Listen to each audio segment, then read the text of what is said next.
Okay,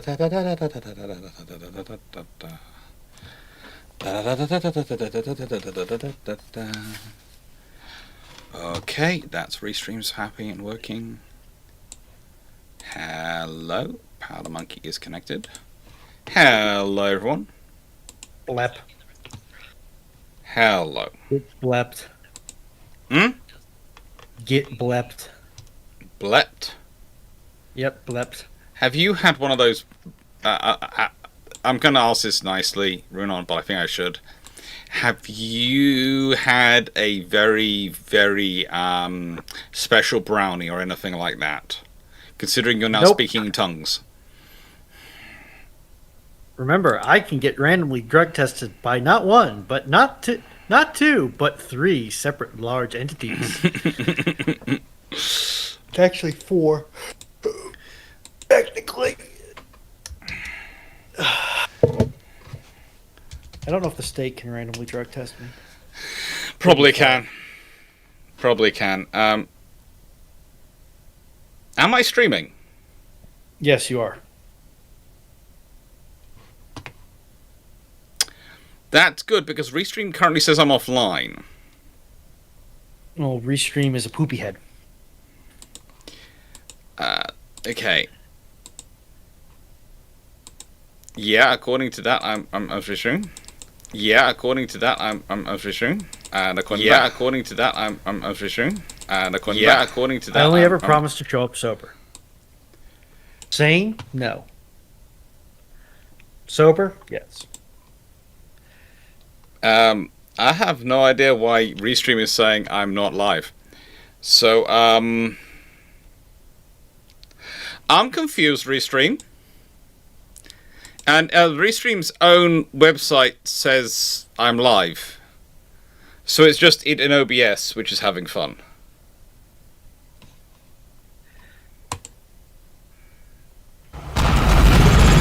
Sounds like a skill issue. Hello, Timu. Glad to see you've been subscribed for 30 months. Have you yet apologized through not to sort yourself out? Because I know you're still having issues. He can apologize, but I mean,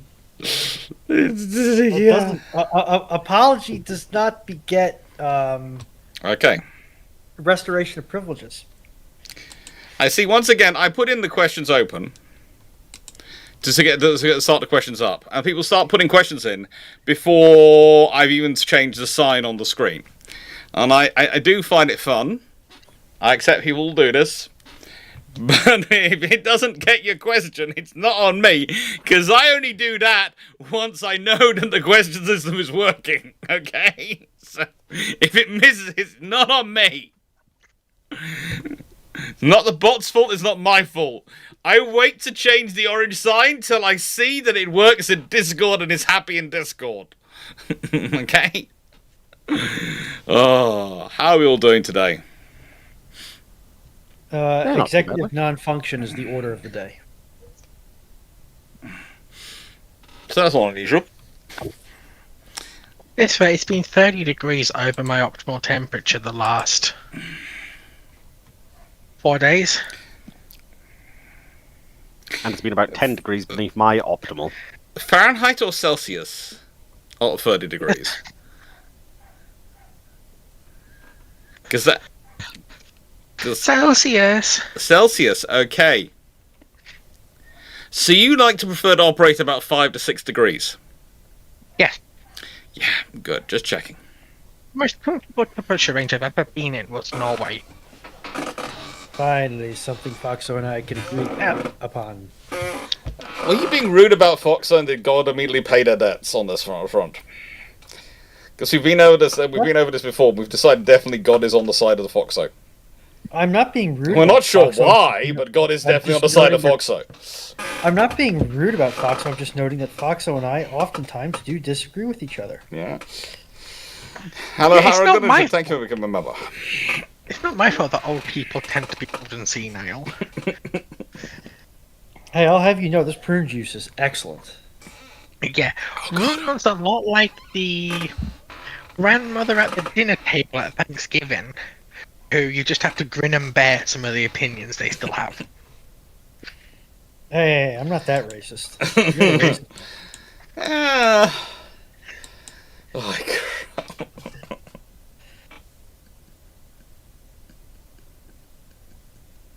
I would like to remind the court that Dr. Oh. Clarke willfully and knowingly invited the three of us on to Bruships. Yes, I did.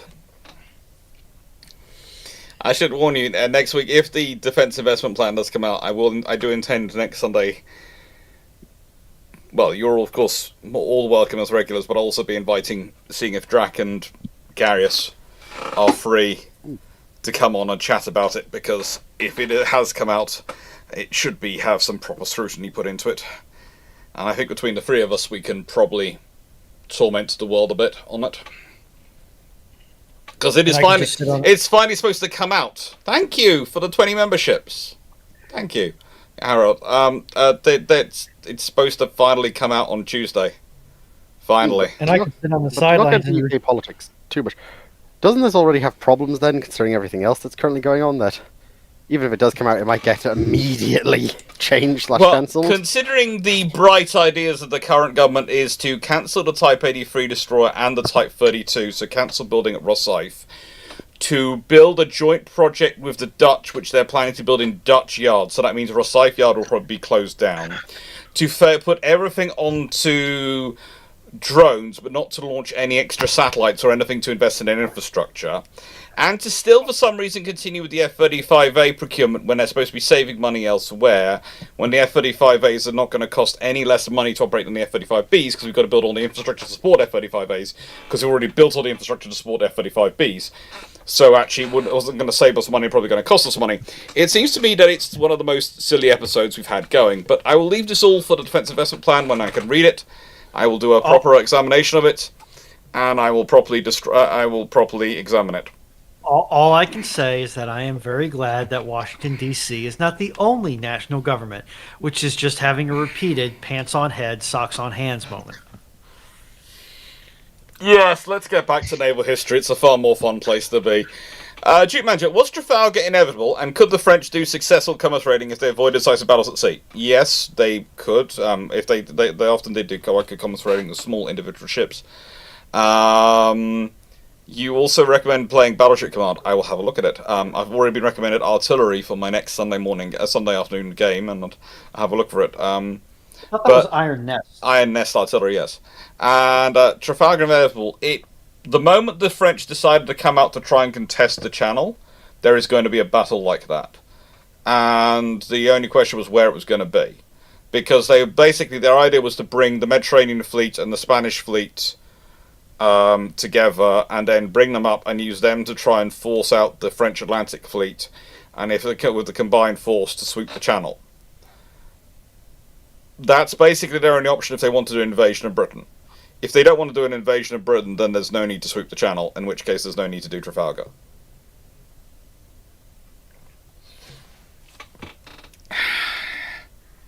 It's fun times. Knight 6 everyone. If the 23-knot Orion preliminary design had been selected for the Orion-class battleship and the follow-on Knight 11 King George V and Iron match speed, how did the Germans respond? Probably with a lot of German swearing. Also, if the British are raising their battle line to that point, if the British have basically gone from the 13.5-inch guns onward, we are trying to raise the battle line speed to 23 knots from 21 knots.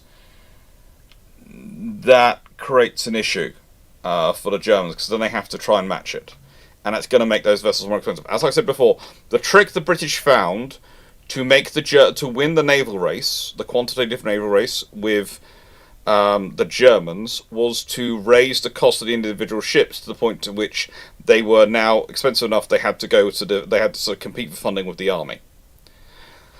And basically, they took them up one level with the 13.5-inch gunships, and all the Germans did was stop building cruisers and not build destroyers. As I said, they focused in on torpedo boats, which there was a logic behind, but there is also a thing of, actually, it would have been quite useful to have the destroyers as well. And, yeah, things just got worse from there. Things got a lot worse from there, because the British just carried on building it, and the Germans kept going, okay, what can we sacrifice, and eventually they can't once you get to the Queen Elizabeths and the R's. Because basically the Queen Elizabeths have taken the cost up again.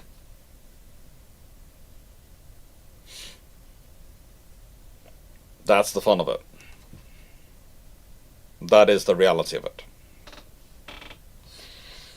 I did love it. Discord has just told me you may be being recorded.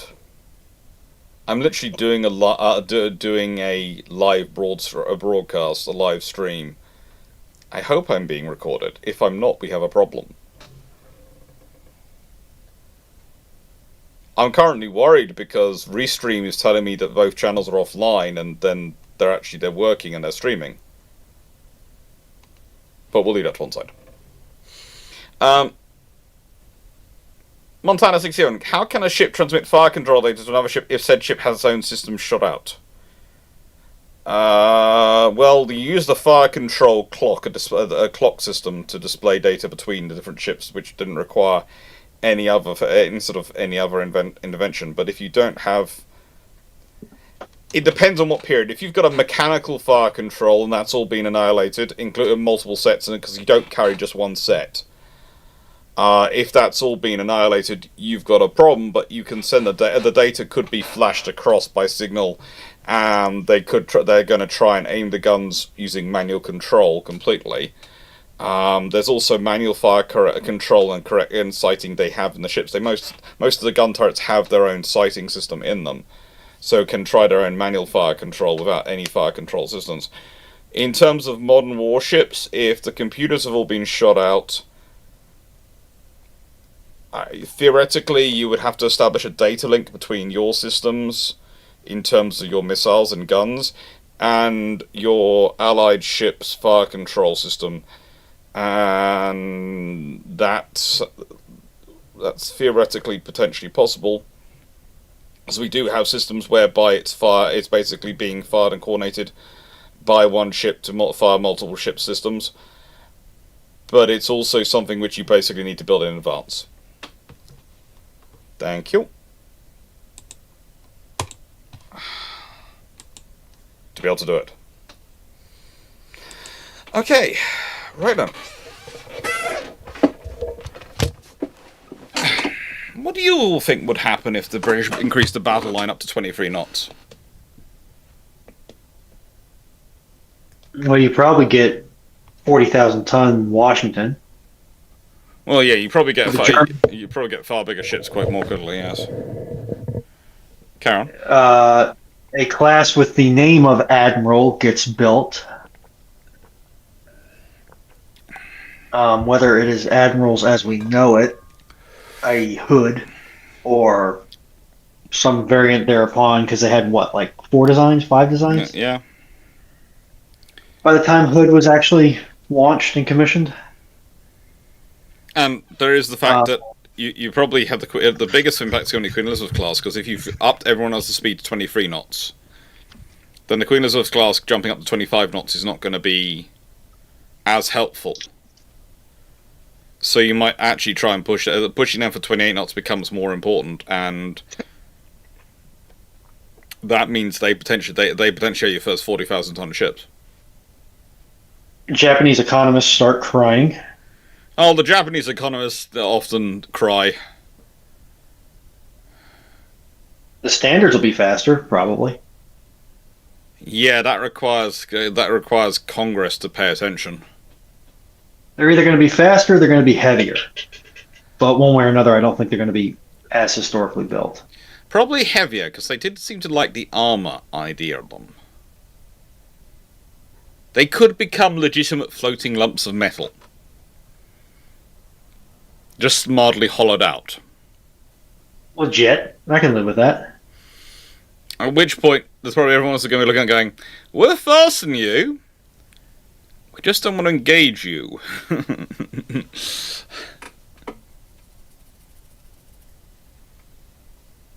Crystal Samuels, you emailed me about Jemimas a while back.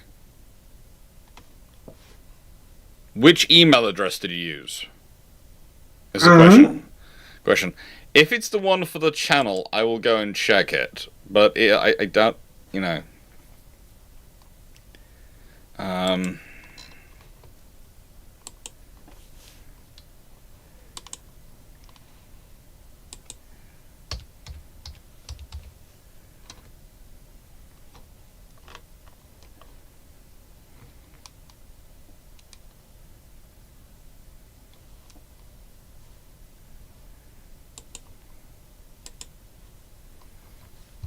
I will check and hunt for an email, but in a bit. But I don't. It depends what email address you send it to.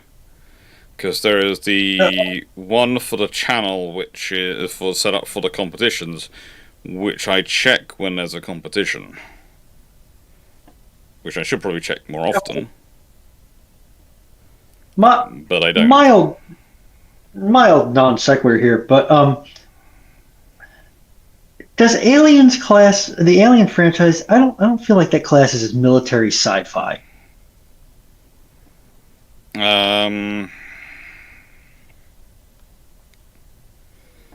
I'd say it does. I'd say that franchise is far more sci-fi horror. Yeah.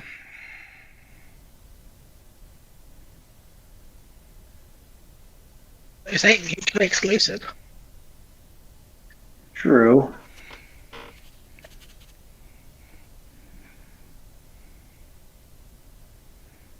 Many people would call their flood levels in any Halo game horror, sci-horror, but Probably. that's- Ah, cute.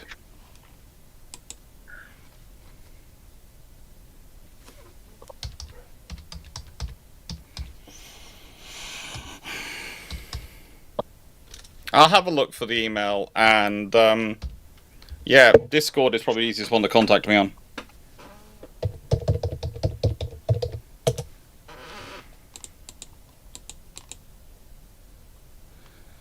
Okay. Oh yeah, oh it's competition. Oh yeah, it's that one.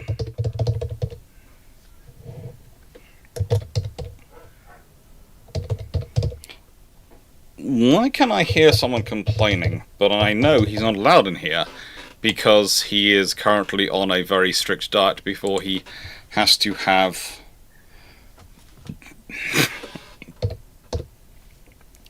I just found the other email address. I'm just checking, and I just my password for this was fun. Let's say.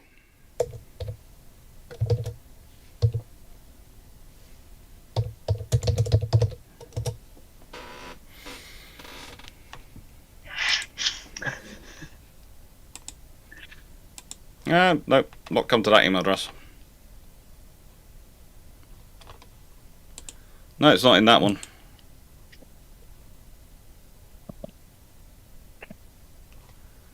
So it's not in the competition one. Just use the Discord server. Don't know what's happened to it, Chris. Sorry about that, but it's not in it's not in the two email addresses I have. So perhaps use one of the old ones from one of the universities, which has possibly been deactivated by now. Poems, with the upcoming dip due to be published this week and the hinted at content, do you think it would be a good thing to put gut the MOD of most of its power and revert to a system where each of the branch down forces were allocated an annual budget and responsible for the procurement for their service, like the position of Third Sea Lord, Sir Lead Lord, Army Equivalent and Air Force? I do think they would be helpful.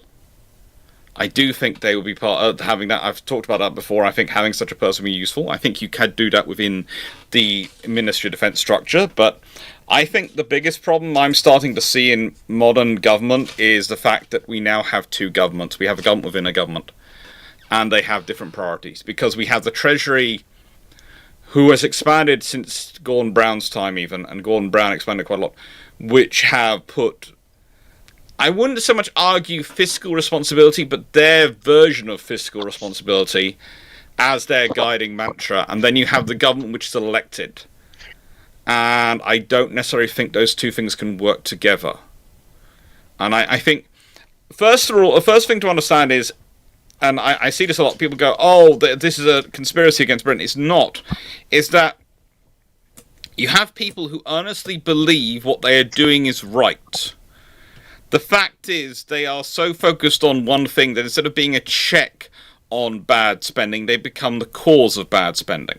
For example, if we consider what's currently happening with the Defence Investment Plan, etc., and the procurement of ships, one of the things we did was we used a lot of money to set up basically two frigate factories. So we'd have an ongoing high-end production facility producing high-end warships, and a facility ongoingly producing low-end warships, i.e. the Type 31s.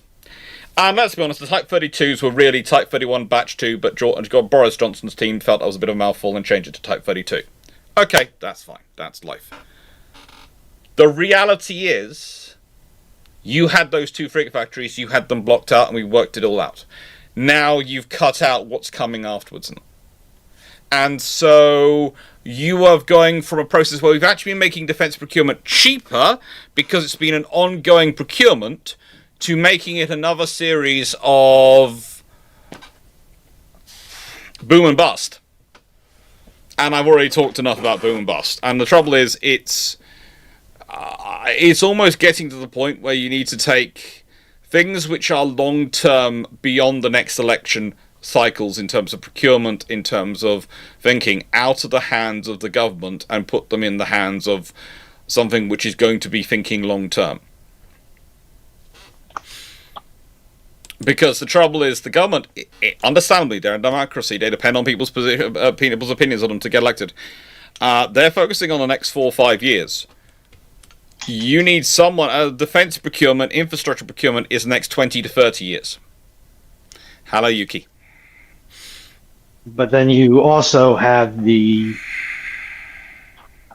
tongue-in-cheek, regrettable, tongue-out-of-cheek right of the electorate to be able to control where their tax dollars go. Yeah. Or at least have significant influence on where their tax dollars go. Yeah, there's a certain point at which, at this moment, where I almost think the Treasury needs to have a policy whereby, if it is something which is in the electoral mandate of the government, i.e. something they signed up to, the political party that won the election, signed up to and was part of their manifesto, they cannot veto it due to cost. They cannot start rewriting the manifesto.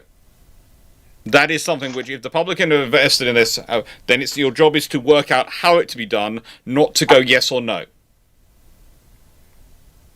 That will be my policy. And boggles my mind that your Treasury can kibosh legislative / government's shenaniganery. Yeah. That is, as an American, that is intensely foreign to me. Basically, it started because, to an extent, the agreement with Tony Blair and Gordon Brown was that Gordon Brown wouldn't challenge him for leadership. In return, he'd basically let Gordon Brown run domestic policy for the last few years of his government. And that meant you ended up with an almost case of the Prime Minister doing the foreign policy and all the big high status things, and Gordon Brown running domestic policy. And the trouble is, that was fine for them. It wasn't fine as a policy to continue that being. But the trouble is, when the Treasury officials got used to that level of power, they're not going to get it, they'll give it up. Yep. And that's the problem. It's the precedent it sets.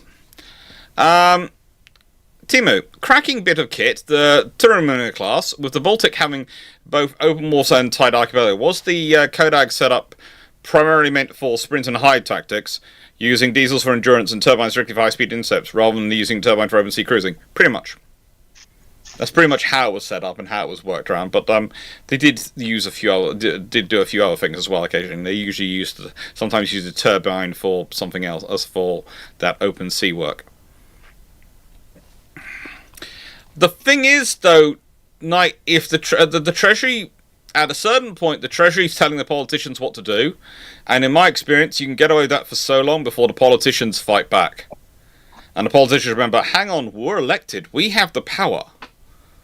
And then you will see something worse. Because what will happen is that if it gets to that point, then what you end up with is probably the Treasury dismasted into 3 or 4 different organizations.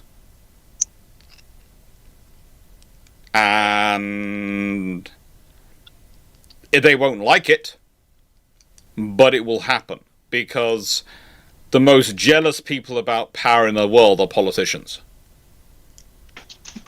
And if they decide, actually, no, the Treasury is stopping us, that becomes a problem. And you've heard it already so many times recently on the news and various other things. The politicians going, yes, we know we said we do this in our manifesto, but the Treasury says no. Well, the Treasury's turning... That is a bad thing, because the Treasury, in a nice way, has replaced the European Union, which it used to be the European that said no. And remember how that worked out? That ended up with Brexit. You can't exit from the Treasury, but you can reorganize it completely. Yeah. Or alternatively, the Treasury ends up with the scenario of the Prime Minister combines the post of the Prime Minister and Chancellor. In which case, the Treasury would think that's ultimate power, but that's also the worst case scenario for them. Because that means that the person who's ultimately responsible for the rise and fall of the government and is going to be most focused on their electoral response is now in charge of them. Directly.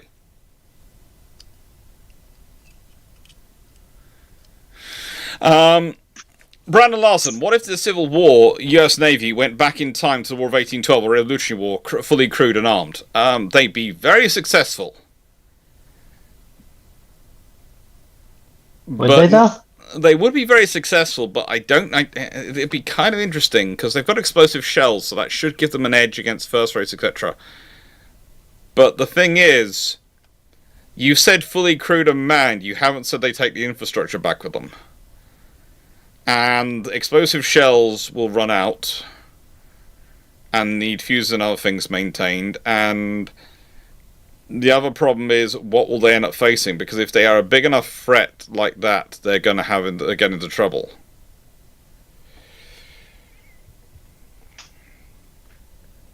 Is food? No. Well, that's the point, Helmut Glintz, is basically, if the Prime Minister is the only one who can fire you, if the Prime Minister ends up taking direct control of the Treasury, because the Treasury keeps vetoing the Prime Minister's ideas, and they're not a Prime Minister who's prepared to negotiate, they're a Prime Minister who wants to... Then that becomes a problem if the Prime Minister becomes head of the Treasury, because then they'll just fire people who disagree with them. You see, it works at the moment where the Prime Minister is one step away and is sitting is basically his head of the, has the cabinet office supporting him and is running the government. But if the Treasury becomes too powerful and basically becomes government within and is moving towards becoming a government within a government, the two ways for a Prime Minister to deal with that are one, break up the Treasury, or two, take personal charge of the Treasury. And as you point out, and as we all know, the Prime Minister can fire civil servants, and that's the problem. Because there's a big difference between being the line manager who can fire people when they want, and being the... Okay, what was that? That was me, sorry. That was me taking tape off. I did not realize it came through the mic that loudly. Yeah, it came through loudly. Yowza. If the PM can fire you, then, well, it's like your line manager can fire you.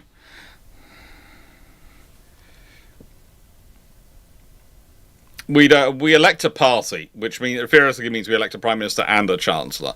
We elect an entire... This is why they put up shadow ministers and a designated spokesman, etc. So theoretically, they're supposed to be the people who are going to be in those roles once they get into government. The reality is, often they get elected and then they change who goes into what spots.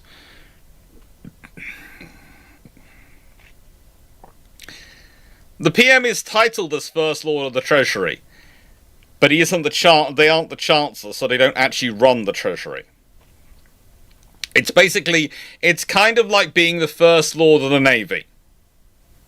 You're the First Lord of the Admiralty. You're the first, it's kind of, actually, that's exactly it. First Lord of Treasury is like being First Lord of the Admiralty. You're not the First Sea Lord. That's the Chancellor, who actually runs it. The First Lord of the Admiralty is the senior political boss.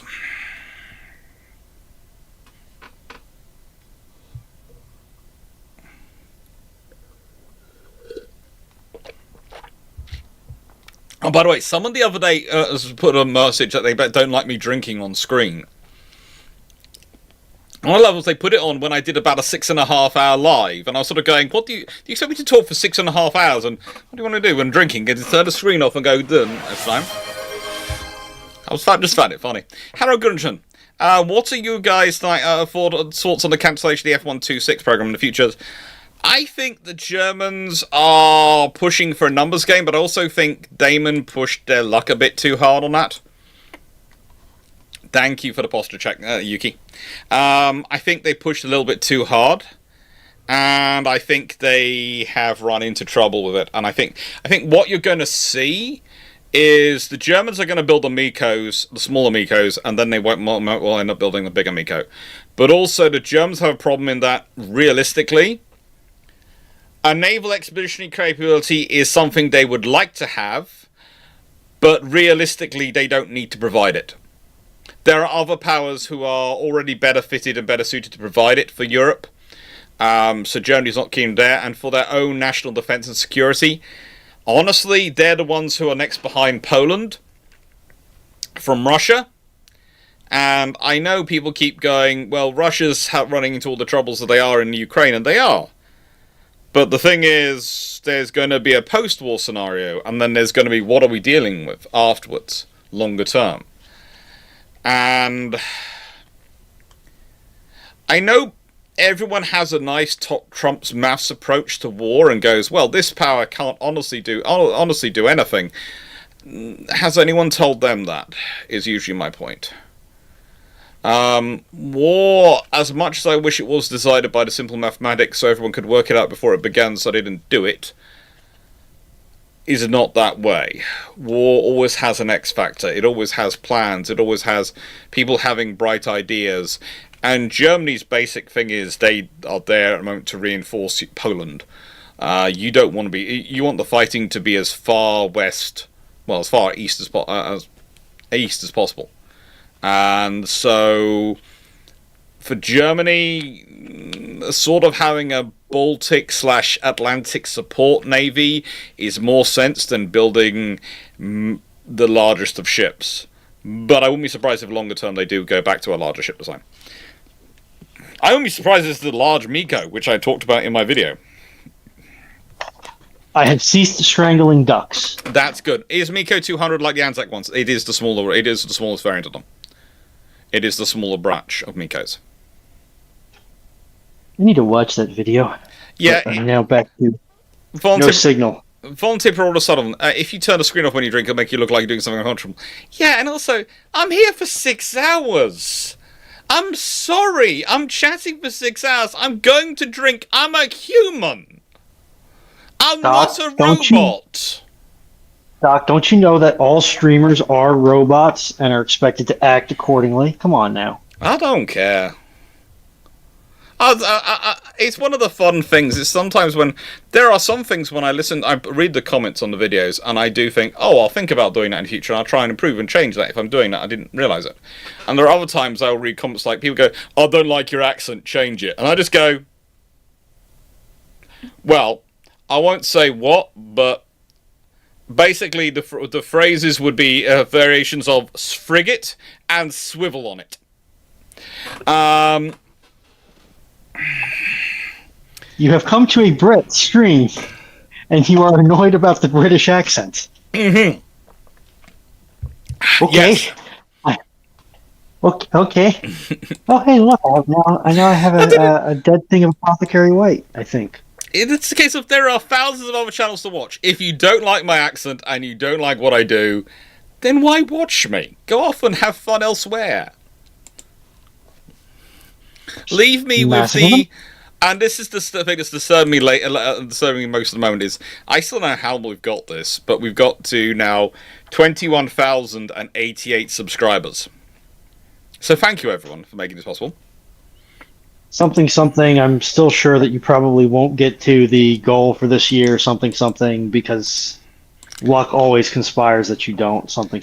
It's 25,000 subscribers, and let's be honest, it is over halfway through this year, so almost sort of at the end of the 6th month of the year. I've got 6 months more to get another 4,000 subscribers. I wish. Yeah, that's actually doable. 1,000 a month is not impossible. This comes from, by the way, this t-shirt, Glorious t-shirt, comes from Amazon. For those wondering. Now, let's see, what's the next question on Discord? Answered that one. But yeah, it's going to be interesting. It's going to be interesting to see what the Germans do. Calvin goes, is there any landlocked country today which has a blue water warships? Don't think so. Don't think so. Night Cigarette Phone, what practical use could illusion powers have? As spoilers for the lane's current event Miracle by Midnight, as we'll see Sherberg using her illusion powers to bring a story to life. Basically faking people out and confusing them. It depends on what interpretation of illusion powers, personally. Mm-hmm. Because you can get everything from messing with your head to make you see things that don't exist, or I'm creating constructs D&D style, or I've created, or the illusions are solid enough you can interact with them. Which that latter, all of them have their own uses. Yeah. Because if you can get in someone's head like that, you could do so much more. Okay. Yeah. Right. So to answer the questions that have just come in the chat, Duda trying a hot tub stream. I think that would be a good thing to do. No. I think that would be a very good hot tub live stream. And What? maybe we can try that one down in the Falklands and try that as a whole group, a whole ship-shape crew, hot tub live stream. Good luck. You'll have to have Darius drag me in there. I'm pretty certain the UK is outlawed whaling. Paraguay has some gunboats. They do, but this said blue. The question was blue water navy warships, and I would say gunboats from memory are, and the Paraguay ones are more green brown water, probably mostly brown water navy. But it could be fun. Volunteer for all of a sudden says it's a bad thing to do.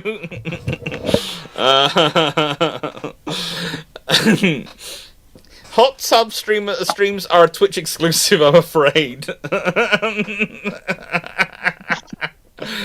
World War One does camouflage does not count as illusion. Okay, Wilson triplets. If you had to be on a Yorktown, Shikaku, or illustrious glass CV, which one would you pick? Depends where I am. If I'm in the Mediterranean, probably an illustrious glass in the Med, out of those three options.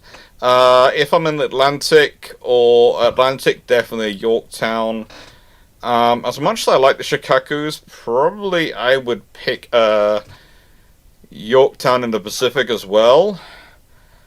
In the South China Sea, if I'm dealing with concentrated land-based air attack, probably illustrious glass again. And yeah, I'd probably go Yorktown or illustrious depending on the scenario, but that's because as much as I like the Shikakus, I don't like the weighting of their machinery spaces. I don't think they've got enough built around for sustainment of aircraft, but there's a reason for that. They're presuming on withdrawing back upon Japan as part of an attrition campaign against the Americans as they're advancing across the Pacific. So they presume they're falling back on Japan. They presume they're falling back on their spare parts, those components, so it makes sense. You know what they say about assumptions.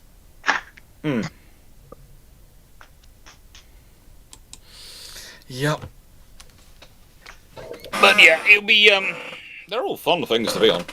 Boy, as the current government is unlikely to be in power with a majority like it has now, if at all after the next general election, who knows? How long would it take to correct the deficiencies of the upcoming dip, and how long would it take to rebuild levels of the defense the country requires? Well, the thing is, at the moment, the defense investment plan coming into place, it depends if it gets put through by the next government, which is already in waiting, because we know Andy Burnham is going to become Prime Minister after Keir Starmer, because Keir Starmer has already announced that he's going to resign once there is a person to take over for him, because the Prime Minister cannot just resign and leave his post empty. They have to announce their resignation, stay in post, until there is someone elected to take over the role. Then they inform the monarch they're resigning, and the monarch accepts their resignation, and then they call the person who's going to appoint, and they appoint be the next prime minister and appoint them.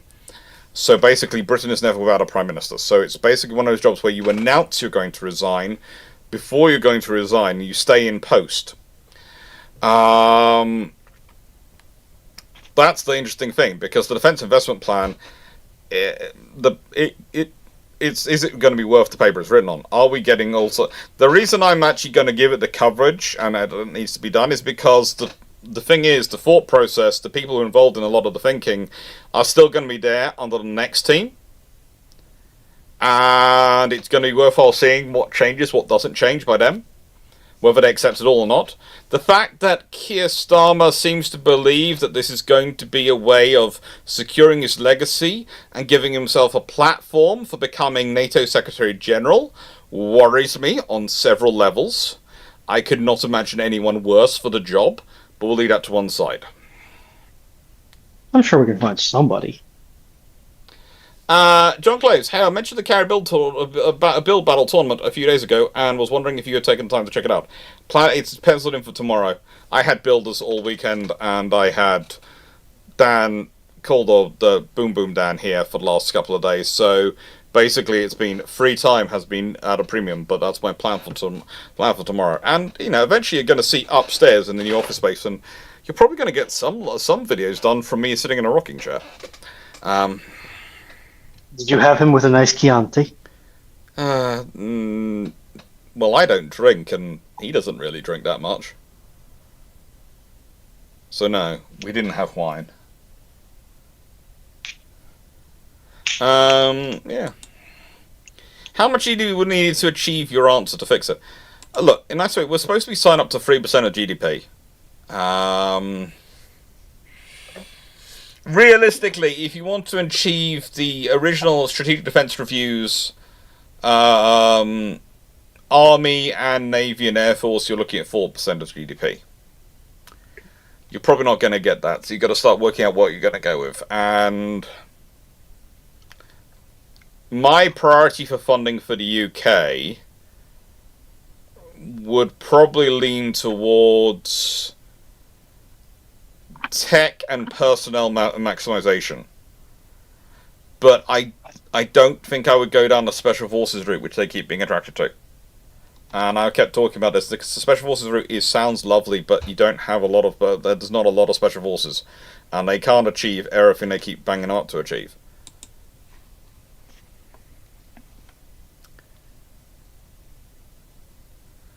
Very glad to hear that, Foxhound. A nice house. Okay, obviously in Salisbury, not to Clarke.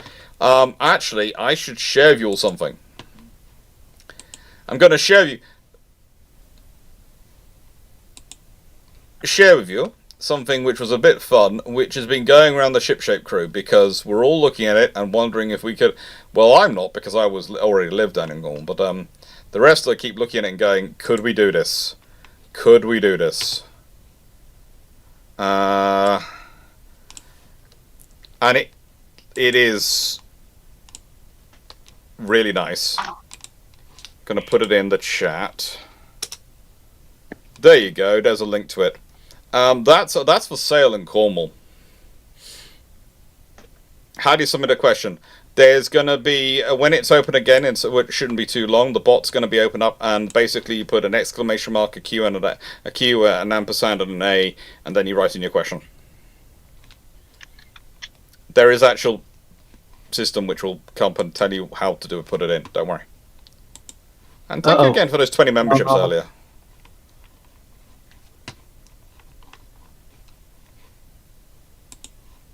Oh no, just go through. YouTube's just being twitchy on my end. Okay, good. Yeah. Jumanji, did the Austrians pay much attention to the Navy in the 18th century, or was it a lower priority for them? It was a lower priority for them, but they did give it some attention, but it was a lower priority. Let's be honest, they have massive land borders to deal with, and they usually had the Ottomans as well to deal with, and various other things.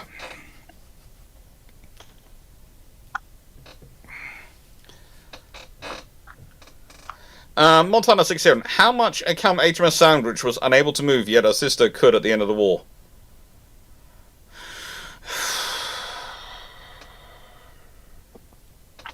Maintenance. The realities of damage she'd suffered. and the realities of wear and tear on her and her engine systems.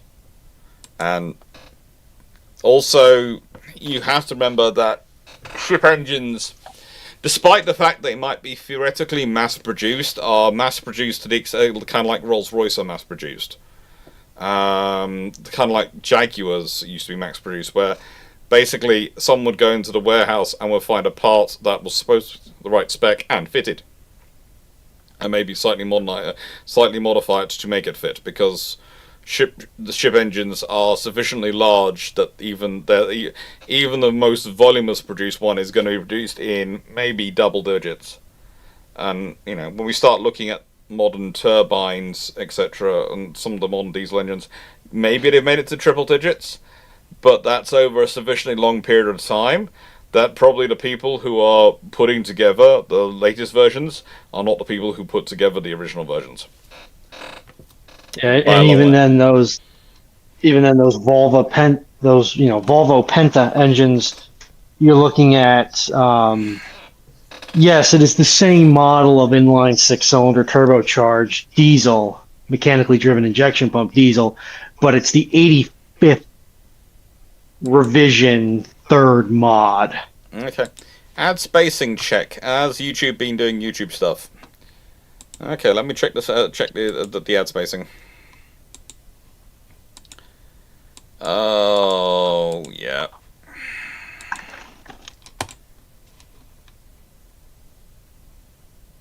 That should fix that. I'm missing paint drawers. I do love the way it does it sometimes.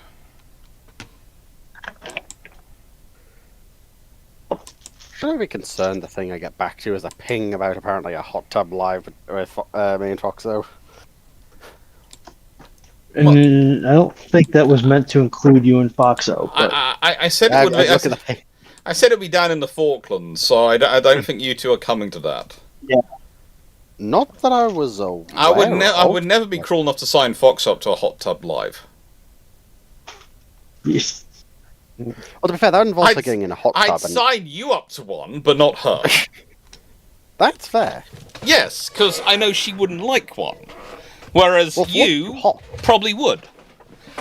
Because Fox has already pointed out that her favourite temperature is about 5 degrees centigrade, so a hot tub by definition is going to be nowhere near 5 degrees centigrade. Whereas you are a dragon, so therefore you should like it hot.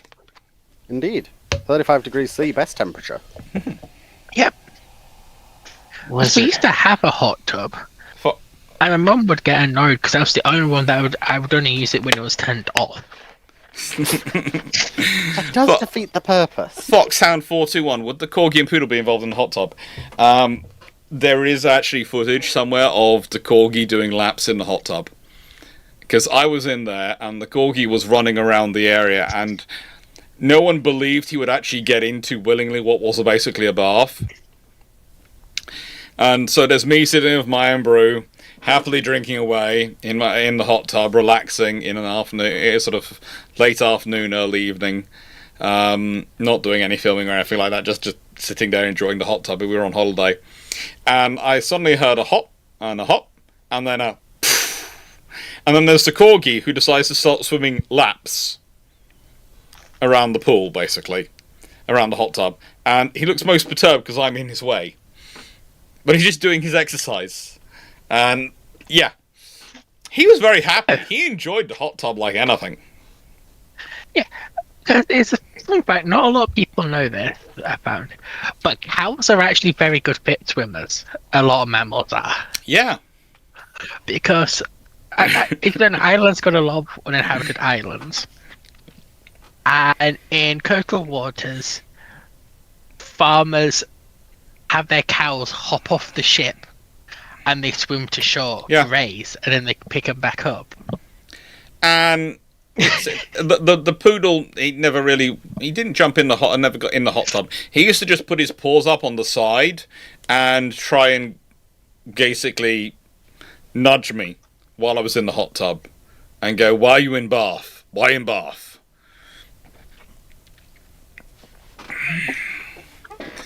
I would just like to comment on something that Petchington said. Yeah. What do you mean by they are too feral? referring to me and Dragon. Petchington's described you to as feral? Where? In Discord, I'm presuming. Yep, in Bruships stage. I will leave that to Petchington to wish good luck. Ploppy78, do modern warships use separate fuels for their diesel and gas turbine engines, or do they blend fuel for the different engines? I think they've blended.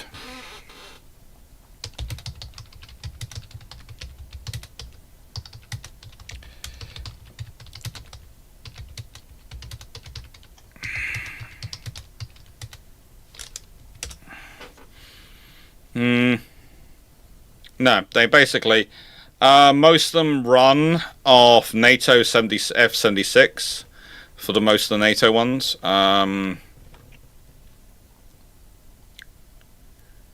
Or JP5.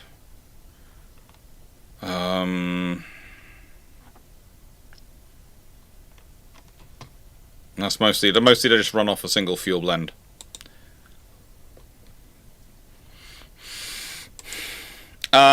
Helping us. Thoughts on the rumours in Telegraph that Type 83 and 32 programs are dead and we are making a LPD, LPA, LHD with the Dutch. Look, if we are, that'll be really good. That'll be really good if we're making an LHD. But the first question I'll ask is it going to be an LHD which can take F-35Bs? Because if it can, that's useful. If it can take F-35Bs as well as the carriers, then you end up with, I've talked about it before, the best system of Britain in the world would be have multiple flight decks which can take different variations of the same aircraft, i.e. 2 strike carriers, 3 LHDs, or those things. But we'll have to see what actually happens.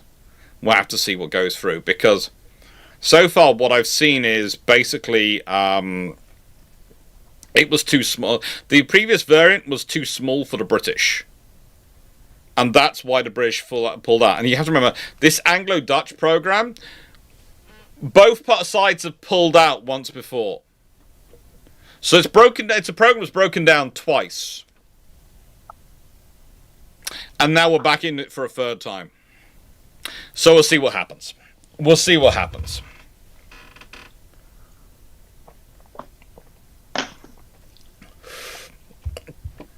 We'll see what happens. A proper LHD would be quite good though, but you do need more. You still need a batch 2 Type 31s and a Type 83. Honestly, if they're delaying it, I can ignore it for a bit. If they are cancelling it altogether, then they are going to have problems. But there again, there are problems which can be solved in the next Parliament, because it's going to take a few years anyway. Type 32 was basically batch 2 Type 31. If that is dead, we have a problem called Rosyth. We have a yard which has nothing to build. And the trouble is, if you go, well, can't they build the LHD? They can build the LHD, but they're building the LHD, so the space they're going to need to build the LHD is going to run into the dry dock space which we have for the Queen Elizabeth class. Which means that we could have problems with Queen Elizabeth class availability because we haven't built a second dry dock for them. So we have problems. But I am waiting for the Defence Investment Plan to come out. I will read it through with gusto. And then, as said, probably Thursday, if it comes out Tuesday, there will be a live where I will go through it with all of you and we'll discuss it all of you. There will probably be some pain, screaming, and wailing and gnashing of teeth. Josh, in the nicest way, people can claim all sorts of things about what Rosyth has. There is no faith in any contracts until they're publicly announced. There should be no faith in contracts until they're publicly announced. And I keep being told by Rosyth keeps thinking they're going to win foreign orders, and so far they haven't won any of them. This is the problem. And as much as the Dutch are looking at the LPDs to replace their Rotterdam LPDs, LHDs to replace their Rotterdam class and all these things, and again we're supposed to be joined in their program, again I have very little faith in that program because it's already broken down twice. So we'll see what happens. It's one of those things of, at the moment, we are talking about the press releases of excerpts of it. We haven't seen the actual Defence Investment Plan. And also, there are the figures being attached to these things. And one of the things that we've looked at is that the entire Commander renewal, including buying basically CB-90, that's Combat Boat 90 from the Norwegians, is measured in the hundreds of millions. That doesn't fill me with the thought that they're going to be buying a whole load of LHDs or LPDs. I haven't got to your question yet, Montana. I'm getting to it. We answered the sandwich question. I don't even have faith once Steel's cut. I have a nice way. I have faith in a program once it's built. Until then, I'm going to keep my. I'm going to see, but we'll see what happens. I think. I also would worry in that.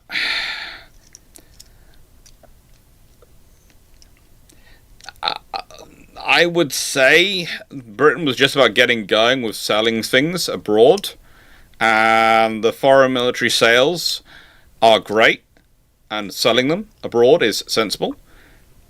But again, people are more likely to buy from an active production line than they are from off paper.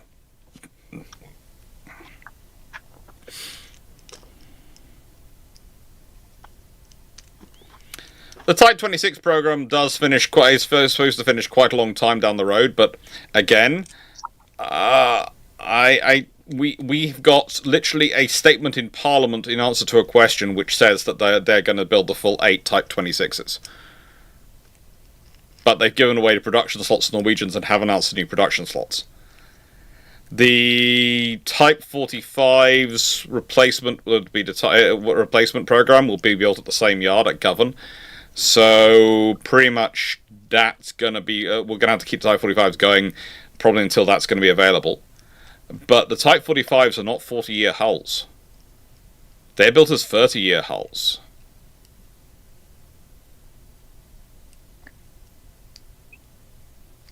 And that's going to be an interesting problem to have.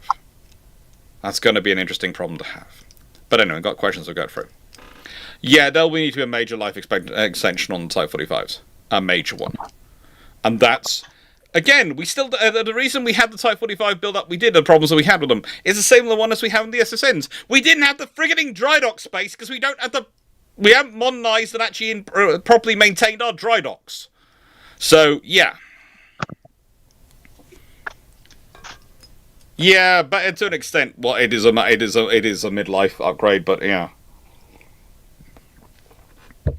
The the PIP and the Sea Scepters and all these things are pretty much an upgrade. Carrot, is there any good historical source that we use to tell us which of the Minoan ship facts are real and which are historical reconstruction by Aquarians and legend? Not really. Not really. It's all a nice discussion point and debate at the moment.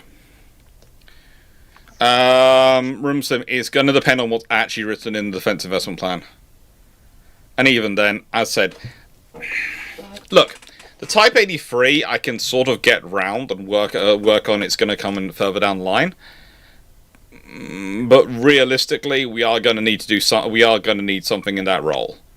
Because every time someone goes, yes, we can distribute it around multiple hulls. Okay, so let's say one ship is able to carry the big radar, and one ship is able to carry the missiles. If the radar ship gets sunk, the missile ship is useless. If the missile ship gets sunk, the radar is useless. This is why we build a slightly bigger ship and stick a radar and missiles on both. Because then, even if one gets sunk, we still have the radar and missiles. That costs more money. This is the trouble. Every time someone tells me, no, we've got to distribute amongst more ships for survivability, I look at them as if they're morons. Because they are!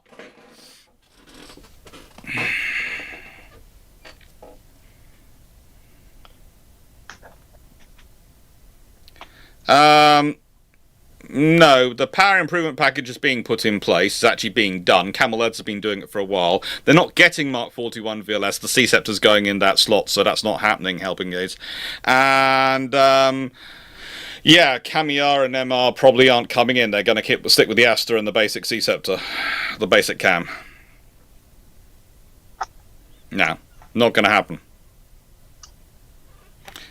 Her Majesty's Treasury want it distributed. Yes, it makes sense to an accountant, not to anyone who actually has to deal with actual combat. And even then, a special breed of accountants. Dr. Clarke, I would like to get your thoughts on the force in Cyclic that I have and that I'm fighting. I will have a look at them in Cyclic. Let's go into Cyclic and find out. I'll find Cyclic.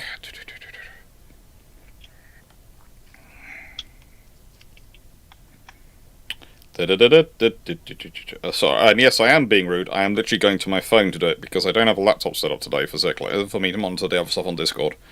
Because my laptop is currently in the roof, hooked up to the new roof, so making sure it's all working.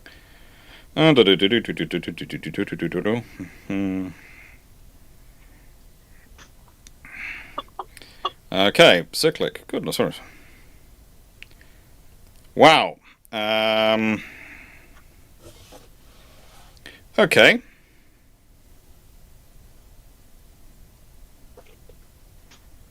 That is an interesting force list. A lot of Arleigh Burkes, quite useful. And infrastructure.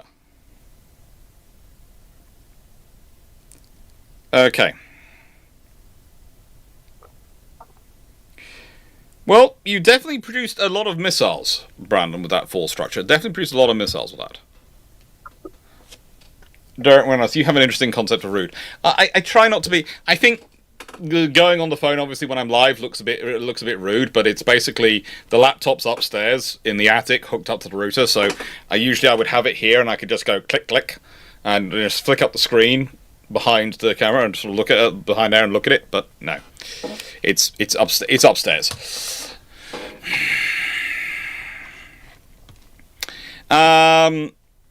Volunteer per order 7. Does enough of the Grace Dew survive to make raising her worthwhile?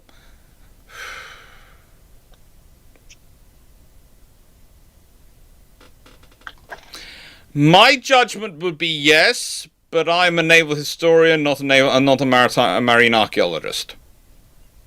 I have assisted with marine archaeology, but I am not a marine archaeologist. So my assessment is yes, but that's because I'd like to raise it up, preserve it, and be able to look at it. A marine archaeologist might well tell me differently. So yes. Knight 6831. If 23 Orion preliminary design L had been selected for the Orion class and follow-ons of the Iron Dukes of matching, how much faster will the 30.5-inch battle cruisers be? They're probably all built to about 28 to 29 knot standard. Well, let's be honest, they're all built to 27 knot. They're built to 27 knot and a half, and 28 knot standards in terms of speed. You're probably looking at Lions being built to 28 knots, and you're probably looking at Queen Mary and Tiger getting up to 30 knots.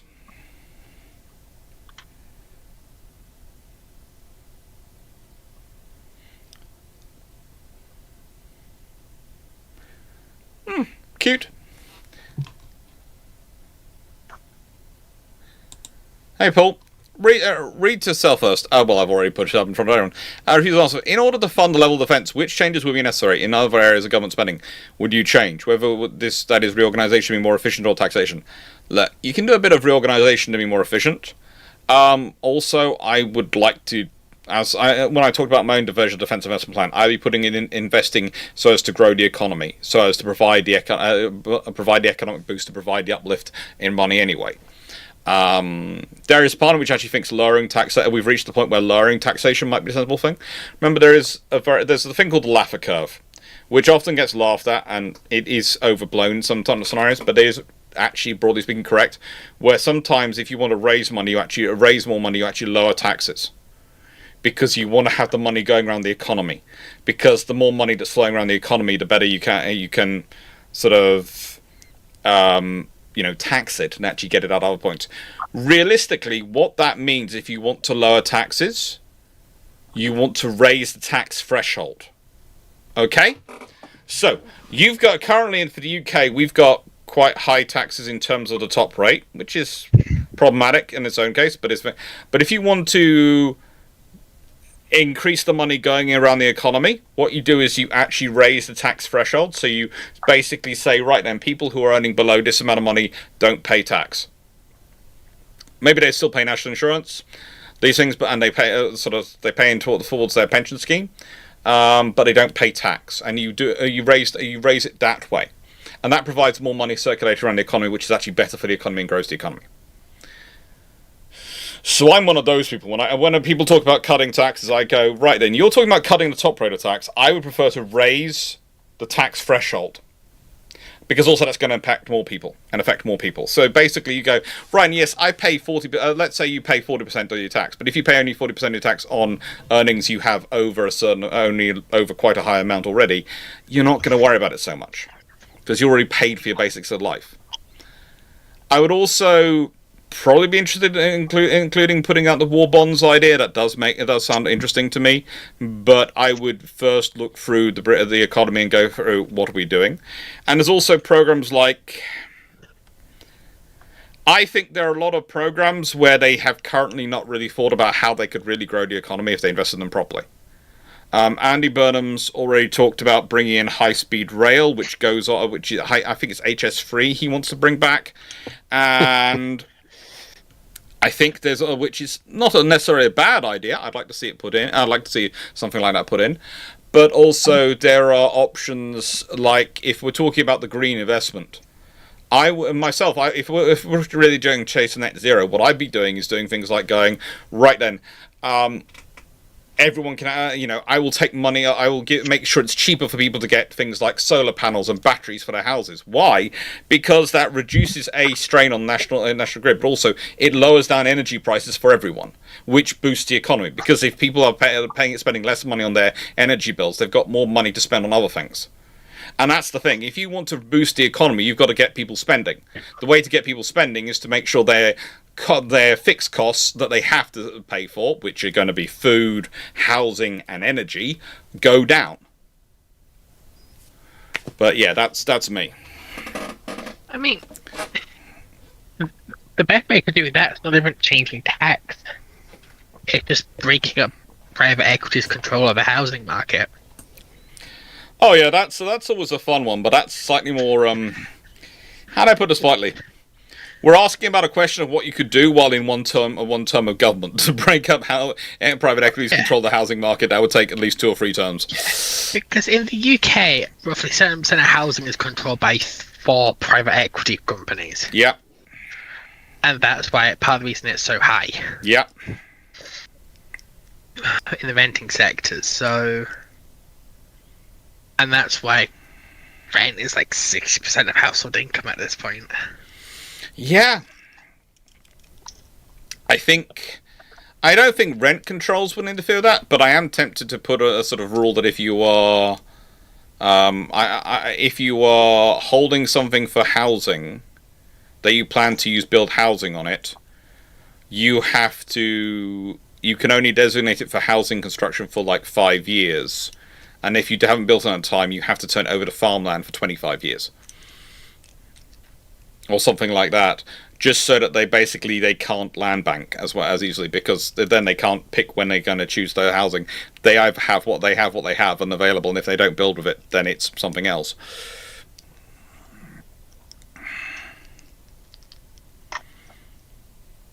I fully agree with doing small modular reactors. Honestly, I would be doing both helping us. But the trouble is, again, it's a case of the reason I want both solar panels for the houses, and I would like solar panels and wind generation for each house, plus batteries, is because I'd like each house to be as individually independent as possible, as well as investing in small modular reactors. But also, the thing is, the small modular reactors, the amount of paperwork you're going to have to deal with in terms of from the Not In My Backyard groups is going to be absurd. Yeah. Yeah, NIMBYs are annoying. And not really useful. Basically, the reason I'm so glad we don't have housing associations in the, homeowners associations in the UK like they have in America, is because that would give our NIMBYs far too much power. Yeah, but you do have town councils, which seem to be cut from very similar cloth. Very similar, but just slightly weaker. Just I'd say slightly not even close. weaker. I know I've been a councillor. There are real limits on your power, and there's a very nice rule that if you don't give planning permission, if you have too many of your planning decisions appealed, you lose the ability to be in charge of your own planning. So if you lose too many appeals on your planning decisions, you actually lose control of your planning while you go through retraining, which will take up to 10 years. And so basically all your planning gets done by planning gets agreed by Bath, which is where the planning authority is. Also, triplets, how much better could the Shikaka class have been if they had the Aki B-178 Risiplanes like she can in the World of Warships? What do we think for Foxo and Dragon? I'll have to relook at that question. The trouble is, Timu, is that whilst Clarkson, basically Clarkson suffered from a personal, I would argue, bias, and that is what caused him a lot of the trouble. In that council overall was quite good with planning, it was just with Clarkson. And the trouble is, the cases of him alone were not enough to raise it to the point at which they get a full review of their planning.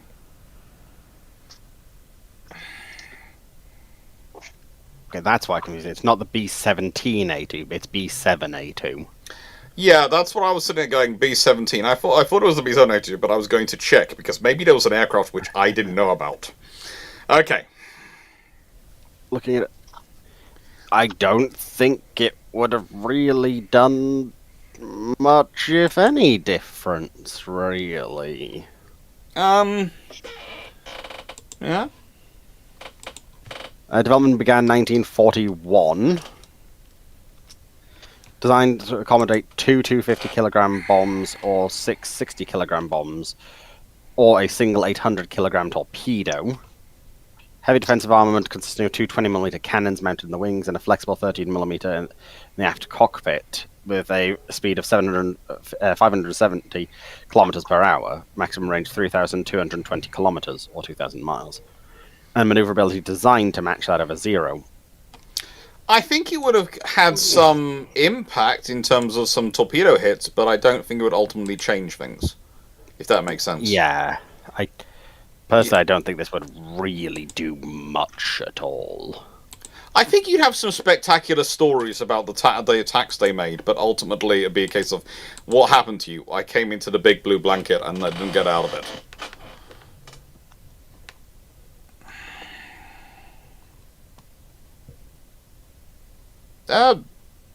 Honestly, it's not that difficult to fix with the heat pumps are more of an issue than the solar panels.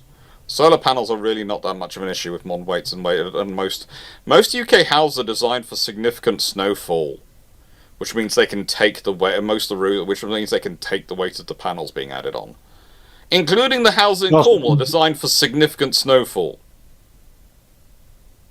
It also means that the roofs are steeper pitch, which means they have more square footage available. Yeah, heat pumps are more of an issue. 960 everyone. For the Dragon and Foxer, if the Tempesta world where the Royal Navy faction ship girls are all of age of sail ships, how likely do you think to see HMS Victory being the leader of the Royal Navy faction? That would be 2 of 3. What if she isn't? She's going to be one of the loudest. Yeah. Well, it's like, theoretically, you don't see Vanguard as being, the one who leads the Royal Navy. You might see as being, like, the leader of the Knight household or something. Yeah. Because did Britain really have a, nation flagship then? I don't think it did. Yeah, squadron flagships, but... Well, basically, theoretically, the Admiral the Red, whoever his flagship was the senior seagoing ship. And so, if we sort of... if we go for... Admiral the Red...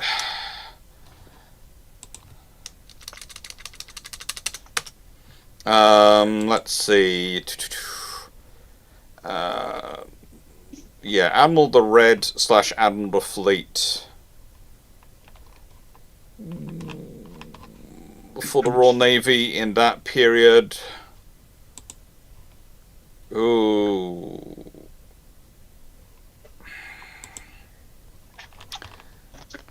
Let's see. That I think there's 2 of them time.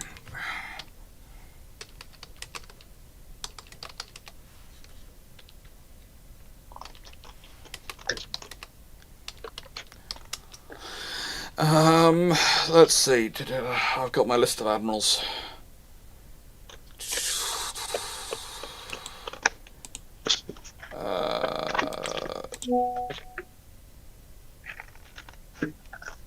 Okay.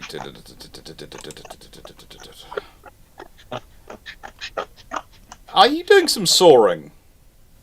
I do believe Runan is soaring something. With scissors. You're cutting something with scissors by soaring it. No, I'm cutting cardboard with scissors. That explains the slight noise, then, yeah. Yeah. Just checking. Good grief. Noise suppression, my left butt. Your noise suppression system really doesn't work that well, does it? Not on mobile, it doesn't. I think Jervis's flagship, whichever ship Jervis wanted to touch on, is basically your options at that point. But yeah, Victory probably gets it just because she survived and she is the most famous, so they'd probably pick her. Because that tends to be what happens when you have these things. They pick the most famous survivor as the queen of it. No. The most senior admiral's the Admiral of the Red. Okay, so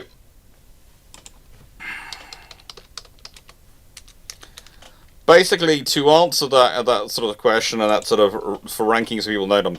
You have seniority basically, and this is after 1805, but even before 1805, it goes Admiral of the Fleet or Admiral of the Red, Admiral of the White, Admiral of the Blue, Vice Admiral of the Red, Vice Admiral of the White, Vice Admiral of the Blue, Rear Admiral of the Red, Rear Admiral of the White, Rear Admiral of the Blue. So basically, seniority always goes red, white, blue. Now, Admiral of the Fleet was a rank created in 1688. Admiral of the Red was actually created in 1805 officially. But the Admiral of the Fleet had also been referred to as the Admiral of the Red prior to that, because they were the one who flew a red flag. And the only Admiral which did. So basically, what we're talking about then is the main squadron, because the fleet was divided up into 3 parts. The White Squadron was the van, i.e. the front. The rear, the centre was commanded by the senior admiral, the Admiral of the Fleet or Admiral of the Red, and the rear is commanded by the blue. So your blue squadron is aft, they're the rear guard. Red Squadron is your central squadron, your main fighting force, and White Squadron is your van. Okay? And there's also the Yellow Admirals, who were promoted basically to retirement. You were promoted to an Admiral of the Yellow, which basically means you're never going to see again. It's we've given you a nice promotion, now get out of our fleet and get out of our way.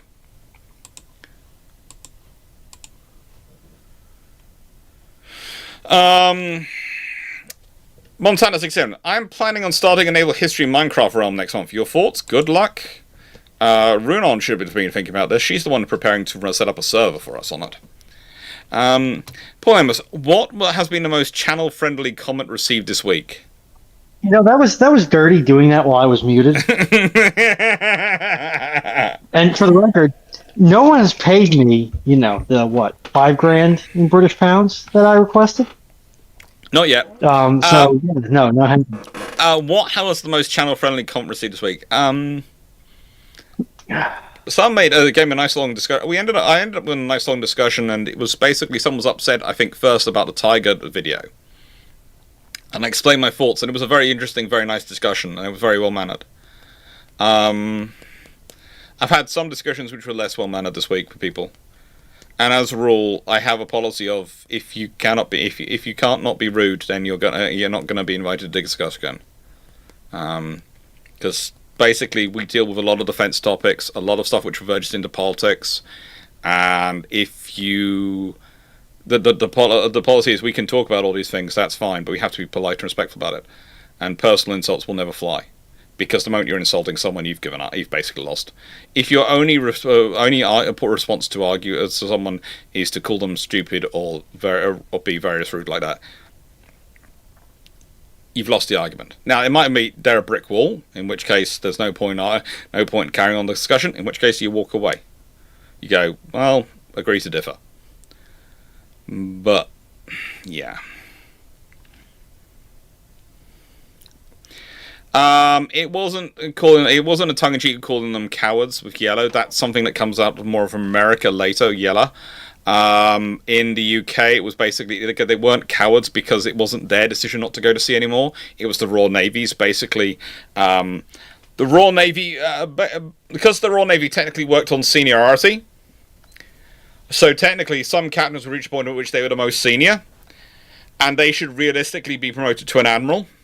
But the Royal Navy didn't want them to command anything, so they would go, "Here, you are now Rear Admiral. Go to shore."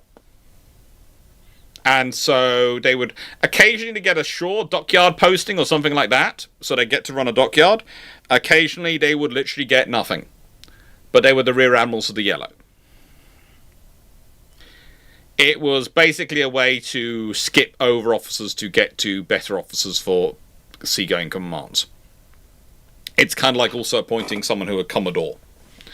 At one point, the Royal Navy has technically all these admirals on a list, and yet the main fleet is commanded by a Commodore with 2 Vice Commodores and 4 Deputy Commodores underneath him. And there's not a single admiral, and it's the largest fleet in the Royal Navy at that point. So yeah, it's one of the things about people go, "Oh, the Royal Navy, was promoted entirely on seniority," and you go, "Well, yes, there is, but they have ways of getting around that. If they don't think you're going to be suitable as an admiral, you're gone. They have ways of getting rid of you and getting others."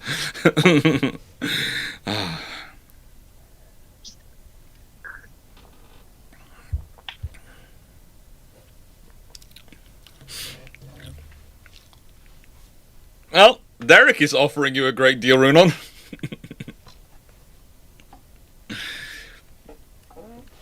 Timo, most odd random naval history fact you learned this week, Dr. Clarke. Okay, it's sort of annoying because I'm using this twice today. But if the Type 83 program is cancelled, that means that for the first time in 140 years, Britain doesn't have an active destroyer program. In terms of designing, developing, or constructing. It's okay. I'm sure they can just buy the Burke.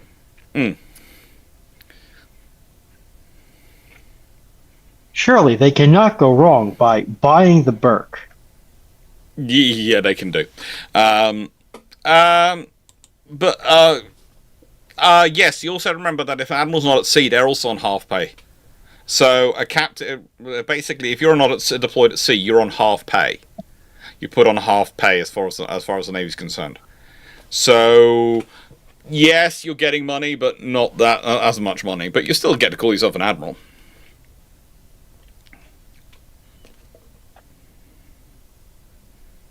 Brandon Larson, that's just cruel. No, we give them the Flight 4 Arleigh Burke. Don't worry that it's not out. It'll come out eventually. We all know it. Burke forever.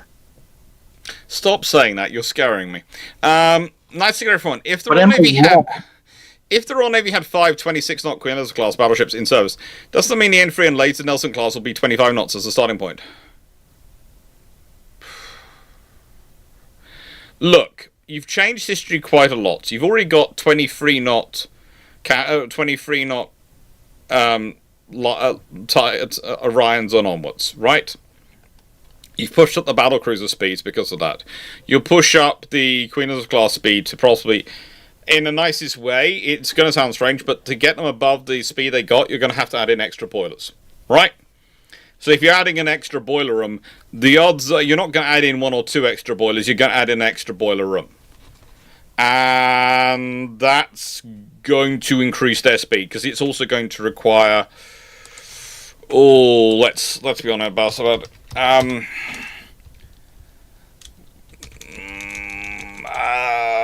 what are we going to talk about in terms of funnels? As built, they're 2-stack ships. They're 2 stacks, and they, as built, had 24 boilers. If they go up to 32 boilers, because they were in, I think, 3 boiler rooms, so they'd go up to 32, you'd be talking about them going up to roughly 100,000 shaft horsepower. That's going to push them up to more than 25 knots, 26 knots. That's going to probably possibly push them up to 28 knots. If they're 28 knot ships, then that's going to be a whole different ball game, because you've basically inadvertently got to the fast battleship. So basically, because you're already talking about a design which historically was pushing the edge, either it goes with what it was formed historically, or it's different, because again, you're pushing up the number of boilers in the previous ships. So if you've gone to 23 knots for the predecessors, let's be honest, the Iron Duke class, right? You want to go them to go up to 23 knots. Now, if I remember correctly, they historically had 18 boilers. If you're pushing them up to 23 knots, they possibly go up to 24 boilers. Which is, let's be honest, the Queen Elizabeth class for 24 knots, it's not beyond the realms of possibility they do push them up to 24 boilers. So, again, you're talking about making the Queen Elizabeth class 32 boiler ships makes a lot of sense. But the trouble is that 32 boilers, well, historically, HMS Tiger from 1913 had, 39 boilers. And hers is the earlier boiler design in the Queen Elizabeth class. So their 24 gave them 75,000 shaft horsepower. Her 39 gave her 85,000 shaft horsepower. You're pushing up. So if you're pushing the ships up, that's going to have an impact. And then there's going to be World War I and the experience of World War I. So realistically, you have made a change early enough. We can't realistically predict what N3 and the others are going to be exactly built around.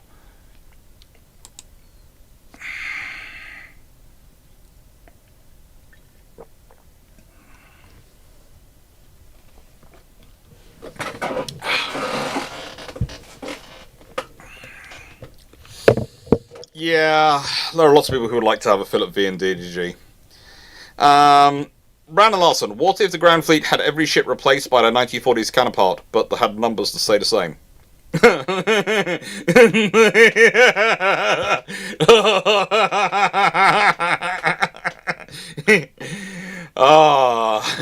Jellicoe finds out how to use radar and gets very happy.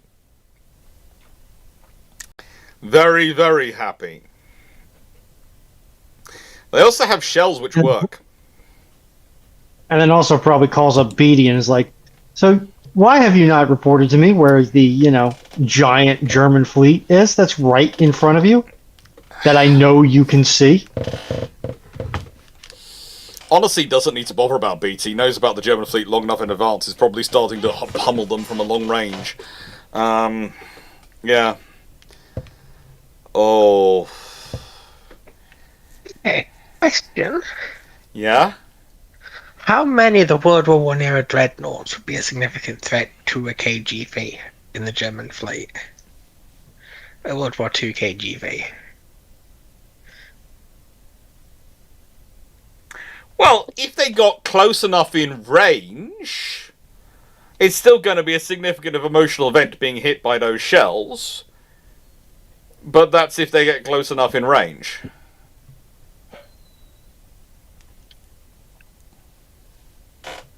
If they don't, well then, things happen.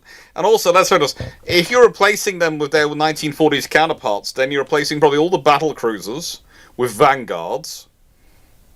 Because she's the only battle cruiser built in the 1940s.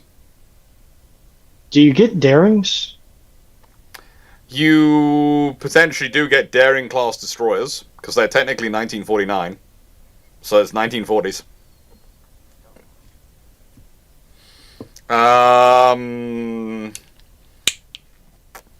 It's just not good for anyone.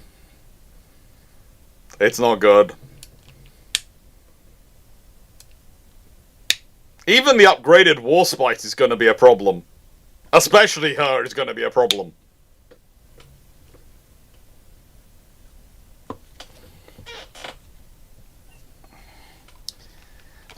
That's basically a one-way wipeout scenario.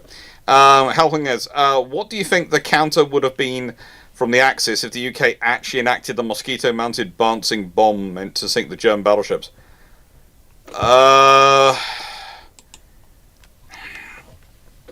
It depends.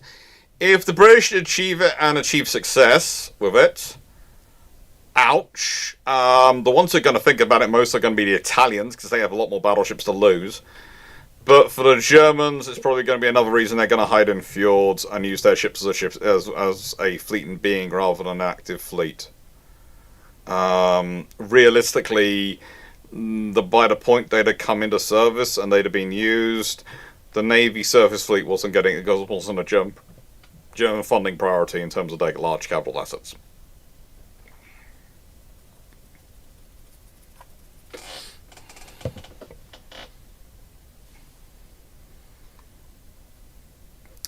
Why was the Hood subclass Royal Sovereign class battleship given cylindrical gun turrets? If I remember correctly, it's to do with the gun she was given and what they had in terms available at the time. That may be our last question. If that is, let's have a look. Alright, transformed. Yeah. She was given armoured gun turrets. They were thought to be the best they had at the time.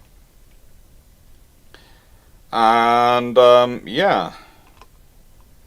That did cause her to have a lower freeboard. Correct me if I'm wrong, but didn't they already have quite a low freeboard? Yeah, this was why actually honestly the problem she had with service in high waves is the reason why she didn't spend she spent most of her time in Mediterranean. But they're a fun class.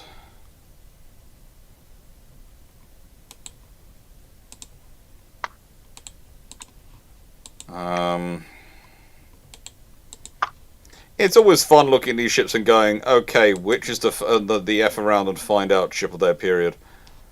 And you sort of go, the Royal Sovereigns aren't that. The Admirals are the ships before them, the ships which are the F. Basically, if you want to, we talk about today as the F-22 is probably the, you have now mucked around. You are now going to find out deadly bumblebee of annihilation. Well, the Admiral class ironclad is that for basically the 1890s. If you hear the Royal Navy are sending an Admiral class your way, you know one of two things. One, they are really, really annoyed with you. And two, that's coming out to say more than hello. The Royal Sovereigns didn't match that capability, sad enough for them. The next class which really had that sort of personality, that sort of status, were probably the Majestics. But the trouble is, they don't really have it for long before HMS Dreadnought gets delivered. But the Majestics certainly have the... So, you have chosen to die by naval high explosive. We are here to deliver your chosen methodology of meeting the next life. Good luck and enjoy.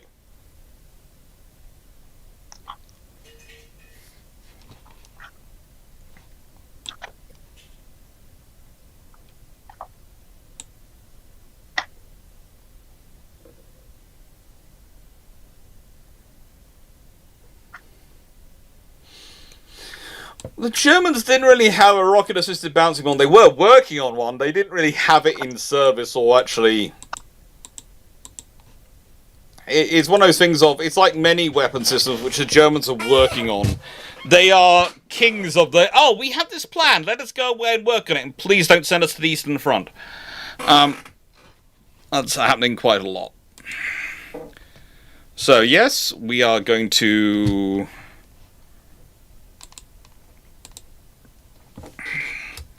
Now, please note, wait until I change the sign before starting putting the questions, because until I'm confirmed the bot's open, I'm not sure if the questions are available.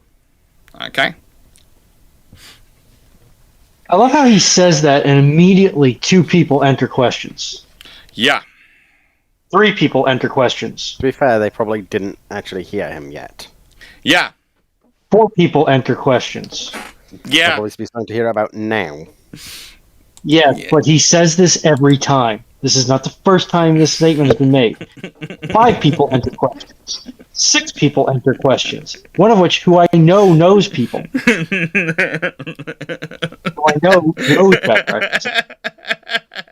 And I'm just looking at YouTube right now.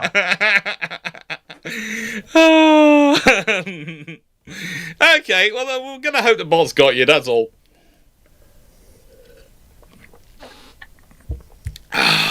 Now, yes.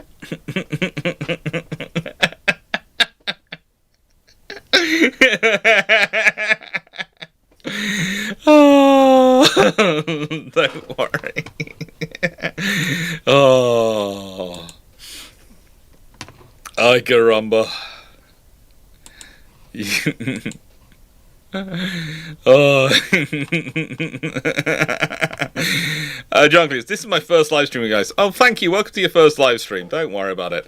It happens every time, and the bot sometimes misses the questions if it's not properly fully opened and not messaging, which is why I say wait for it. But you know. Oh, Derek, the Northern Ireland barrister strike ended, and I was due to be sentenced tomorrow. But in a Hollywood twist, the judge had a medical issue, so it's mentioned tomorrow, and the court has summer recess, so in limbo. At some point, why are you getting sentenced? He's supposed to be going to jail. He's supposed to be going to jail, and why? I will let you go talk this out with Derek. I'm not going to share his private business publicly. But the thing is, because he's always chatting on the channel, and he's been and asked basically if we could send him, some of us could send him letters when he goes in, and we've gone, yeah, we'll do that. There's not just me. There's a few of the other admins. I think Leslie and a few others have said, yeah, we'll get a set up so we can send him some letters, so he's something to read. And it's yeah, he's been preparing to go to being sentenced and go to jail for about, I want to say about 6 months, Derek. I'm not 100% sure, but I think it's about 6 months we've been talking about this.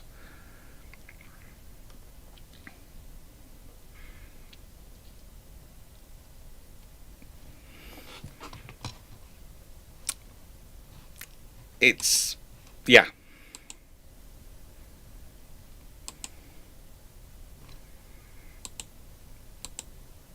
A 1 mile by 800 foot ship? Okay, That who's can't be right. who's putting in the super ship? That can't be right. That's way too narrow. Okay. Questions are now closed. Steve is happy. We've got enough questions. It was a lot of questions in a short time, but we got them in. John Shaves. Were there any noticeable effects to the US Navy during Eisenhower's term because an Army general was president? Not really. There was the revolt of the admirals at one point, but that was more to do with the threat of nuclear weapons and to preserve the control of the US naval aviation because, how do I put this politely? Some people decided that the US Navy America should really do is retry the experiment of the British in the 1920s and 30s and hand over control of all aviation, including naval aviation, to an independent air force. And for some reason, the US Navy officers who had seen what had happened to the Royal Navy in the 1920s and 30s and naval aviation were not keen on this idea. I cannot think why. It is most surprising to me they were not more supportive of such a obviously wonderful idea.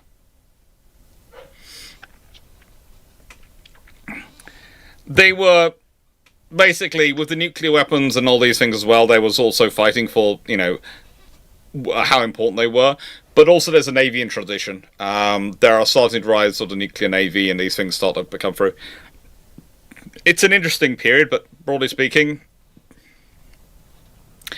Eisenhower was a general, but he'd been Supreme Commander of Allied Forces and spent enough time dealing with dependence upon the Navy for moving his stuff around that he wasn't going to be the type of officer who was going to throw the baby out the bathwater just so his precious army got some supplies, which actually caused him arguments with Bradley.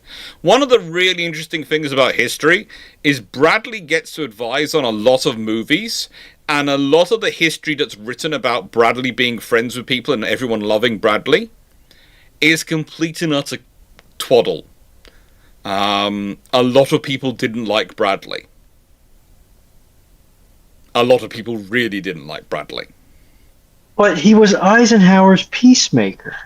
No, he wasn't. He caused Eisenhower at one point complained he caused him more trouble than help. Whenever he tried to whenever he had to go and do these things, he was not that good. He was not good at diplomacy. He caused a lot of issues between Eisenhower and what's his name, the very Patton.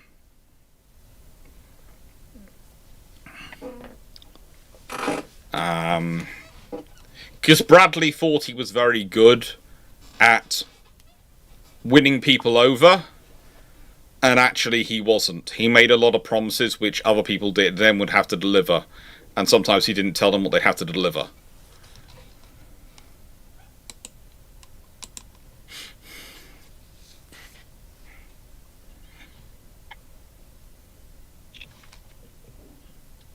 Oh, Eisenhower still used them, but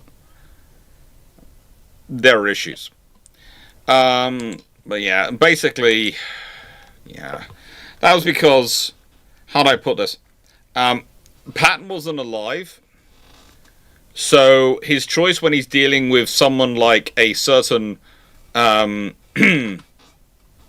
certain general in Korea is to send someone who has to have some kind of equivalent combat seniority and combat status in some regards to him to go out and see him. That is a very small number of people that he can draw from. So, as said... How did Patton get along with MacArthur? The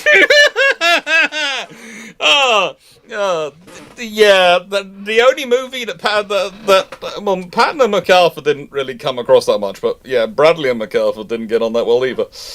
It was fun. Joel Fredericks, how big could the Turkish Navy be in World War II while still maintaining their neutrality, i.e., not menacing enough to be so important to get them to join? There's no budget restriction prior to the war. They could have built themselves up quite a nice navy.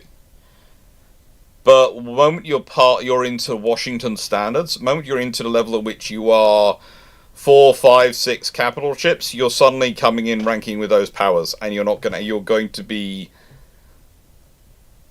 courted as such, but also presumed as such. So the thing is, what could they do? If they have more than 1 or 2 capital ships, they get in trouble. If they have more than 1 or 2 carriers, they're starting to get into trouble. They're starting to get to this point they're big enough the people are going to expect them to do something. If you start to have more than about 5 or 6 large cruisers, you have a similar issue. So realistically, the limit for the Turkish Navy is they cannot be more powerful. They sort of cannot get over a certain level of strength compared to the Washington limits. That's certainly a position in YouTube chat. Yes and no. There are certainly a large number. Yeah, there are a large number, but also you have to remember that one of the interesting things I've had this conversation with, I had a conversation with someone. There was a general talking to me about comparing himself to World War II generals, and saying, well, I would have done this, this, and this with my force structure. And I went, that's good.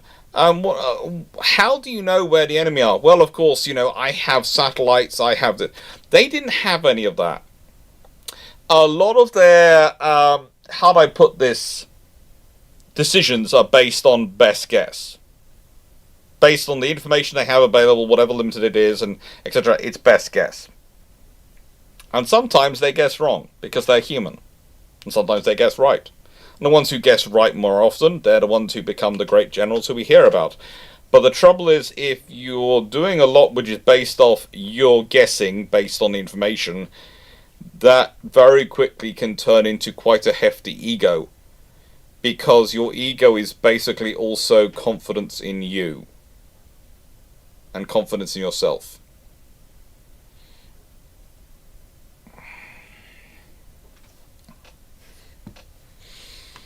Right.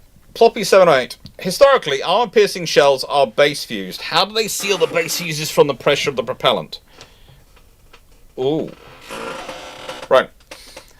Usually they have... they are not... when I say base-fused, they are often off the side of the base in some designs. And in other designs, they actually have a cap which protects them.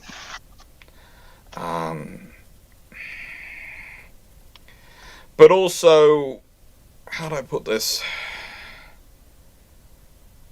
The fuse, because it's on the base, doesn't mean it's, as I said, it doesn't mean it's directly on the base. And it's also could have time protection in it, so it's not going to go off until a certain time after it's been fired, and various other things. To sort of, there are various methodologies. I'm trying to think what's the name of the most popular one. I'm going to have to check my notes. I'm sorry, I cannot remember the name off the top of my head, and I feel like an idiot for it, but I'm not going to talk around.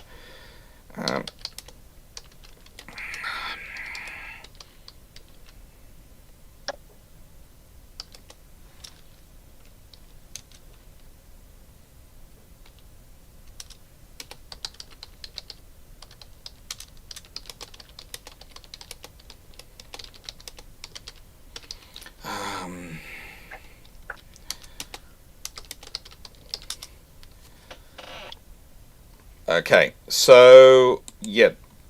So, it's called... Right. They would have what is called a setback block.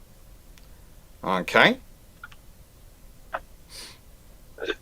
And basically, that sort of prevents the movement from sending the firing mechanisms off. They would tend to have some deformers as well to assist them. They keep the firing pin isolated,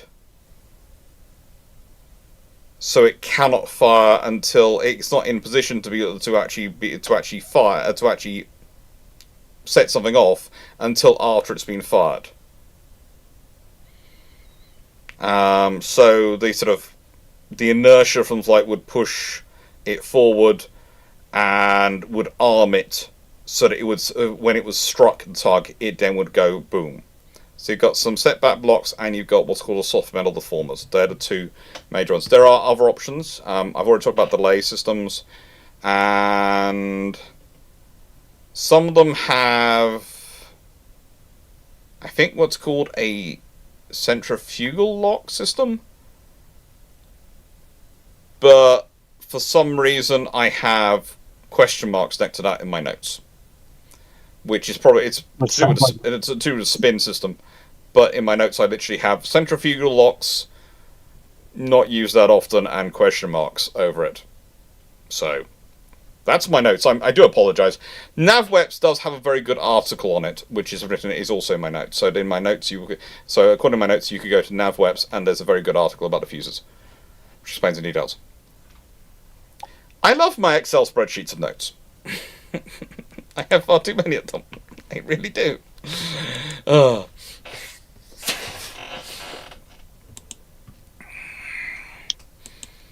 Why do sisters have to have so many little flippin' fiddly bits?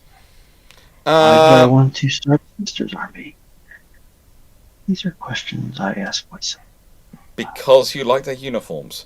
Sebastian Crutchfield, what are the best unis in England for international relations?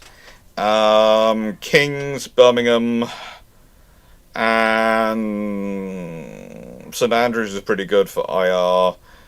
Exeter is pretty good. In terms of if you want to study and actually do something with it, those ones are pretty good. Cambridge has a lot of good theoretical stuff there.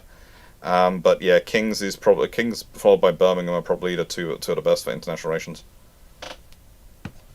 U.S. naval history. You're saying no, no. I'm not sure what about, but I'm hoping it wasn't me reading out my notes.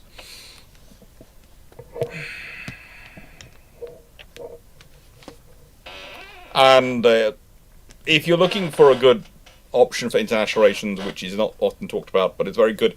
If you want a uni which is good quality but is small class sizes and less well known, St Mary's in Twickenham is very, very good. Durham.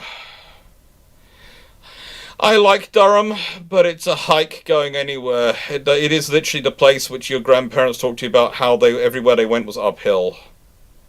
I do not know how. That's. Go ahead.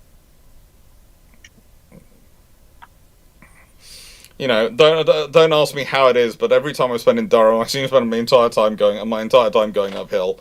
I don't think I've ever found a downhill section in Durham. I do not know what it is, but every time I'm looking for somewhere, it seems to be uphill. So as much as I do love Durham, I never recommend it because I always seem to be going uphill. I'm sure there must be a downhill section to Durham, but I have never knowingly found it. That's the worst part. I'm not building them. I'm getting them put into some cheap Amazonian pluck foam, which is definitely cheap and from Amazon. And I've had these models for some time. I bought them secondhand, and not exactly my best financial decision in this hobby because they're quite busted up. Mm.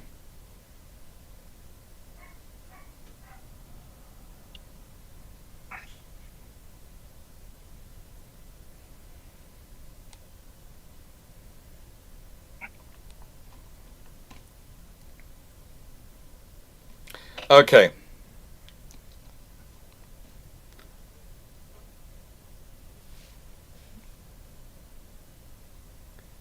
Stafford is apologising to Runon quickly before whatever happened to Timo happens to him. Huh? Yeah, Sinus, Bristol does feel the same. It is always uphill.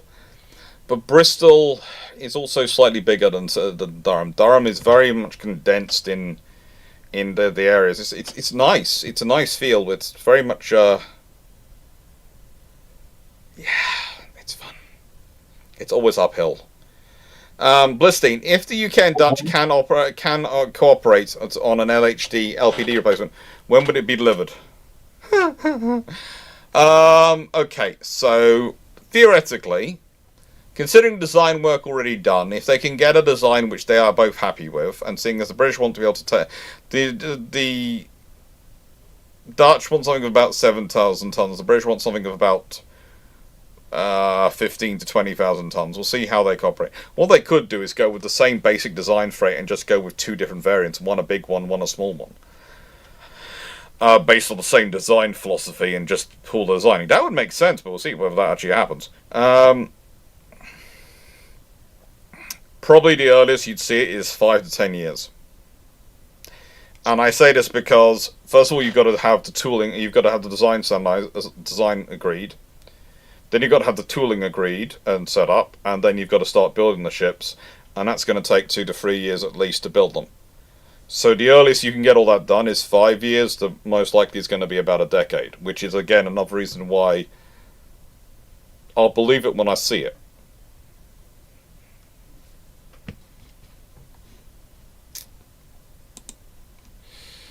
Volunteer per order someone. Would the Royal Navy today benefit more from the 4th base at a Cham pre-World War I full scheme for Rosyth between the wars, or the military lake basin at Devonport post-World War II? Probably the full scheme for Rosyth. Honestly, if there were more dry docks up there, we might actually have more space for the carriers and all that stuff to be done. If they're going to do all the maintenance up there, it'd be better to have another dry dock at least up there for it.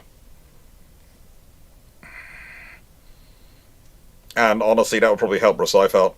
But yeah, there's a whole discussion to be done with all of those things. The military lake basin at Devonport is useful, would be useful, but it's probably Rosyth.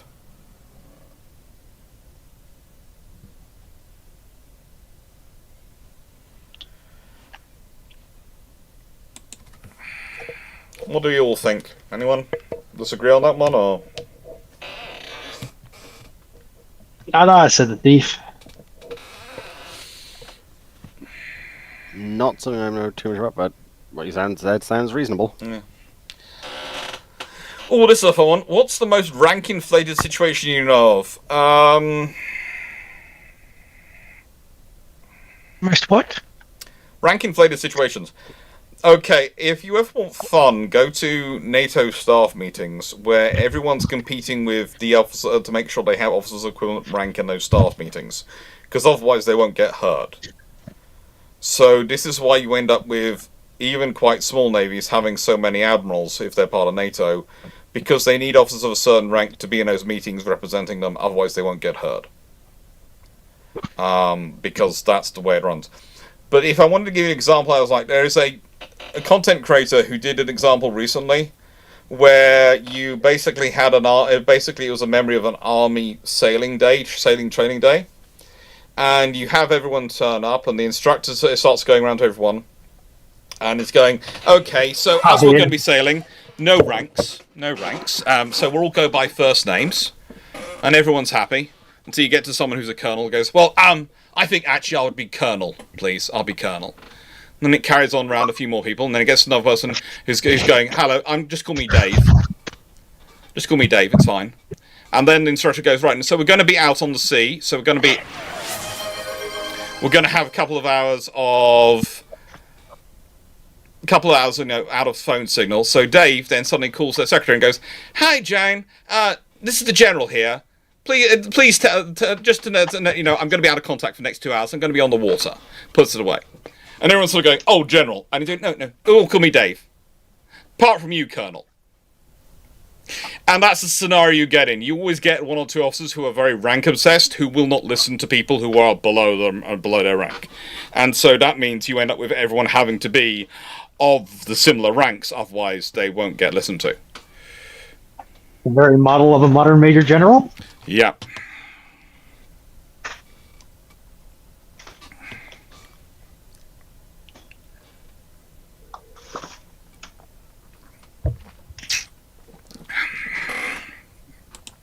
We'll see what Damon come up with. We will see what Damon come up with. I wouldn't be surprised if Damon take the lead in some of the designs, but there are some good. It'll be interesting to see what actually happens. As said, what actually happens will be interesting. So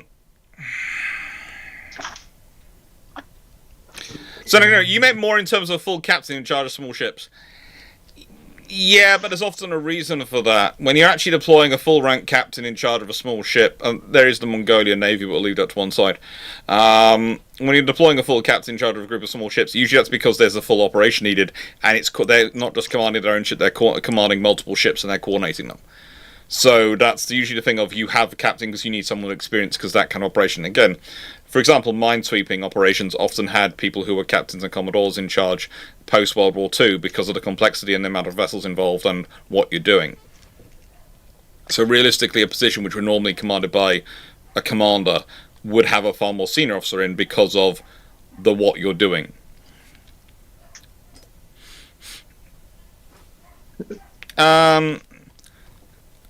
Poemus, do you think that the touted concentration of uncrewed vessels, aircraft, and vehicles in the future, and the reason I'm using uncrewed is so many people keep turning it. By the way, this is the funnest thing. On Twitter, the amount of people who've been talking about this today about uncrewed vessels, but they keep changing to unscrewed vessels. So, as far as I know, that means ships which can't go anywhere because they have no propeller. They have no screws. They have no propeller. So they just keep... Water jet aircraft carriers. Water jets. Everything's going to be an unscrewed ship.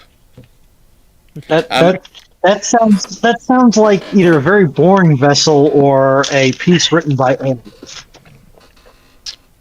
I just found it funny when I saw it on Twitter. Do you think that the touted concentration of uncrewed vessels, aircraft, and vehicles in future procurement within DEP is a political short-sightedness, and what would you say to them if they were advising them?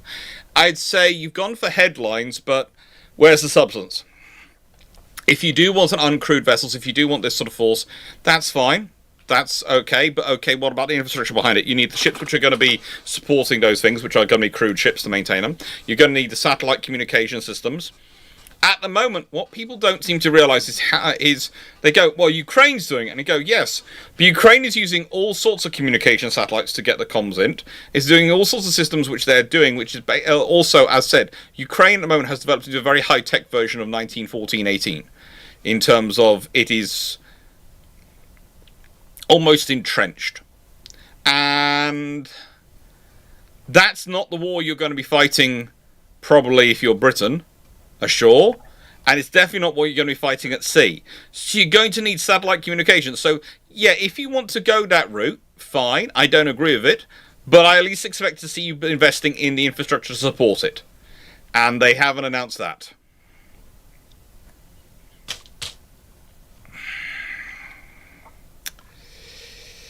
Anyway. Nightingale, if the 23 knot Orion preliminary design L and 21 knot Orion preliminary design L. What was the thing that granted a 2 knots extra speed? Hull shape and it was slightly to be hull shape. The 23 knot one is slightly longer, and it was the amount of boilers, if I remember correctly. Again, that's normally what you're talking about when you're talking about speed. Speed is a function of hull design and power. Length to beam ratio is usually the thing. Usually the impact.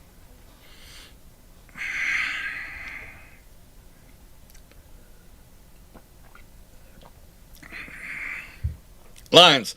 The ship-shaped crew and friends are given a World War II era Flower-class corvette, crewed by friends and mods of the channel, and taking back to pre-battle of the Trafalgar time. How long does the ship last for? And what do you bring for your personal 1-ton allowance of modern stuff in Iron Brew is already provided for?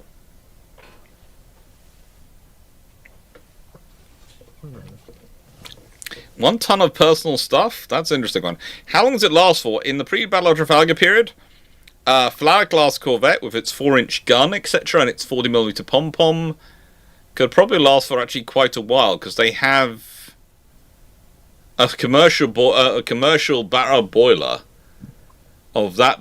They have the old sort of that design, so as long as you keep it clean, it'll keep going for quite a few years. They're oil powered, not coal, but you're running a Flower-class corvette, so it can basically run off any oil you can get, because it basically runs off anything. Its engine is that sort of design. So as long as you can get enough coal for that.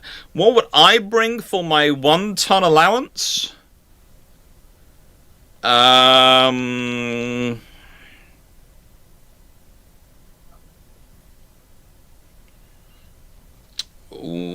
Probably a ton extra. Well, it's so tempting to say a ton extra of 4-inch shells, but no, probably.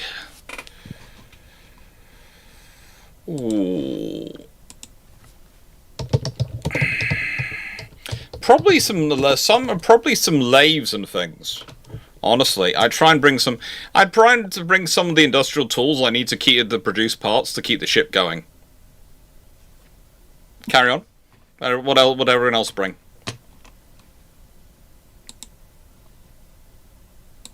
Actually, to check the weight of something.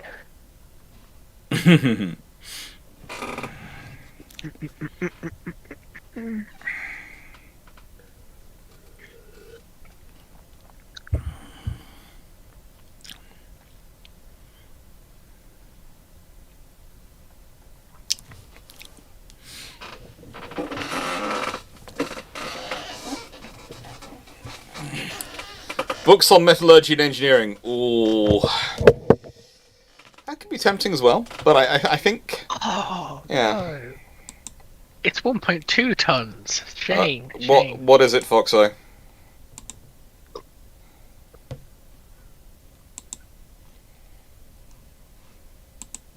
What I will would you just take a TBR Turbo at 12 speed.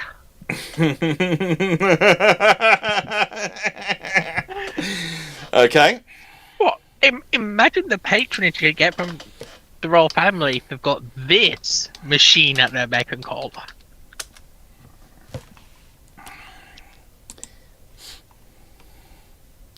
Was Maniva meant to go this fast? You could. I think you could take a couple aerial atoms if you wanted.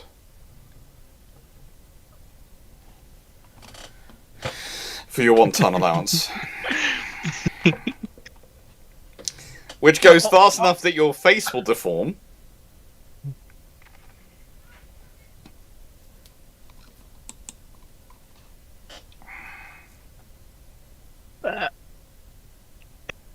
To answer seriously, Yeah?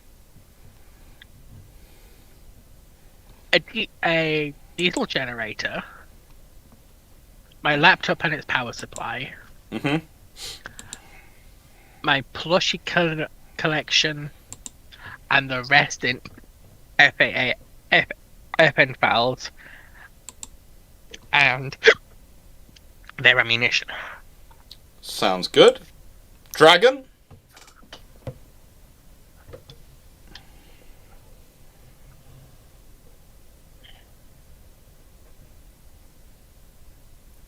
Error code 404, dragon not found. Ah, well, Runon, what are you bringing with you? Well, Foxo's got the generator covered.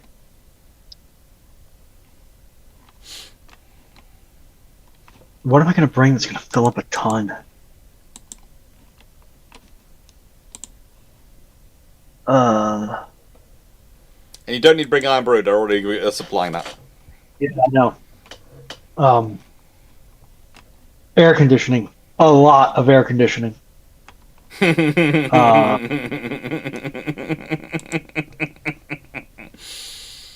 Full modern vaccine suite. Probably some modern radio equipment. Point-to-point radio equipment.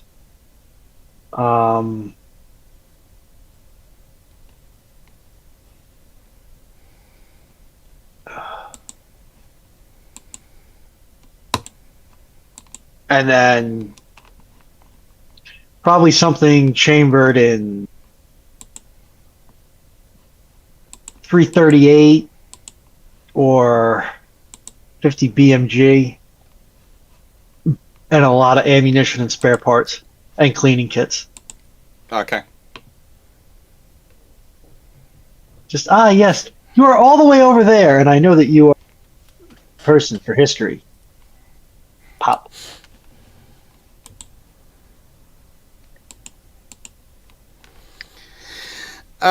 Stafford, what was the best battlecruiser concept that was never built and could have lasted well into the missile age?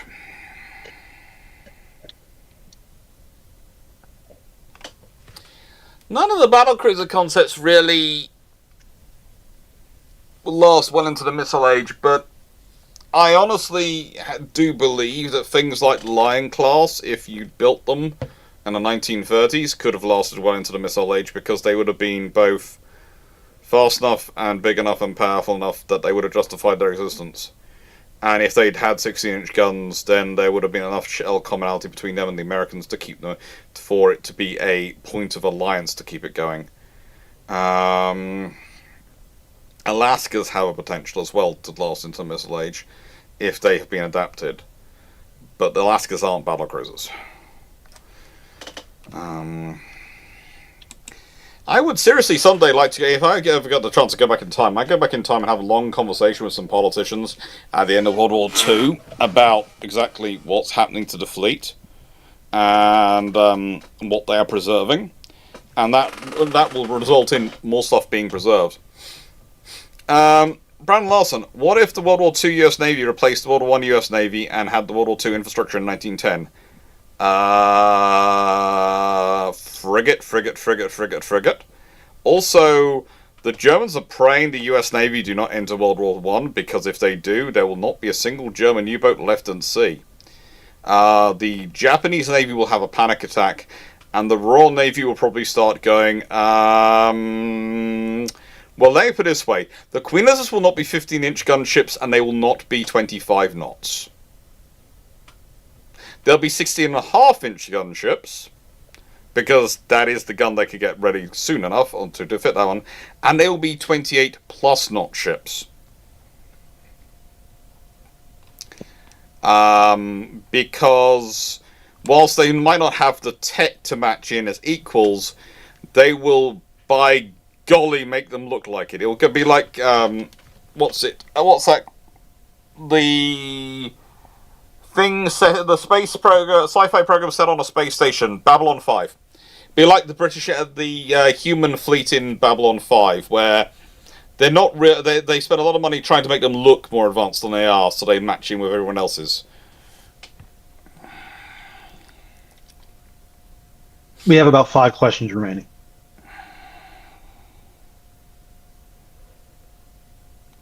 Five questions remaining. Right, once we get through to the last 2, I will press the open button again. Please wait for the sign to change to open, because that means the Discord has picked it up, before putting in your questions. So that there's no chance of me losing them. Senator, some people want to build a 1 mile by 800 foot ship for seasteading. If it got built, what would you use a dry dock for? A 1 mile by 800 foot ship. Okay. Feel so my pain. a mile is Wait a minute, 1,760 foot, isn't it? A mile is A mile is 1,760 foot. 528 feet. Huh? A mile is 5,000. I think it's 5,528 feet. 1,760 yards, isn't that? Wait a minute. So they 1,760 yards. So, by 800 foot. this ship huge. So, this is going to be massive. So, look, put this into other units just quickly. That means this ship is 1,609 meters long by 243 meters wide. Yes.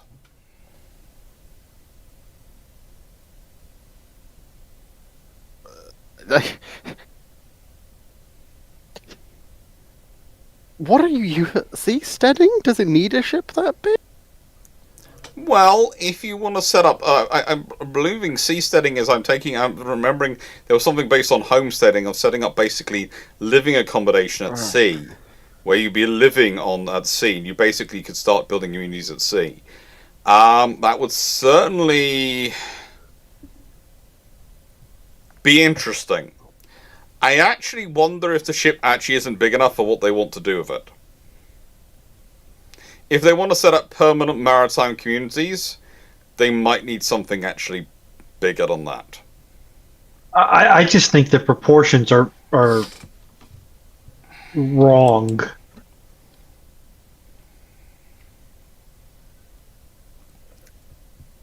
I think that proportion does not a stable hull make.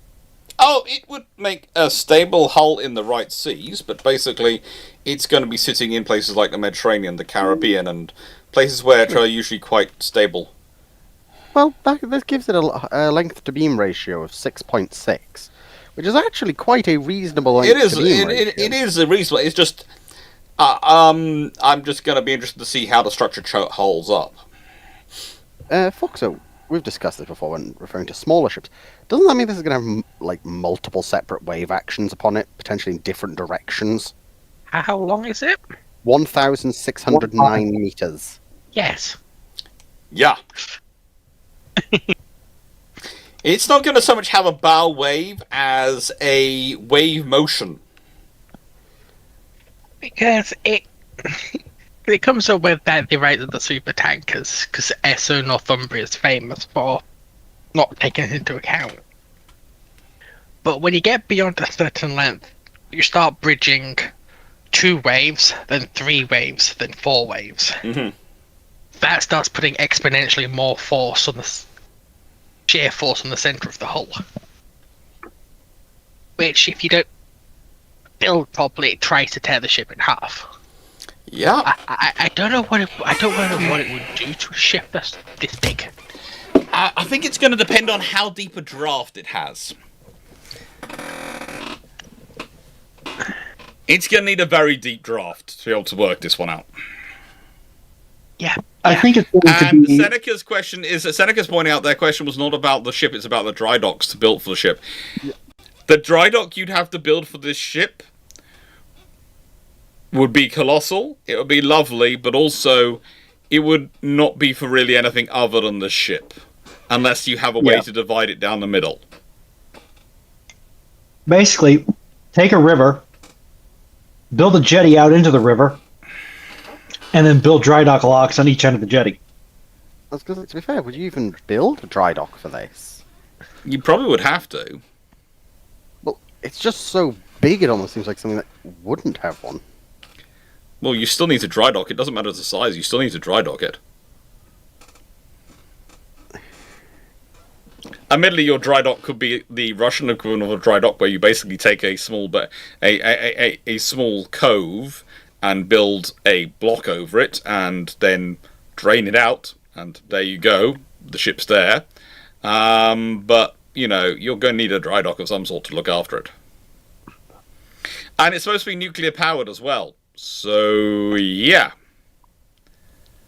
that's going to be Now, fun. a kilometer is doable, in my mind.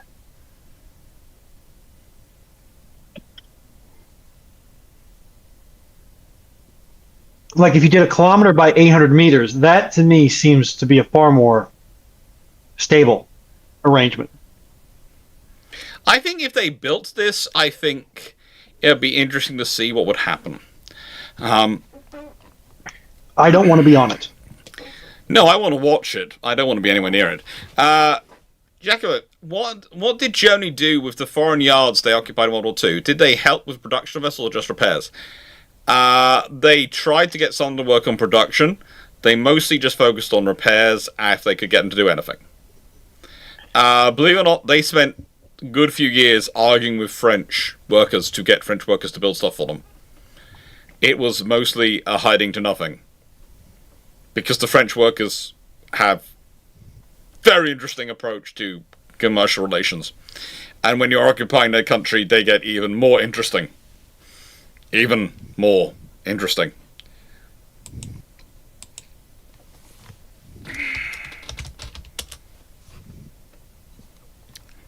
But, yeah.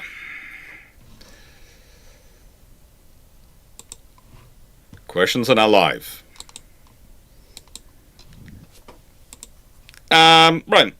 If the British built 8 more Type 23 class as planned, so there's 24, not 16, what are knock-on effects on the Type 26? That probably means you still have construction going right up until the Type 45s are done, so you don't have boom bust for them, which makes the Type 45s cheaper, which possibly means you end up with more of them built, and it makes it cheaper in for the Queen Elizabeths, because you have a production program going and the ships don't stop building, which possibly actually lowers the price of the Type 26s, or at least has them coming in. But also, more importantly, with 8 newer Type 23s built, you probably are not in a scenario you are now where you're down to so few ships.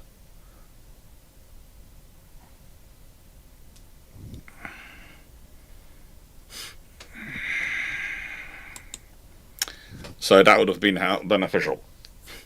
Timu, how would a world look if a certain eyed lady would go full regime change in South Atlantic after the little conflict down there? That would have been interesting, because first of all, she'd had to get the Americans on side for that, and that was basically not a non-starter. And how would she enforce it as well is going to be interesting. Depending on how she achieved it, the effect would be interesting to see what would happen. If she achieved it by precision strike, i.e. special forces operation and air attack to take out and literally capture the regime leadership and then, I don't know, drop them off in Hague or something like that for war crimes, then it would be a different scenario than if she tried to do a invasion and occupation regime change.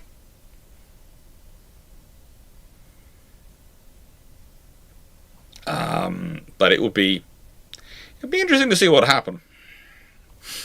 I think most likely she'd most likely do it the Special Forces route, and if she did, and it was successful, then you might see that attempted more by other powers as time went on. So that could have an interesting thing on the world in that it could become the new modus operandi as you don't like this leadership, they are a dictatorship, etc., you are then able to use special forces. Things like recently happened in Venezuela become a common thing for major powers to be doing, rather than a, oh my god, you just did that.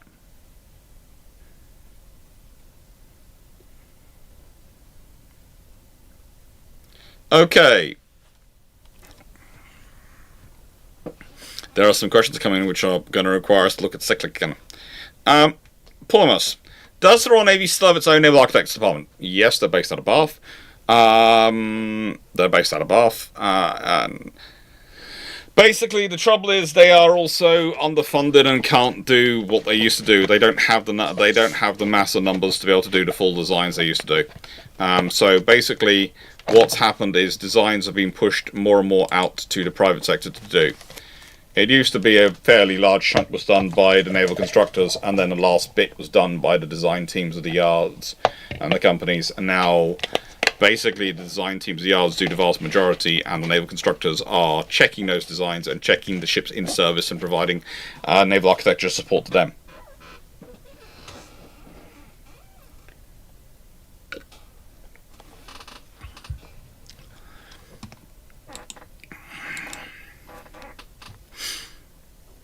Greenwell, by using modern communications technology, senior UK Treasury staff are required to spend several weeks per year operating from all active naval units and grey funnel. Would we ever see a fleet tanker escorting a Russian missile corvette? No. You should never see a tanker escorting a Russian a vessel. I have been shown, but there was even worse. I did a video on this recently because it's probably longer than I think about it. But there was a picture which really annoyed me, and so I did a video about it. And the picture was a Royal Fleet Auxiliary tanker escorting a Russian submarine. And that video I demonstrated quite how annoyed I was. Would we all agree? Did you all see the video? Hello? Video? There's a video? What video? There's a video where that I showed off the pictures of the Royal Fleet Auxiliary tanker escorting a Russian submarine. And basically said, never do this. But haha, funny Russians. Yeah, I did have a video come out at that sort of time where I basically ranted about that for about 15 minutes, I think. I do apologise.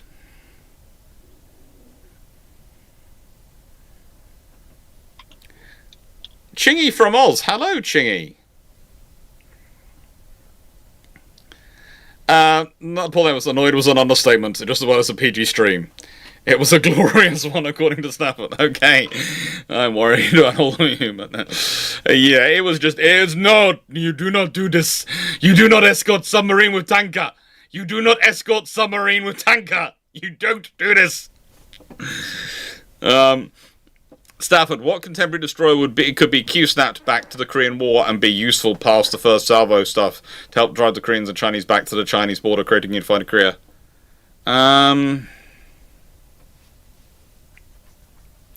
Sejong the Great or Maya, probably. And the reason I say Sejong the Great or Maya, because frankly, the amount of firepower they bring for air defense, but also strike capability is kind of useful. Plus, they have their helicopters. Combine it all, and their radars are a fairly useful asset for monitoring the entirety of the Korean Peninsula. It's going to give you air warfare, air control of the entirety of the peninsula.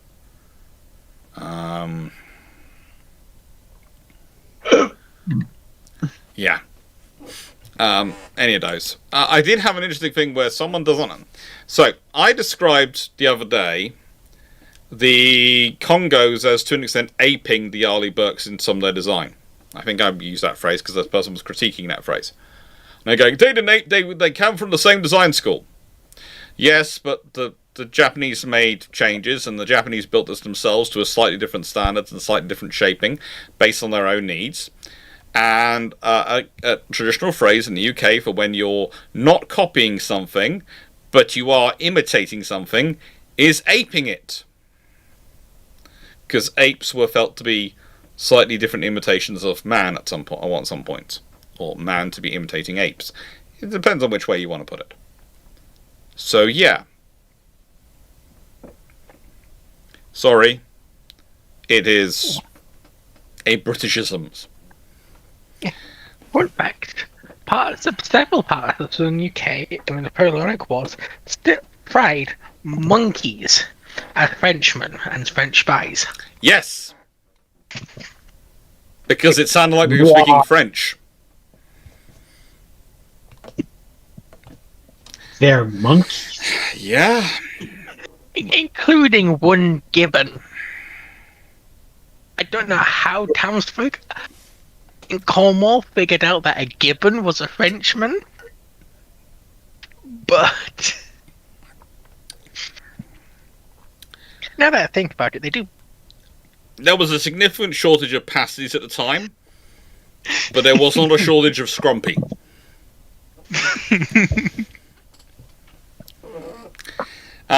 Night Secret, were any of the other dominions on the Canada planning to build a dry dock big enough for ships like Hood, G3, N3, and whatever would follow them, and if so, who? Malaya, India, or Australia? Hey, Steve, don't insult my coworkers like that. Some of them are halfway decent things. You're the one who brought up your coworkers as being that. Steve was just saying humans.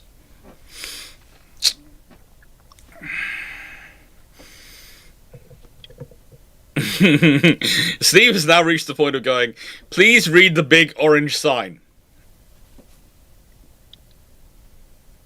Don't make Steve tap the sign. He will tap the sign. You might not be in the room with him, but he is tapping the screen viciously.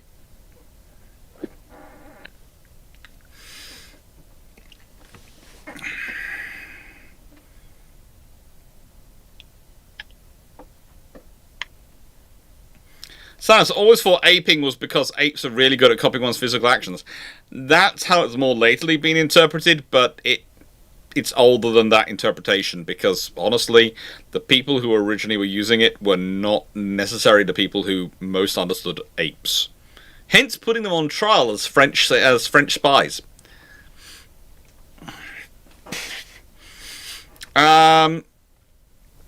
Brand Larson, what if the entire High Sea Fleet is replaced with their World War II counterparts, and the numbers stay the same, and the infrastructure changes to support such a force?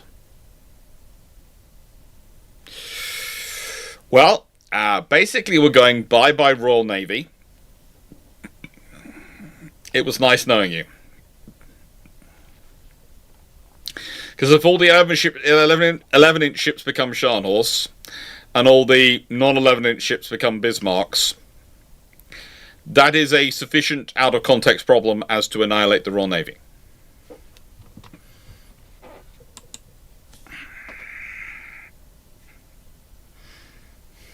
Because it's a lot of radar, a lot of good guns, there's a lot of thicker armor, and it's a lot vaster fleet.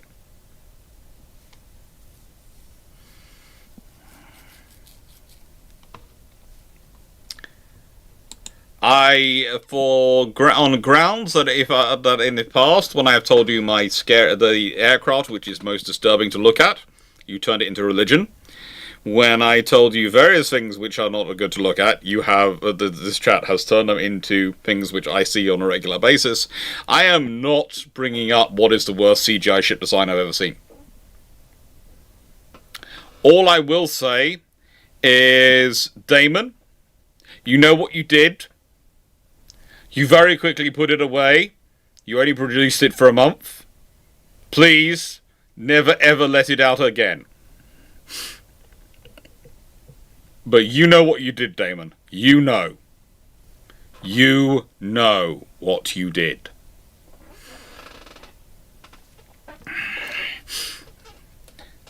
Lions, how would Runon feel about rewiring a Flower-class corvette in the last question?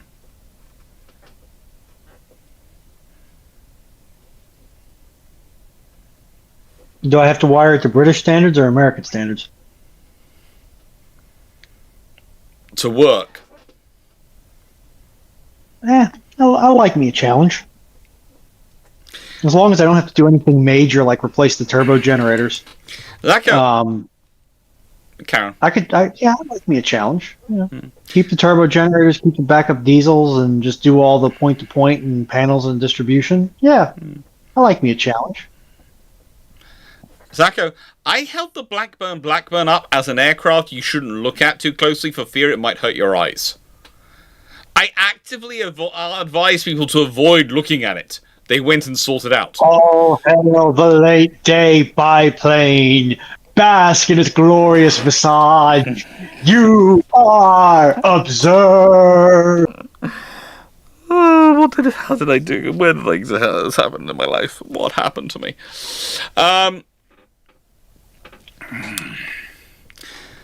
Foxhound, Dr. Clarke, it's a bit out of your wheelhouse, but do you think you could do a Bruships on Ajax with Think Defense if he's up for it? If he was up to it, I'd be happy to do it if he was up for it.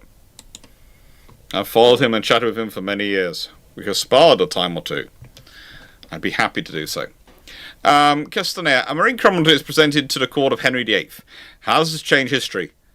Ooh. There's going to be a lot of exploration. There's also what is prevented? a marine chronometer. A marine chronometer.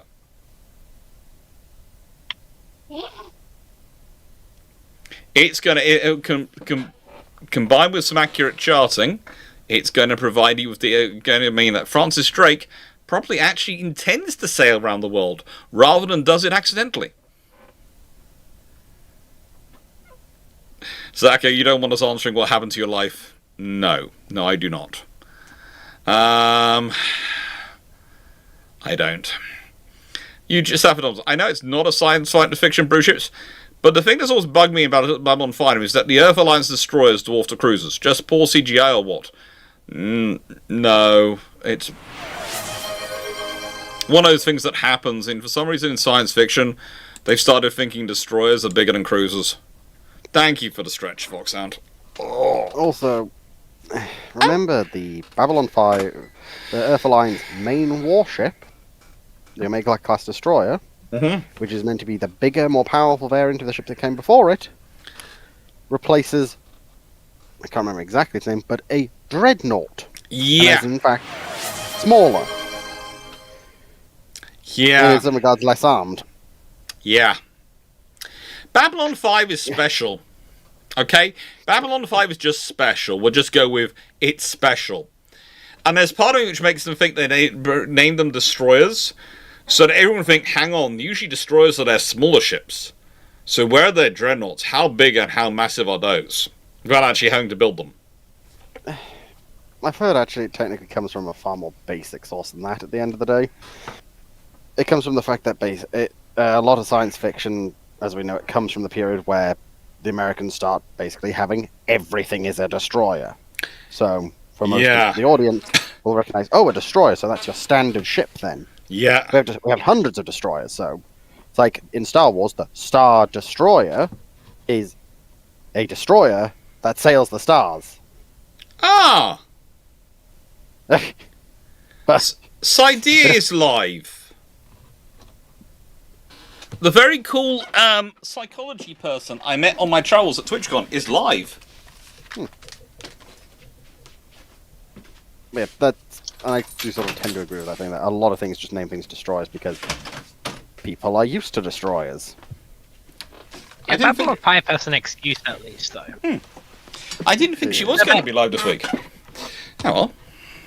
And that transitioning from destroyers from dreadnoughts to destroyers is a very good way of showing warfare changed in the war preceding Babylon 5. Good lord. I'm sure... normally when I was live on a Sunday afternoon, no one else was, okay? Now, current moment, Fleet's live with 3 viewers. World of Warships is live with 1.6 thousand viewers, and Sidea is live with 177 viewers. Hello to my 14. Hope you're well. Thank you for watching on Twitch. Hi. Thank you to the people on YouTube as well, because I have No idea who's on, how many we have on YouTube, because for some reason, Restream is not working. So it's not telling me. Hi. It used to tell me, but it's now not telling me. It's helpful like that, is Restream. It really is helpful sometimes. I love it. But, yeah. Next question. And, yeah. Oh, there are 66 watching according to YouTube. So, thank you. Thank you, everyone who's watching. Tankfest is done. Oh, yeah.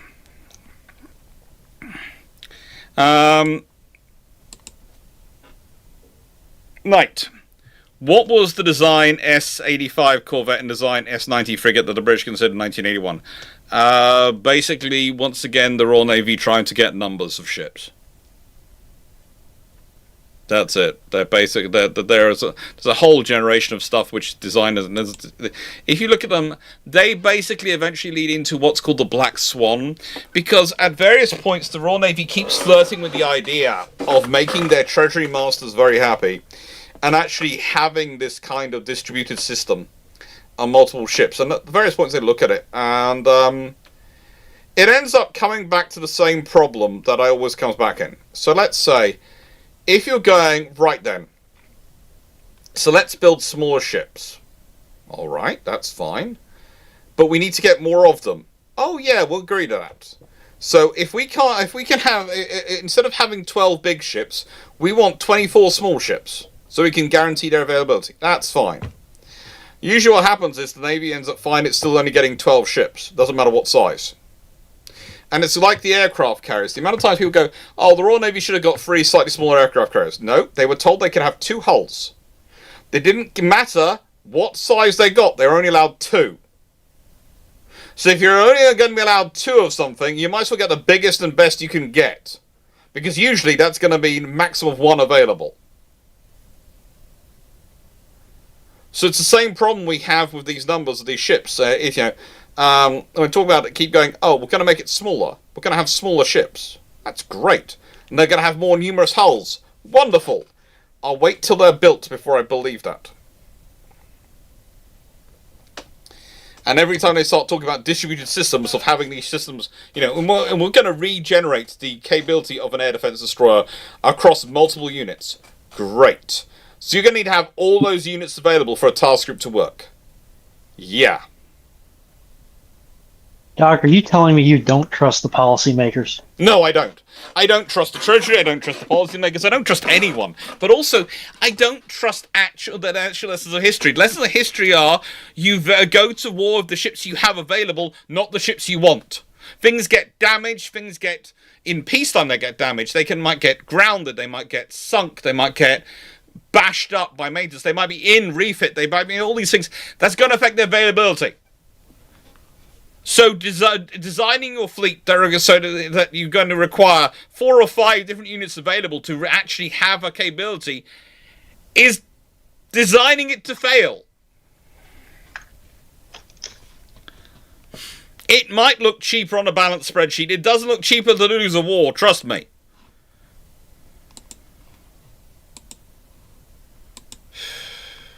Sorry. Rant over. Right. Rant. North Sea oil comes online pre-World War II. Benefits and negatives during the war. Means we have more fuel. We have our own fuel supplies, but you know that's useful. It means we don't have to worry about energy imports to the UK, which is useful for the war. It means the target which the Germans are going to be heavily focusing on, which is going to be problematic because we're going to have to defend it. Might that mean that Scapa Flow actually gets some upgrades? They probably would needed them pre-war. For them to get the upgrades, it would need to happen pre-war. Doesn't the question stipulate that? Yeah, it does. So Walls yeah, come- probably you do get the upgrades, but it's whether it comes online in time for the Treasury to actually put the money out to upgrade them to concrete, and so that we end up without having the whole thing of someone being able to sneak in.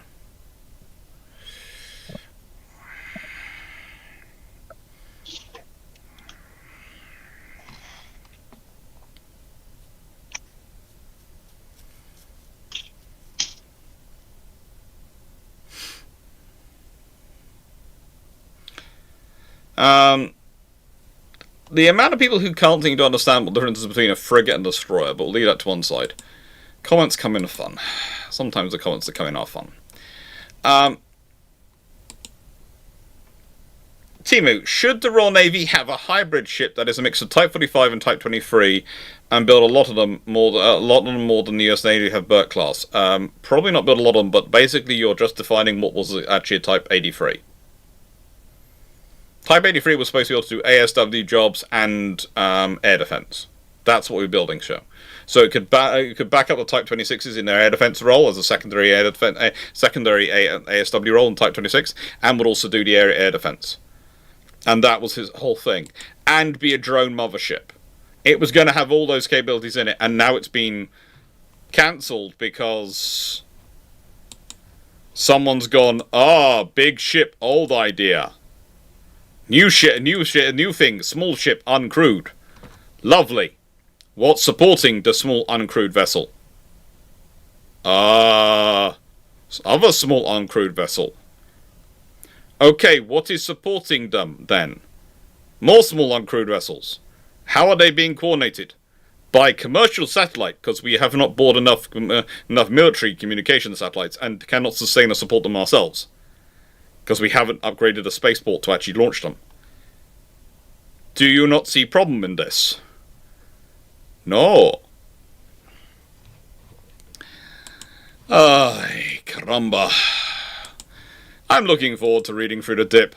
I basically set aside my Tuesday to read through it.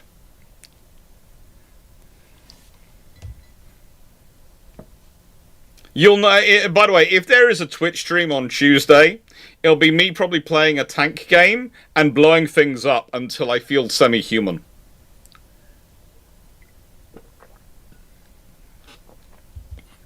I warn you now, it might happen. Brandon Larson, Dr. Clarke, check the picture in Cyclic. This is from Twilight of Empires mod for Sea Power. What is the panel's thought on this chaos? What is the panel's thought on this chaos? Well, I hope the rest of my team has got there first, because while they're talking about it, I'm going to do what I normally do at this point, because we're down to 2 questions. This is from Twilight. And I'm going to... Don't really know what I'm looking at here. Okay, questions are open. Let's take in another few. That looks like I'm a gonna bird. go back to Cyclic. You're on my phone. Again, sorry, don't have laptop set up. So, looking on the phone. Steve, wait! Steve is going... yeah, wait till the orange thing shows up. Wait for the banner. Well, that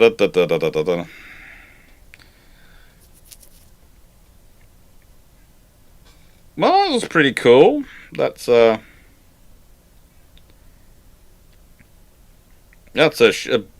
is definitely something like that. And there's a baby Burke.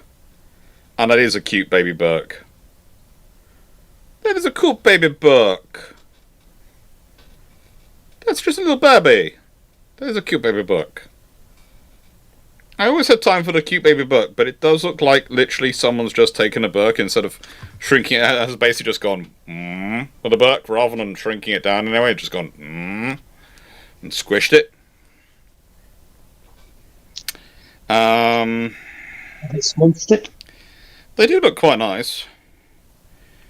The Russian destroyer, the Russian, I think it could be a cruiser actually. Looks pretty decent. Okay. Steve is currently counting questions. I wonder if we'll get to 100 again this evening. I don't know. We're only, I think, at 65, and it is 10:15, so usually at least another hour and a half. So maybe.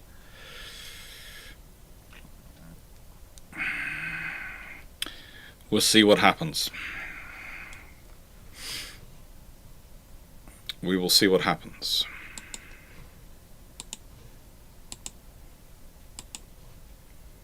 Remember, if the defense investment plan does come out, I'm gonna see if I can get the rest of Shipshape Crew to do a Shipshape Crew special with, of course, the wonderful Foxo, Dragon, and Runon as well here on the defense investment plan.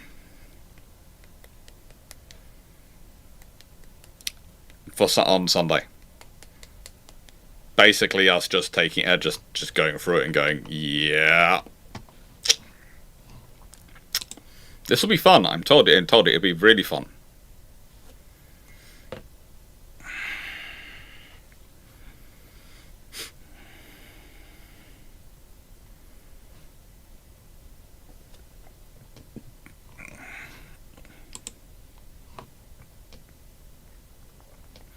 One of the questions that come through is Steve's test. I'll leave that to Runon. Paul Amos. I'm going to put a routine in that bot. Yeah. I won't tell anybody about it. It'll just appear. You type in test as a question and it's going to respond with something else. Paul Amos, do you think floating dry docks situated near to the current naval dockyards are a possible way forward if it's considered that refurbishing existing fixed dry docks will be too expensive to do? Yeah, they're an option, but you've got to, realistically, you've got to do a mixture of both. You've got to do some floating dry docks, especially for Faz Lane. Probably also need some in some in Plymouth. But you also need to actually invest in maintaining, upgrading and maintaining the dry docks we have. But it's better to do that after we've got the floating dry docks, so we've got somewhere to move the work to for a bit. Did I like the British Kirov? It looked interesting to me. Zako has just reached the 90-second cooldown. We already had a question earlier, which I answered on the Miko 200s and the cancelling of their program. So I'm not sure if you want to put that in again. I'm happy to answer it again, but I've already gone over it at the beginning. If you wanted to, if you want to scroll back in time to that. Night Signal, everyone. So follow up to Hood G3 N3 question: where in Australia, British Malaya, and the British India? When was the dry docks due to start construction? Basically 1920s. Malaya, obviously Singapore, India, Bombay, and I think the one on the other coast. I'm trying. Calcutta? Is it Calcutta? I think it was Calcutta. And Australia, I think it was planned for an expansion of the island in Sydney. So an expansion of that facility. But there's all sorts of ideas put forward from. But basically, the idea is to push it around.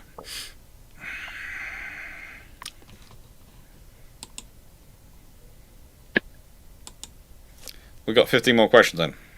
Cool. Stafford, what class of ship would the panel like to be in command of just prior to the Dreadnought Age, during the Age of Empires, and why? So about 1904, what would you like to be in charge of? Oh. Oh. Oh.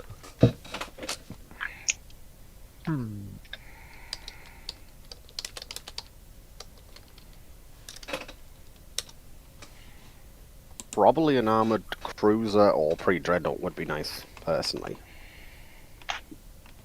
I'll take Olympia.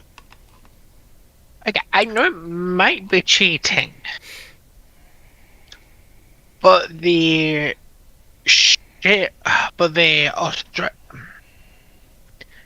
Royal Australian Navy vessels that were converted to harbour ships were still HMAS. Mm-hmm. One of those. Probably in Canada. Okay, I'm going to give people a bit of a fun question. If I'm in charge 1904, 1905 of a ship, I want to replace Teragaki Izo. So go and look up who Teragaki Izo is. and you will find out which ship, and I'll see if anyone can, how quickly people guess what or why I wanted to be on that ship and what I'd be doing. So I would like to replace Teragaki Izo. Let's see how quickly the chat gets it.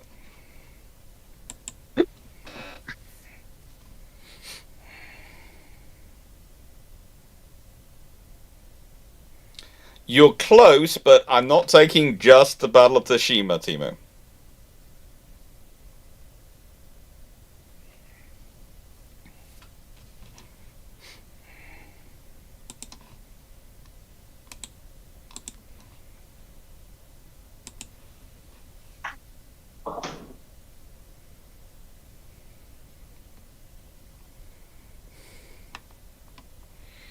There is a reason I picked Teragaki Izo as the person I would like to replace. Does he work under Yonai? Nope.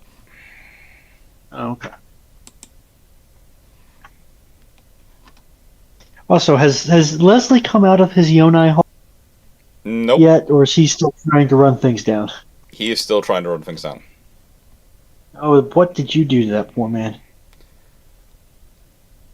So, to explain why I would do Teragaki Izo, he's in charge, he is captain of the Shikishima, which is the battleship which is second in line at the Battle of Tsushima. And I would like to replace him, because that would give me a great view of the Battle of Tsushima and be able to see all that's going on.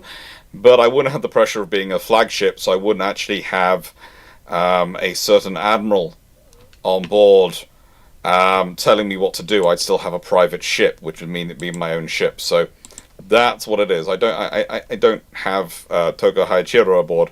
I just have me.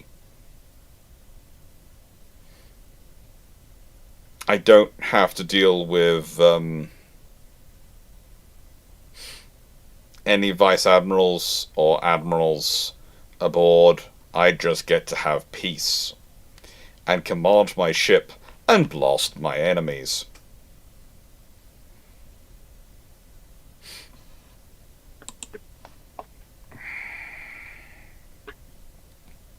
No, I wouldn't want to be an RN observer. If I want to be the captain in charge of my ship. I don't want to be someone sitting there going, I can see everything that's going on. Maybe I can nick a gun and man it and crew it if the gun crew get wiped out. No, I want to command my ship.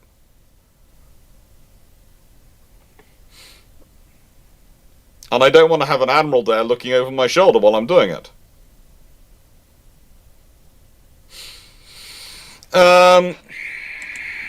Yeah. Sadu, do you have any examples of annoying ideas that just refuse to die for warships that will get people killed if turned into a warship? I think the one I've talked about this evening, I'll be interested to hear what the rest of the crew think, but the one I've talked about this evening a lot is the idea of distributed systems. And whilst I like the idea of distributed lethality, where everything's a shooter and everything's a sensor, that makes sense as long as you've got a balanced force where everything is a sensor and everything is a shooter. When you have a scenario where you're talking about where some ships are going to be sensors and some ships are going to be shooters, or you're mixing around these things, that's when you have problems. Because that means you suddenly have a system where you have weak points. When everything is a shooter and everything is a sensor, then your system adapts. If you lose one thing, you still have a lot of sensors and a lot of shooters. I think it gets into problems once you start talking about, oh, we're going to shrink it down and spread it around multiple assets, and it's just a case of, yeah, that's a nice in theory, doesn't work in practice. And again, I'd point to the lessons of the Far East. I'd like to point to what the countries which have had the least effect of the peace dividend. World is going to be at peace, end of history, and how their ships have gone. They're mostly putting more and more VLS cells in their ships. There is no surprise to me that Megamis are going from 16 to 32. And they're still packing ESSM as their principal surface-to-air missile. And sit there and go, okay, so what are you doing? Well, we're putting in ASROC and we're putting in ESSM. Still putting in those. We've just doubled the VLS cells.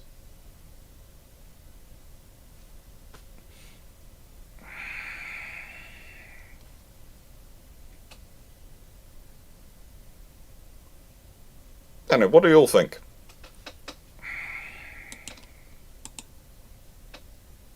I'm torn between just-in-time supply or just-in-time resupply Oh, good lord, just-in-time logistics.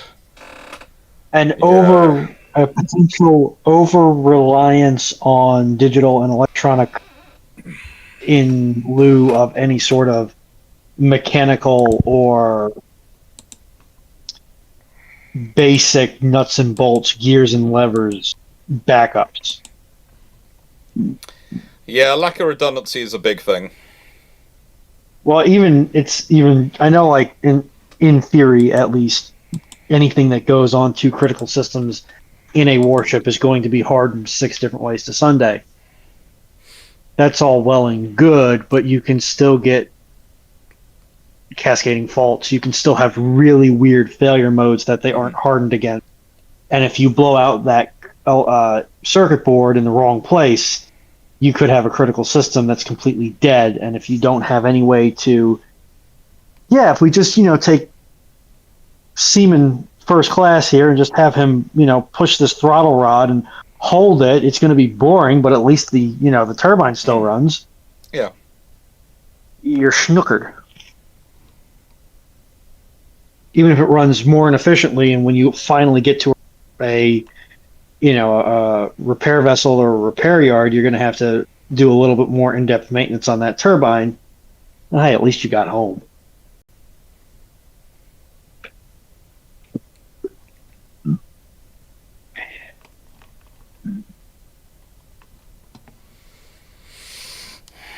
Yeah, they don't think about redundancy as much as they need to do. That's a good example of the Type 45s. Well, part of the problem with them is they didn't put enough redundancy into the power system. And that's why we now have to do the power stuff. Poppy, have you thought of building a briefing pack, autonomous systems, a message from history? That could be a fun thing to do. But the thing is, usually the response I get is, well, we're talking about the new age and new technology. There isn't really relevance from history. We're doing something new. This has never been done before. This is changing the face of warfare. And you sit there and go, oh. You're one of those. These days, there are a lot of technological evangelists. And tech evangelicism is something which is very strong in the modern world. And it's been strong for a long time. And it doesn't really necessarily take notice of reality. Foxo? Do you have anything to add to the anything annoying that just won't die but's going to get warships killed? Oh. Yes.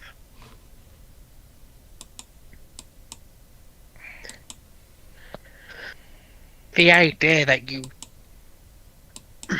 you will always have a very high level of combat efficiency. Yep. And the idea that you will get one hit or one kill. Hmm. And that you don't need strategic depth anymore.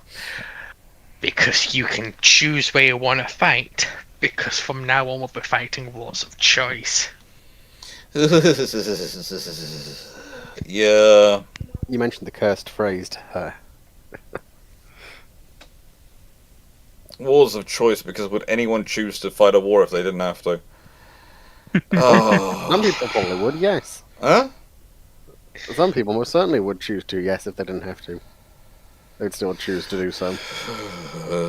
YouTube Minecraft Watcher, what heavy cruiser design would the panel recommend for the service in the Pacific against the Japanese? Myoka class, Megami class, Baltimore class, or County class? What? Yeah, Baltimore. Baltimore, though I wouldn't necessarily mind a London subclassed county. I wouldn't mind it, but I think Baltimore's probably going to win it because they're the newer one. But yeah. Well, the Mogamis have issues. The counties are still significantly compromised designs fundamentally. And this is the fight the Baltimores are built for. Yep. And because they've come later, they're not subject to half the limitations the earlier heavy cruisers have. And we're forgetting one very important thing for morale. The Baltimores will likely have an ice cream machine. The county class will be carrying alcohol. Yep. I don't drink, so Neither do I. The ice cream machine does win it as well. yeah, I don't drink. So the fact that the counties will have alcohol is kind of okay. Woohoo! But just adding in because I knew someone would add it in the chat. Anyway, Timu, what would be the most European system for having ships fitted with ballistic missile defense made in the EU and UK? Probably something from the Asta Silver line, the Asta sort of line of missiles, the Sea Viper series. There's the Aquila, which is coming along, which is the next generation, really, an improved system, potentially as an option. There's a few systems there, but we'll see what happens. Honestly, I think the biggest problem for the British is we went for the A50, not the A70 VLS of our silver variants of missiles. We should have gone for the A70. At least that longer VLS would have been very useful right about now.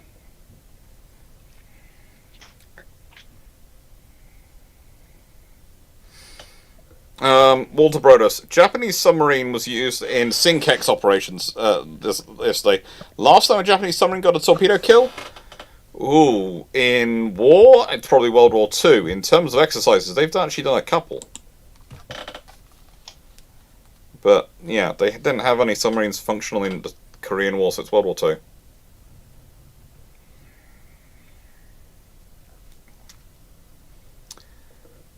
Zacko18, do you think they'll sneak in some cancellations on Type 26 and 31 also? Doubtful they will need to for the moment, but I have no idea what's coming up in the future. I doubt it's on the Type 31, I'm more worried about the Type 26. Because it's been stretched out so long. Thanks to the Norway build and the way that's been implemented. Type 31, it's doubtful. But I'm worried about the Type 26.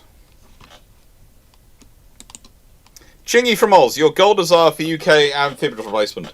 I'd like to about 4 LHDs, all with the capability of launching F-35Bs, drones and helicopters, and carrying 4 LCUs, landing craft utility, 4 LCVPs, landing craft vehicle personnel, and at least 8 of the new combat boats to provide support for them doing their operations.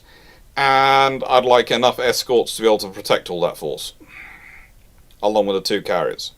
And I'd like enough aircraft to be able to actually sustain an air group on all of those ships when they need to be sustainable on them. That'd be me. And I'd like each one of those amphibians to be able to carry a reinforced commando of Royal Marines, which means you probably need to grow the strength of the Royal Marines up to 4 regular and 2 reserve commandos.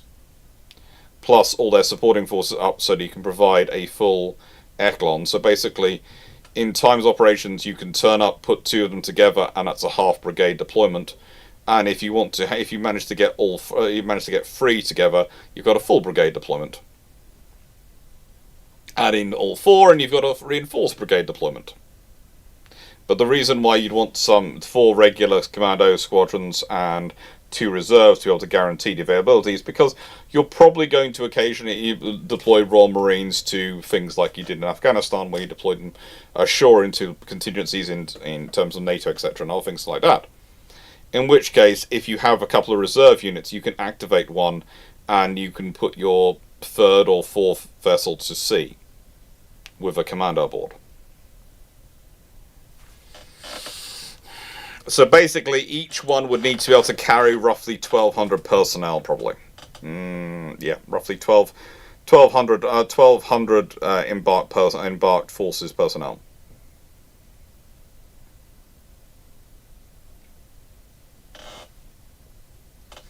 Warspite's name is already taken for an SSBN. Please do not bring that up again. As I've said before, almost any other name from Battleship history for British I would have taken for an SSBN, apart from Warspite, because we all know Warspite has a habit of thinking for herself.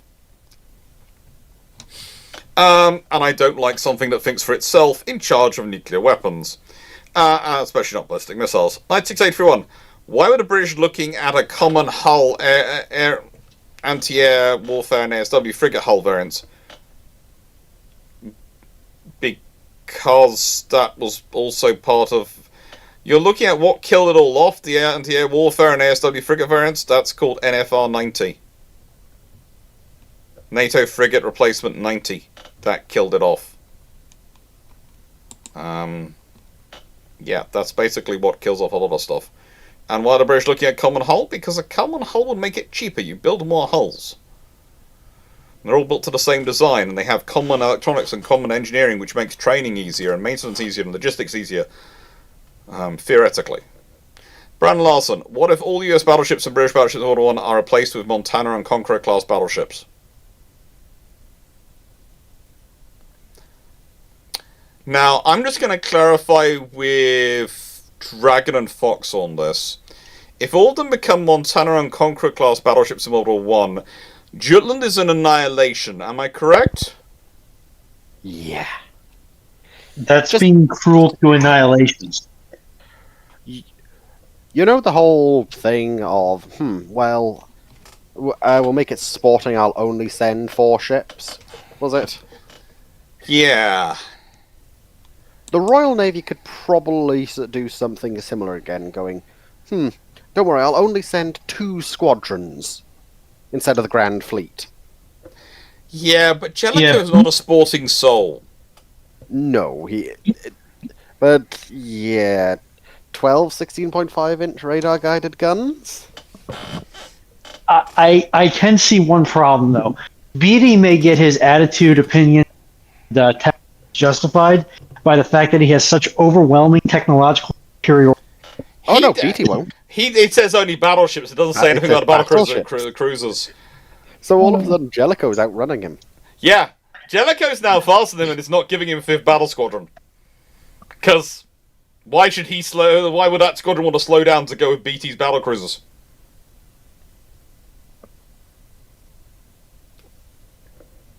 And let's be honest, HMS Dreadnought is sitting on the Channel Squadron as the hang on, it's all the battleships, so it includes the pre-Dreadnought battleships.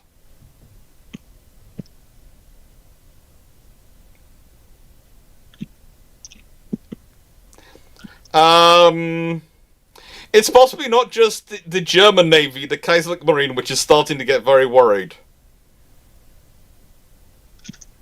Radar-guided 16.5-inch shells versus Turkish forts in the Straits in the Straits of Dardanelles.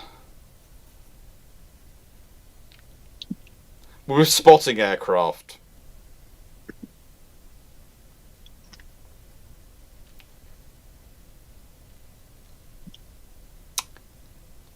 So that's gonna be an experience.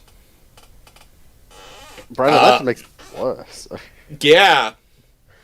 Battle cruisers get replaced by admirals in Alaska as well. The Alaskas don't really matter because the US don't have battle cruisers, so... No, so that doesn't matter. If the battle cruisers get replaced by admirals, that doesn't really help them. If I remember correctly, the Conqueror can do 30-something knots. Yeah. And Hood can only do 32-ish knots? Isn't she? She's a 32-knot ship? Yeah. Conqueror does 29.5. So... Yeah. Close enough. Close enough. And, yeah, also, if this happens at the beginning of World War One, then Battle of Cornell could be very short, because if that is a Conqueror, A, she's not breaking down, and B... Lord help Grass Bay. Lord help Von Spade. Nicest way. That turning up going, hello! You have a fleet. You no longer do.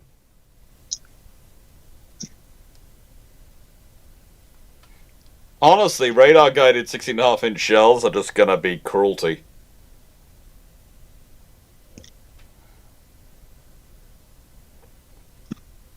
Yeah, yes. Basically, that's under that scenario, the Royal Navy and US Navy have just basically declared the rest of the world might as well not show up. Because the Royal Navy has something like 60 pre-dreadnoughts battleships in service at the beginning of World War One. I think something like 60 of them. And then they have the Grand Fleet as well. So you're probably talking some region of 90 Conquerors.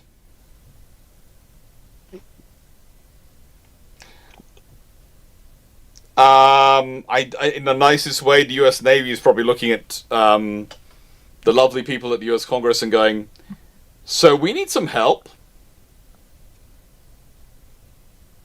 In the nicest way, we need some help. That's numbers we cannot deal with in that terms of that volume. Our Montanas are good. They're better than everyone else. But we need some help, because there are 90 of those things.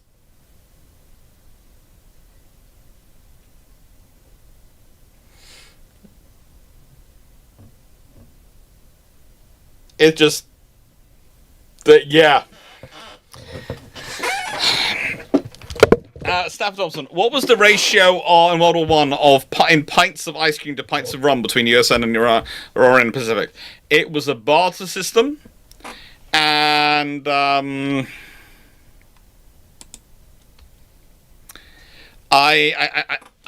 don't know. The ratio depended upon the time. In hotter months, the option of a cold beer and a cold versus some ice cream was probably interesting. Destroyers used to, of course, in the US Navy, would be ransoming pilots for ice cream. In the Royal Navy, destroyers are mainly going, come back here to the aircraft carriers. They went to pick up their own pilots. Yeah. I think there was quite a vigorous trade going on between the two services for ice cream and alcohol.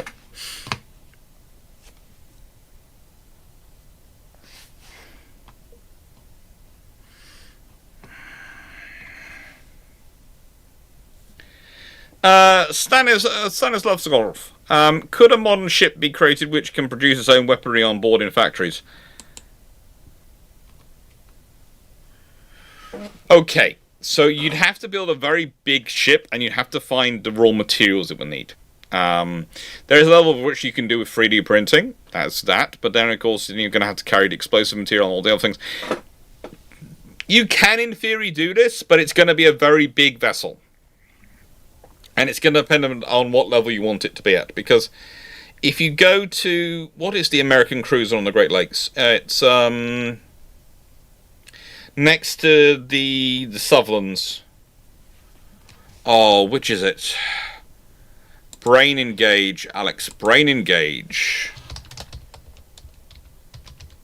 Little Rock? It's at Buffalo Naval Military Park. Exhibits. It's the Cleveland class. It's a Little Rock. It's a Little Rock. Yeah. If you go aboard Little Rock, you walk into the back of her, you will find a massive facility which is just for assembling, not building, not creating, just assembling her missiles. It takes up a huge chunk of the ship. Well, if you're talking about building weapons, it's going to take up even more. Also, we have 3 questions remaining. So when we get down to 2, we will open it up again.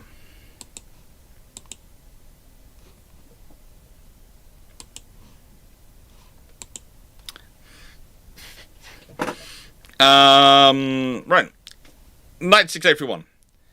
How could Admiral Fisher have handled the Dreadnought battleship's introduction so that it's obsoleting the entire Royal Navy battleship fleet could have been neutered as much as possible? It couldn't be done. The moment you introduce it, you're going to be doing it. The only way you could have done it is if you built more. If you basically ordered 8. If the Royal Navy had gone in with straight by ordering 8 Dreadnoughts straight off in one go, then that would have not so much neutered what the effect on the Royal Navy, but neutered the Royal Navy effect on the Royal Navy's ships. But sort of it's pre-dreadnoughts, but it would neuter the impact on in terms of Britain's dealing with a problem, because it basically the British have gone in. We've got 8 already. How many fuel you got? None. And then it's Germany went, we're going to build 4. Cute. We have 8. We're ordering another 4. That'll mean we have a 3-to-1 advantage on you in numbers.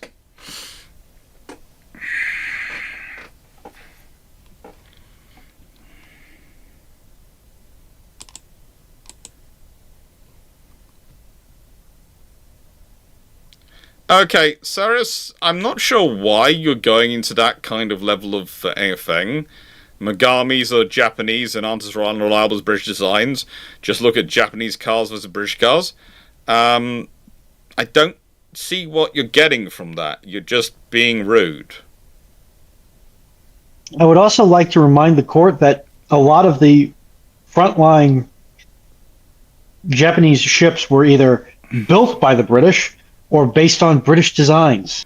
In the 1900s, I would argue today with modern ships, the British ships are actually quite good and quite reliable. There are problems, but most of the problems the British have reliability are our own government not investing in the dry docks to do maintenance on them properly. It's not so much the design which is the problem, it's the government and the infrastructure behind it. So, yeah, that's a sort of more of a problem. The Japanese have been very good at investing in infrastructure. So if you want to make that point about modern warship designs, please do. The Japanese have been far more sensible in terms of their investment of infrastructure to support their fleet behind it, whereas the British government kept selling stuff off and going, we're sure we're going to have fine, we're going to be fine, and then going, oh, frigate, we haven't got enough. But, yeah, there's no point. Also, whilst there were British cars which were unreliable, most of them were fairly reliable. We always had Rovers, and they were always fine. Before we shipped to Volvo, we switched to Volvo because Rover got bought out and then became weird. Quite a lot of my friends drive Land Rovers around and Jags, and they've mostly been okay. Yes, there was a period in the 60s and 70s where you are perfectly right. But most of the modern ships and modern equivalents we build are fairly good. And Britain Britain has a huge car construction sector, including a lot of Japanese cars built here, because of the quality construction our people deliver. So, when I say our people, I mean the British workforce that they have delivers. We already got to that point. Sheesh. Yeah. Brandon Larson. Thoughts on my message in cyclic? Oh god, Brandon. It is a wall of text. Yeah, the nicest way. Basically, fill my vertical monitor. Yeah, Brandon, it's a case of. I understand where you're coming from, but there is a limit to what we can really do in this sort of scenario. When we've got a huge that is the sort of question you send through to me when we're having a Discord chat on a Thursday evening after a live, or in a Discord chat after this one when we do Discord chat. A big wall of text question for me to read through, a massive wall of text, and then answer on this live forum is kind of boring for everyone else, I presume. Just there are. Even the picture ones, I sort of tolerated the picture ones because we could quickly go into them and people can find them in cyclic. But it's a case of maybe with the pictures in future, I would say perhaps message them to Runon or someone like that and see if they can't be inserted in with the question on the chat underneath these questions, so they come up here with the questions so that everyone can see them on the screen, because I think that'd be nicer for people. But again, wall of text, say that for the Discord afterwards. When it's not me sitting here reading for the next. And I read pretty quickly, but I still think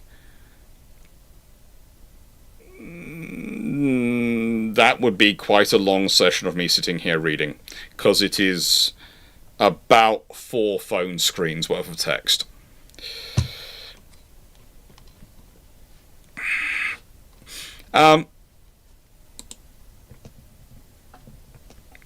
Permus, given your answer to the naval and marine future, how would you see the Army and Air Force's ideal futures? Probably, again, it's going to be crewed-uncrewed teaming. It is. The idea it's going to be one or the other is a nice idea when the world is perfect and works out ideally according to your tech. The reality is going to be different. There's going to be increased emphasis on jamming. There's going to be increased emphasis on systems which are going to interfere with communications. Because communications has gone from the thing which is enabling humans to enabling all these other systems to work. And that might mean you need to work on closer range communication systems. You might, one of the things I keep hearing about, people going is, oh, well, we can use comms drones to act as communications relays. That's good. But that means you're going to have something which is going to be orbiting within range of a lot of missile systems, which is going to have to be broadcasting all the time. Which is going to be fundamental to your force's operation. Even if you do have multiple airborne, there is going to be a delay between one being taken out and the other one starting up and taking over the comms.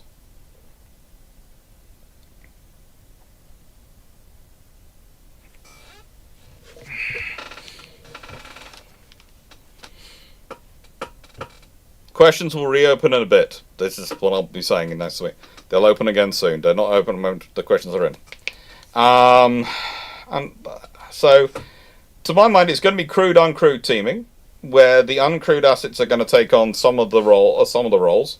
Again, I read a book many years ago which had a Shinkeski armored vehicle in it. And basically it was the cavalry, US Army cavalry formation.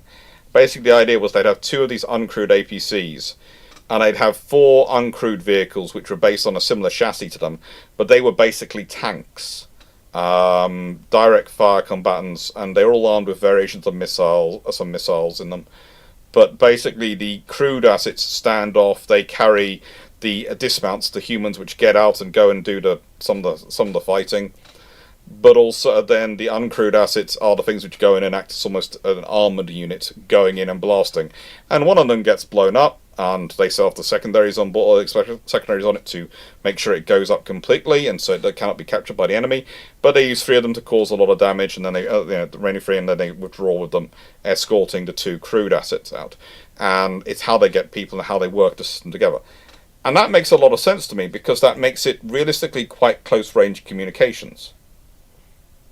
It's not satellite communications, it's close-range laser links. It's using comm systems and control from a range where, yes, it's miles, but it's not going to overload and overtask your systems. It's also going to be far more difficult for the opponents to deal with and manage. And so we'll see what happens. We'll see what happens in terms of things. And it's the same for the air system. I think loyal wingman is the way it's going to go. And whilst I have no doubt that eventually you will have far more advanced combat systems, there is again the problem of, if a drone, the more autonomous you make these systems, so the less communication dependent they are. At a certain point, if they make a mistake and they take out civilians, who is responsible? And if the defense of your drone operator is, well, it was operating on auto mode because we had no communications of it, i.e., well, then the argument's going to be, okay, so who makes the decision to not invest in the comm systems that can communicate with it? And that's going to be the person who's held responsible.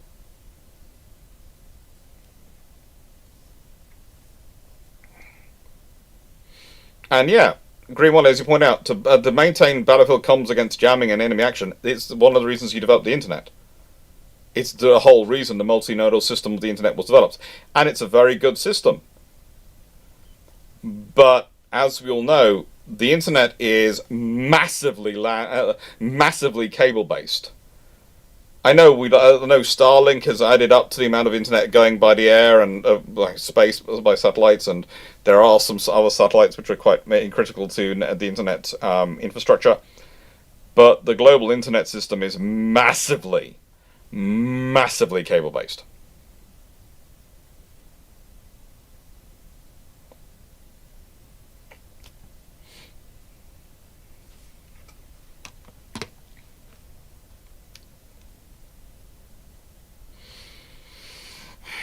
Alright, do you have a favourite naval example of tech informs doctrine, informs strategy, informs tech circle? The development of naval aviation in the 1920s and 30s was a really good example of it. A lot of the carrier developments, a lot of decisions were tech equals this, equals that we develop the carrier this way, we have this strategy of operation, which is how we develop, then how we, how our overall strategic picture, which then defines what tech we're going to develop. And again, you start to see sort of the things of the way the British and the American carrier programs diverge to an extent, and the Japanese carrier sort of things diverge. It's because their strategy and due to their geostrategy is different because of their situations. You also have to remember, as I usually explain, is the British are looking at fighting in two places in the world which are going to be, the odds are going to be against them. One is the Far East, where their infrastructure to rebuild and maintain stuff is back in the UK.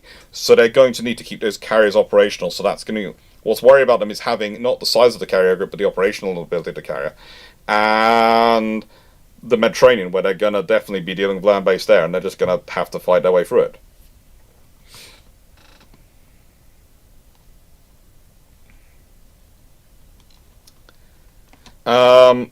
Dragon Foxo, question for you.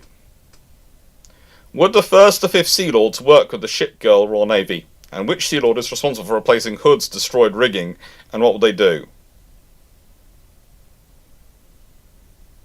Dragon, do you want to take this one?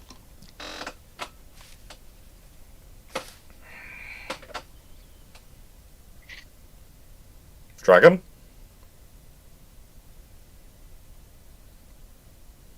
I think my mic isn't muted. Your mic was muted. So Runon's passed on her thing to you now. Well, no, because I noticed my mic was acting up. It looked like it was acting up, so I didn't want it to do any electronic screeching onto the stream. Yeah. So I muted it via Discord instead of via my normal mic, which I forgot. So, as I was saying, which you previously did not hear, the Ship Girls would almost certainly work with the Sea Lords or the Admiralty, but as for who replaces the rigging, probably no one, because at the end of the day, the rigging isn't really the responsibility of the Admiralty. It's, if anything, a doctor. Because if rigging gets damaged, I guess, depending on what you mean by rigging, if the rigging gets damaged normally, then yes, that technically would be a supply issue. But considering how the only way rigging normally gets damaged is where damage to the physical wisdom cube or the psyche of the ship, well, that's a far more complicated answer. Mm-hmm. In terms of if we're going off what we see in the Azure Lane anime, where yes, they do have to swap out components, then yeah, that's what basically comes down to whichever of the Sea Lords are the ones responsible for sourcing replacement components for their warships. Probably going to be 3rd Sea Lord, but the trouble is the girls are technically personnel, so their 2nd Sea Lord might fight for it. It's going to be or interesting. Or just get handed to the Shikikan, because that person's gifted for this sort of thing. Mm-hmm. But probably would be the 3rd Sea Lord. Probably would be the 3rd Sea Lord going for it, going, hello. Hopefully they get someone like Admiral Henderson, who probably would be going, okay, you're now all my adopted extra daughters. You're going to be invited to tea on a Saturday, on a Saturday. And I should warn you, my wife expects you there on time, and she will be making sure you're all well fed. And if you're not, why are you giving him more stress? If you are not, I will get told off about it. Why are you giving Henderson more stress? Oh, he probably enjoyed that one.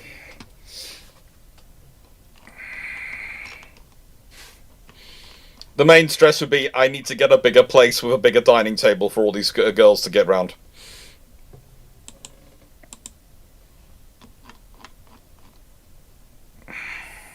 And this guy just want to die.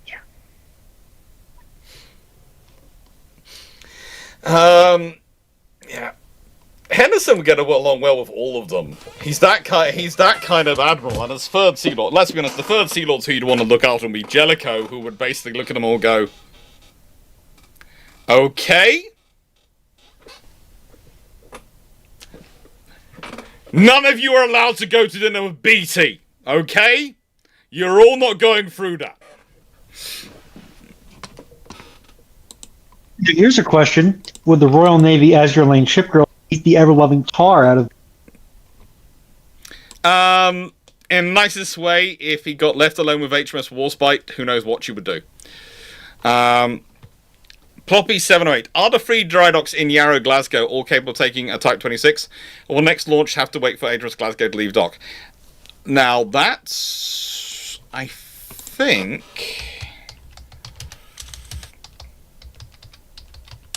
Let's see...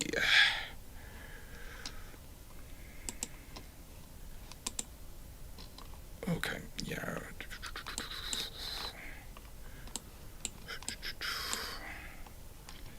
I think all 3 can do it, and theoretically there could be a 4th if they did some work on it, but we'll leave that to one side. But yeah, I think all 3 can take them. They can theoretically have 3 ships sitting out at the same time. They certainly look long enough for it. They've got the longest, 2 longest in use, but I think the 3rd one in the middle can actually do it as well, judging by length of ship, length of... Yeah, I think it can.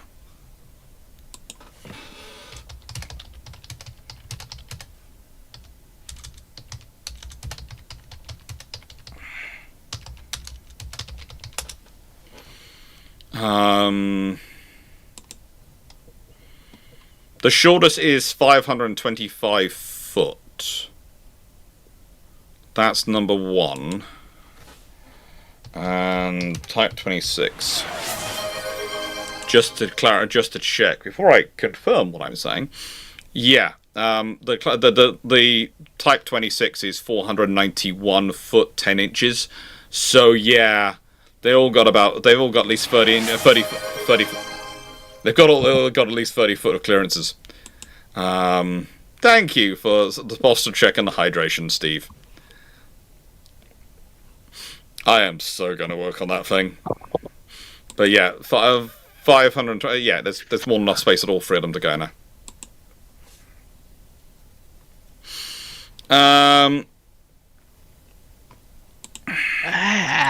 Foxy? We're good husbands.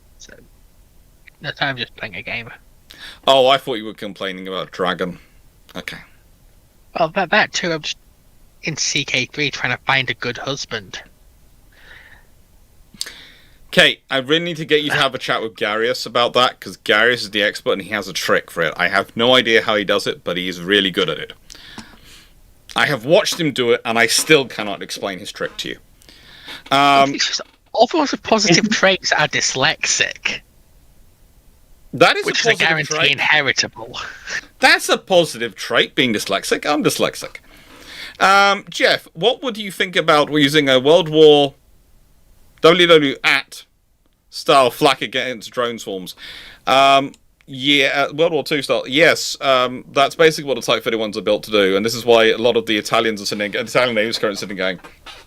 Everyone else is worrying about drones. Italian Navy, which basically fits a smorgasbord of 76mm as standard, is going.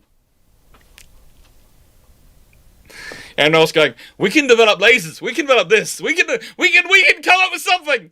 The Italian Navy just going. More 76. We have DACA. More 76. Apply DACA until problem is no longer. If you cannot convert problem to no longer problem in enough time, you are not using enough DACA.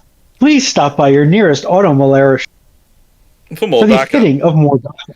Basically, the point is about the 3-inch gun, the 76mm, or the 12-pounder as it was historically, is it gives you enough range, enough firepower, and enough rate of fire that it gives you a good chance of actually intercepting and destroying something before it gets within the point at which it can cause you trouble, when it is on the cheaper end of the drones. And again, please remember, the cost you're thinking about is not the cost of the weapon you're using to engage, or rather the shell, let's be honest, 76mm, versus the cost of the drone you're destroying. You're considering the cost of the damage that drone or weapon system might do to your ship, or to whatever it's going for. So, that is the cost diagram. Too often we see the cost diagram is, the missile to intercept this cost this, the missile to attacking is cost this. Yes, what damage would that missile have done? If it's measured in the billions and trillions, then using something which is a few million to stop that damage happening is actually a good economic reasoning. But the 76mm is usually pretty good. Yes, the Poodle is currently not in here because of building work and because he's on a diet. But when we move upstairs, there What? technically there will be another gate between him and the outside world. So he might join us when we're upstairs. Why are you being so cruel as to subject Sir Fluffer Nutterson to a diet? Currently, because apparently he is half a kilogram overweight at the moment, and he's still losing weight. On he was 3 kilograms overweight because the trouble is he's on some steroids, and it's fun. It's always fun. Superhero Thank you steroids? so much for the stretch and the hydrate. Ooh, and the posture check. Yes, I do need to go get some Iron Brew. Thank you for all the hydrates coming in on Twitch. You're all reminding me I need to go get some Iron Brew. I will go get some in a second. How about some hydrates? Mm-hmm.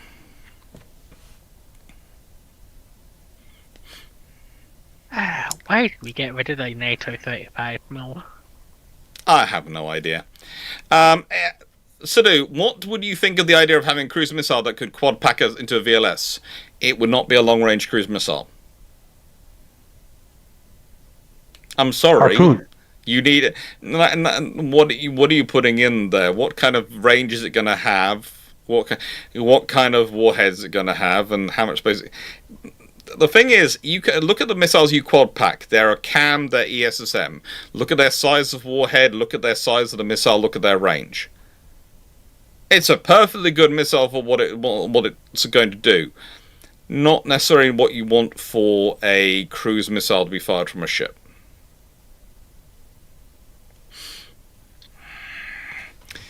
AC-75, what is the earliest time period studied in war studies? And stupid question, why not an earlier period? We go back as far as we can. I told you I used to teach a course which started off with ancient Greece and their trireme wars and came right up to an invasion of Afghanistan. That was the aspects of naval history course. And it's now extended even longer. And the reason we started off with then is because there are enough sources we can put a first or second year student through it. They can find the sources, they can find the information they need in the library. That's the war studies goes back as far as there have been wars, but we don't always teach back as far as there have been wars because we require there to be a certain number of sources and books on a subject before we start teaching it to the students, because we want them to have the materials they need to be able to study it. So basically, when you're a bachelor student, we're expecting you to go read books for most of the first and second years as your forms of study, web articles, magazines, those things, books, and get to archives in your third year. Sometimes you'll get to archives in your second year, especially if you start your dissertation stuff early. Master students, we expect to be doing more archival research, but also more independent of their own research, but still using books. And basically, by the time you're PhD, you're going full archival. So PhD topics, doesn't matter whether there's anyone else who's written about a subject or not. Go have fun. But as you go further down, as you go through the system, you're learning your skills for source analysis, etc. All these things from reading the books. But war studies goes as early as you want it to, basically. Brandon Larson, what if all the Japanese battleships in World War I are replaced by Yamato-class battleships and all the battlecruisers are replaced by Amagi-class battlecruisers? The world is very scared. Russia gets very concerned. Germany gets very concerned. Nice way with those things, if a couple of them turn up for the Battle of Jutland, the Japanese just won the Battle of Jutland. Harold Goodison, Prince Louis Battenberg was first Sea Lord during the entirety of World War I. What would have been changes for better and for worse? I've done an entire video on that as an alternate history. Did an entire video on it. He's actually a pretty good option. He's former head of the Naval Intelligence. He's not as good a public speaker as Fisher, but is far more deliberate in his thinking and far more, better able to work with a less confrontational atmosphere. He's not as good at running Churchill, but he is probably going to stop some of Churchill's more interesting exegies. And he actually has experience when it comes to organising things, so he probably wouldn't let the idea of the Navy charging in first to things like the Dardanelles and not waiting for troops happen. So the Navy wouldn't give the tip off the Ottomans they were coming. They would wait until they had troops, and then they'd go through in one go. And probably that would actually be enough to succeed. And Ploppy, CRAM, Martlet have anti-surface modes. They do have anti-surface modes, but having a surface-to-air missile having an anti-surface mode is very different from calling it a cruise missile. They can be used to attack surface targets, but they're not really. That's basically a nice extra capability they have, not something you really want to use if you don't have to. In nicest way, to get a Yamato to the Battle of Jutland, the Royal Navy would find the fuel.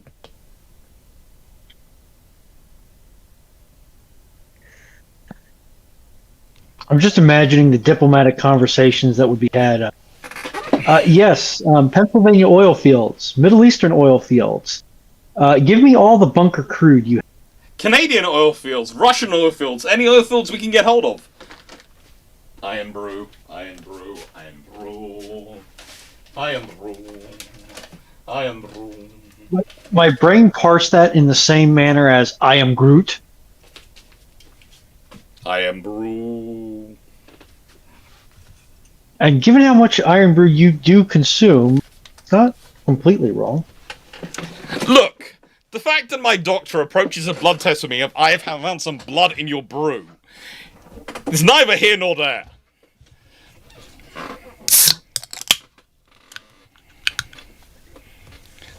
You would probably see a crash tanker building program, but Steve, they do actually have tankers. There are some merchant tankers wandering around.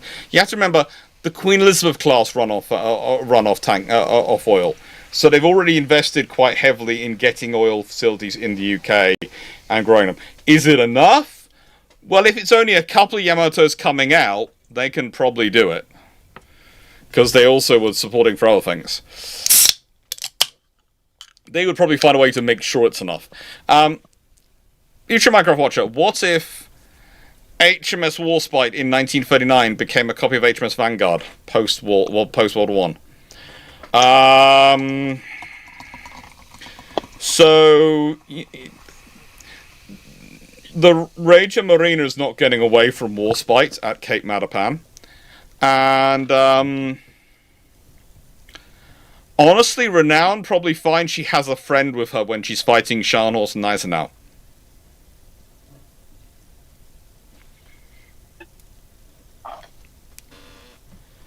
And that's a problem for Scharnhorst and Gneisenau.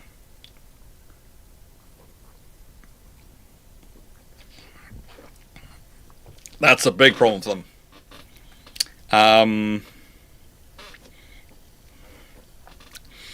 They would be having fun. Chingy from Australia. Current gun cap is 5-inch. Not really so gun, no one has actually built bigger. What if it was 7-inch? Would there be much difference? What size would you see to return to? That would be useful.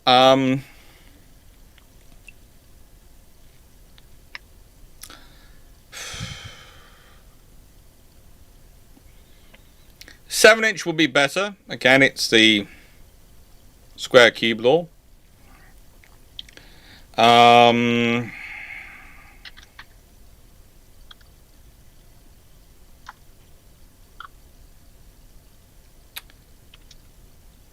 But the thing is, once you the advantage starts to if you want to maintain current rates of fire, the highest you can really go is 6 inches.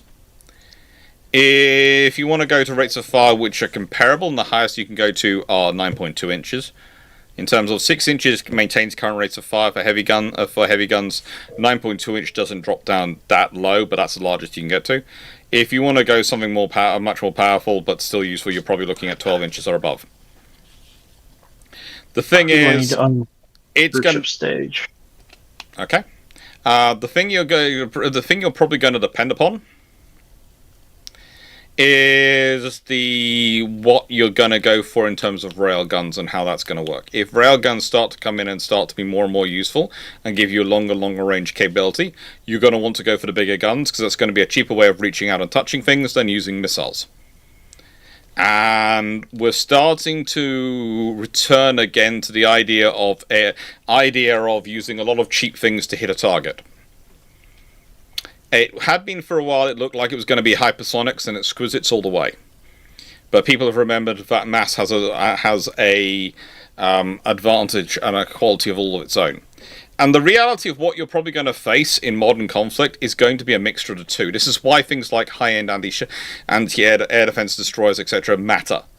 Because the odds are you're going to be facing an enemy who's not going to be just firing cheap drones at you, but it's going to fire a combination of cheap drones, cruise missiles, and hypersonic missiles at you. And probably going to mix them all up.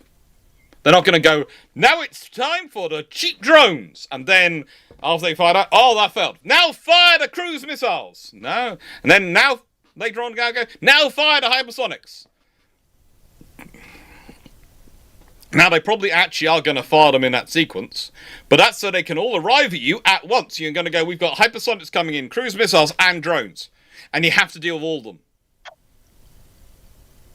And there's going to be electronic warfare countermeasures going on. There's going to be fighters probably carrying out some of the intercepts. There's going to be, especially there's other strike aircraft involved. There's going to be missile systems, gun systems, lasers probably engaging the lot. And that's the dirty little secret. That's what, when people go, oh, we're going to go for small drones and they're going to be survivable. Really? In that scenario, something small is going to be more survivable than something big? Maybe. If it skips being attacked. But the odds are it's not going to be. The odds are it's going to be, there's going to be something, and its magazine's going to get overwhelmed. And, okay, you can go, right, we're going to have a horde of them. But that means you're trying to do a mass. And the trouble is, your mass of drones which can cause damage for you over long range are going to be fewer and more expensive than the mass of drones which can defend.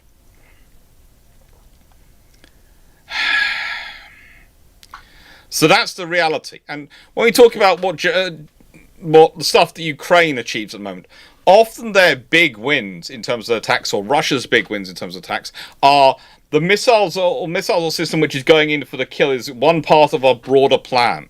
It's kind of like the attack on Taranto again, all over again. And I've done videos about this, where we talk about the attack on Taranto as if that's the only operation sometimes that the Royal Navy are doing at that point. They're not. They've got convoys going from east to west. They've got convoys going to Crete and Greece. They've got ship movements happening all over the place. The Italians are going, what the frigate are the Royal Navy doing? There's a huge maelstrom of different stuff going on, different data points coming in.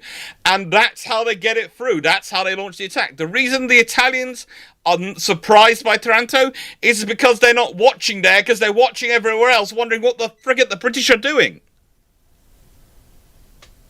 And it's the same today. It's not that suddenly these weapons are amazing super weapons which are always going to get through. It's because you put them in as part of a whole thing, a whole operation, and yes, they get through. They have they strike the target, they cause damage. Well, hey, but it's not just this target was hit by 4 weapon systems, so 4 were fired. No. Possibly a dozen or 2 dozen were fired, and other systems were fired as well, which were causing the confusion, which allowed those 4 to get through.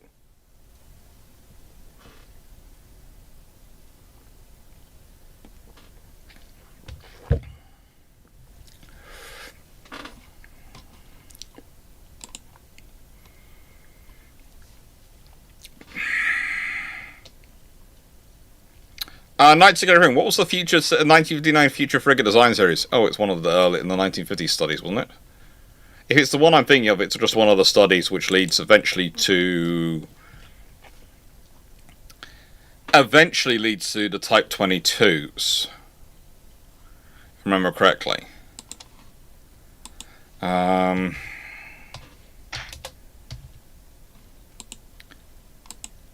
Because eventually does lead to them. And it's basically, if I remember correctly, the 59 studies are the ones which are basically looking at, we're building the Leanders, what comes next? And they're basically variations on improved Leanders. I think some of their other stuff does get incorporated into the improved Leanders, but I don't think necessarily they get a lot on that. I think it's sort of the broad-beamed Leanders. Which, okay. So here's the thing. The beam on the normal Leanders is 41 foot. Okay? The broad-beamed Leanders are 43 foot wide.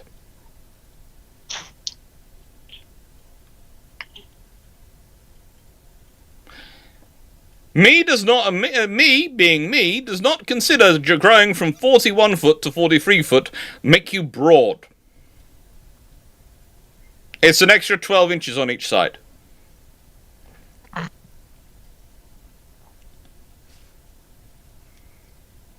It is not broad.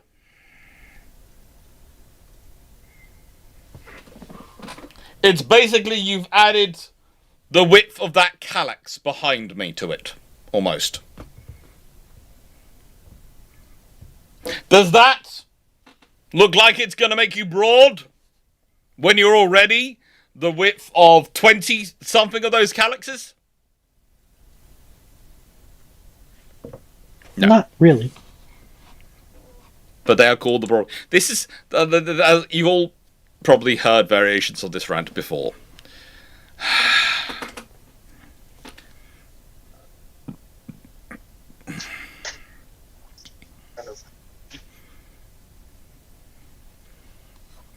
Now, Brandon Larson, what if the US had built the Defiant class in early 2000s with the DGX class destroyers? That would be an interesting 2000s, because honestly, if they're building in the early 2000s, that's the same time as the British are building the Type 45s. And honestly, the British government at the time were egotistical enough, they might make some changes to the Type 45s. So they match it, are slightly bigger. You might see the Type 45s have, I don't know, another 48 VLS added on. They might have 48 Mark 41 VLS inserted in aft or something like that. Listen, that's the equivalent of my ex-wife asking if her outfit made her look Rubenesque, let's say.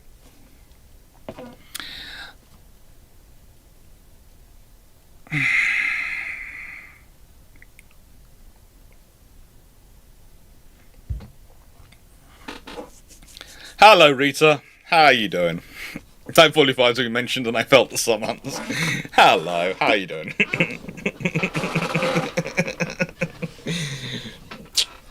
Right. So, Samuel the Chaplain is met by a Huron frigate armed with 24 ballista. What happens? Okay. If I remember correctly, he's armed with cannon.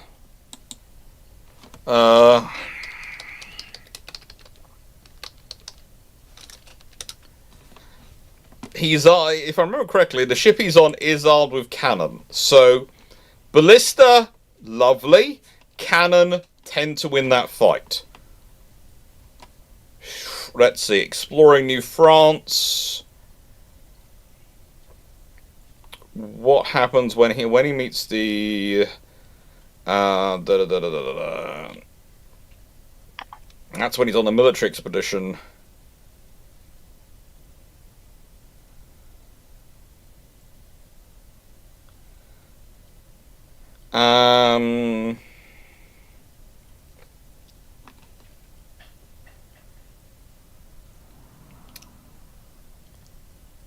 No, I think when he first actually meets the Huron, he's not actually, he's just wandering around. So I don't think he has his arm the ship he later has access to. So probably he goes, interesting, would you like some cannon? And how do you feel about annoying the British? Or rather the English at the time. Probably what he does. Let's be honest, what always surprises me about the the War of 1812 is the Americans are surprised the British are supplying the natives with weaponry, when the entire war fighting scenario for the British and the French in that period in there was often to go see which could supply more natives with guns.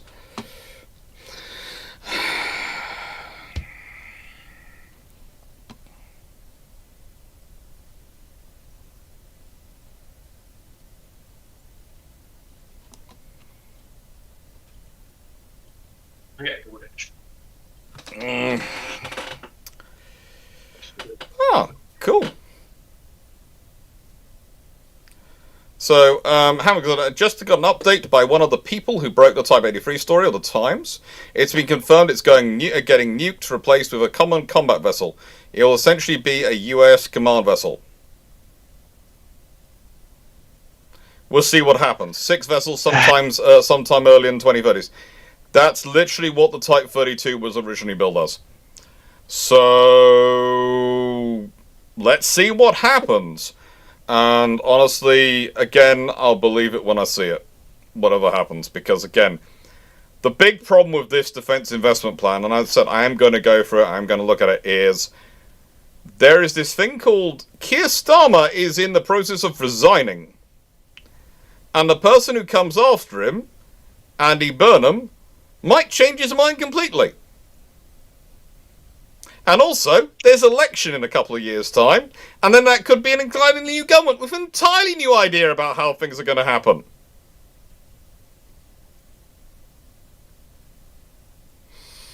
So, I will look at it. I'll be interested in it, but I will be interested to see what actually happens. And I'm gonna say this. The Times and defense has been interesting over the years. They often break stories. Those stories haven't always panned out. But we'll see what happens. One can only hope. Yeah, it is also that there's the whole 6 ships, and that's exactly the figures of the Type 32. That's literally what the Type 32 was going to be, an uncrewed asset control ship. Literally, that's what it was being designed, being refitted. Basically, they take a Type 31 design and changing it around. So instead of it having the modular space, it was going to have uncrewed asset command and control facilities, and they were going to build 6. So literally, sounds like what they've done is they've cancelled the Type 32 and rebranded it. And if it's going to be fit in the 2030s, that's exactly the timeline originally of the Type 32.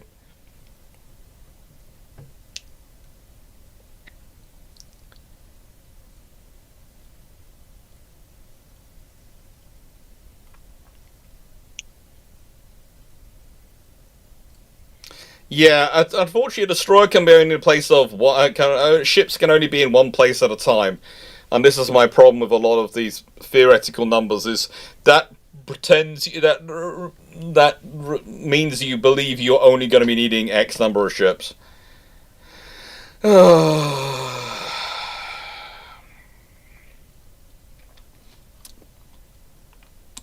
yeah, Samuel Kaplan, if he's met by a Huron frigate armed with 24 ballista, he's probably reporting back they've got cool ships. And probably trying to offer them cannon. And hoping they assist in defeating keeping the English out of there. Yeah. Oh, good lord. Because if you've got ballista, especially naval ballista, that does mean you've got quite an advanced of the period manufacturing base. Yeah. Because torsion engines are not easy to build by any means. No. It means you probably also... the only thing you probably need to advance is your metallurgical skills. But the thing is, that's not going to be that. You're going to have a lot of people who understand engineering and specs, so it could be interesting to see how quickly you can improve on that and get stuff in. Right then, let's open up questions again and see what come in. So, give me a second, and please wait for the banner to change. Wait for the banner to change, and then there'll be questions.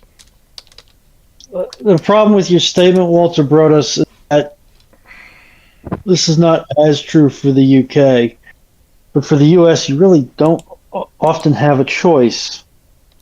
Take a look at what's going on in Virginia right now. I'd say also in the UK, in terms of politicians, a lot of our governments get elected promising all sorts of interesting things, and then they don't deliver. And the trouble is, that's exactly.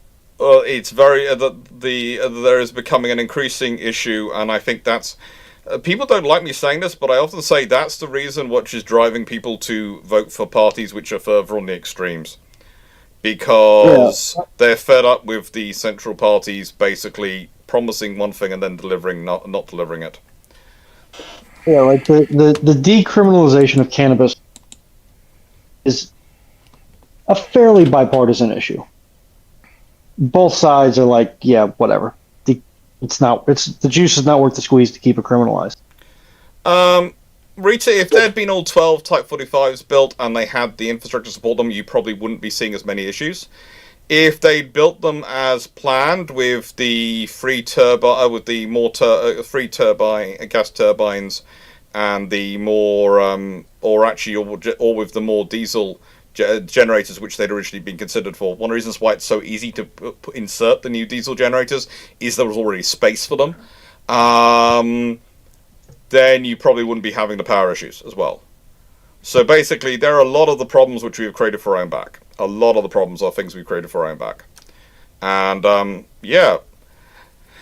If we'd built the 12 Type 45s and given them the Mark 41 VLS additions from the get-go, we would probably be talking about a very different scenario entirely, because they'd be very capable vessels which have been able to use Tomahawk. Possibly we'd have got them onto the standard SM-3 program as well, so we'd be able to do ballistic missile defense. And people probably sitting there talking about how great they are.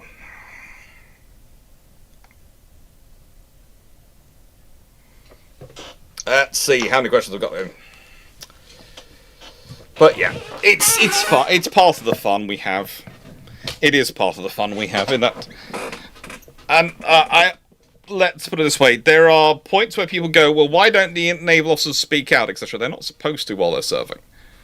That's the thing. They're not really, the armed forces personnel, while they're serving, aren't really supposed to. And it's a very easy thing to talk about going, well, why don't they speak out? Well, they'll probably could lose their pension, which is always a big thing. But also, many of them are brought up in a scenario where you criticize in private, you praise in public.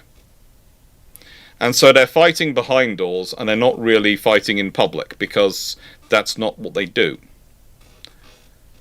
And they depending upon the context. And they rely on the sort of retired people. Kind of, the interesting thing is, at the moment, is that the former Chief of Defence Staff has just opened his mouth and started talking. And the thing is, the former Chief of Defence Staff wouldn't do that if the previous Chief of Defence Staff hadn't, if the current Chief of Defence Staff and the senior criminals hadn't said, okay, go ahead. And it's usually the retired officers who will speak out loudly. And if you're active, you can potentially get caught up in issues or questions about, well, this briefing that you attended that covered this topic was classified, so... Yeah, there are other issues which you can get into trouble, yeah.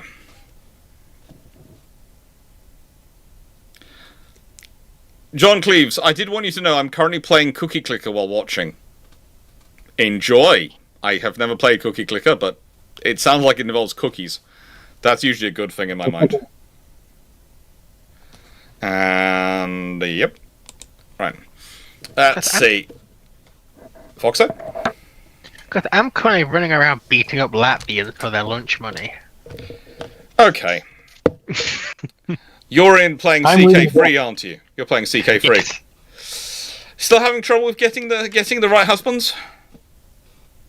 No, I managed to get a giant husband who was also handsome from the Kazakhs.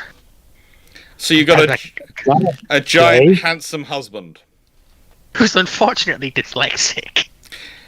No, fortunately, dyslexia is a good thing. Dyslexia is a good thing.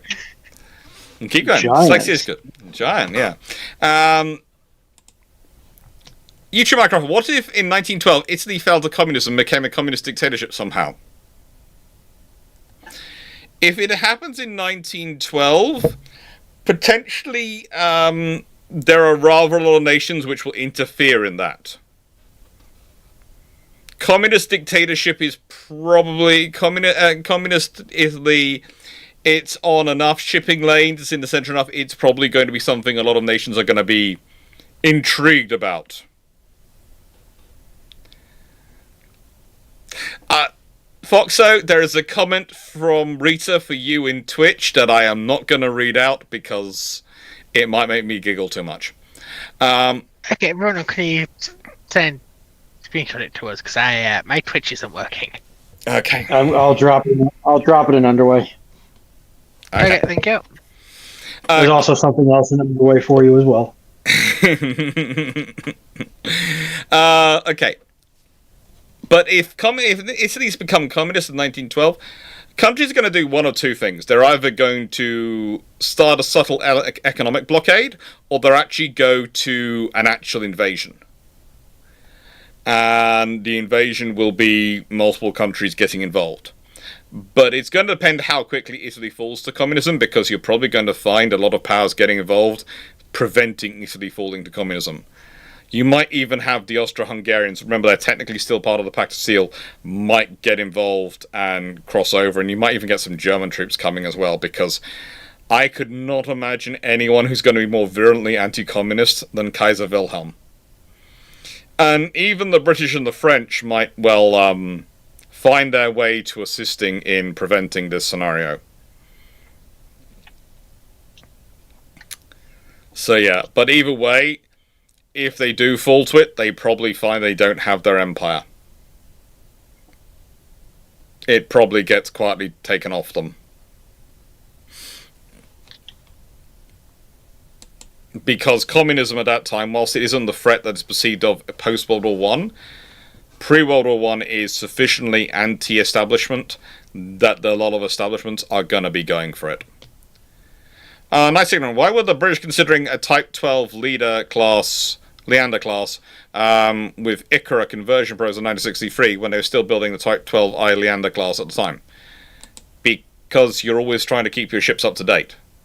And yeah, eventually they do lots of Leander conversions and lots of playing around with Leanders because they're cool ships and they can play around with them. And let's be honest, that's originally what the Type 31 design was supposed to be. It was supposed to be the new Leanders and provide us with numbers which we would then play around with and work out the future.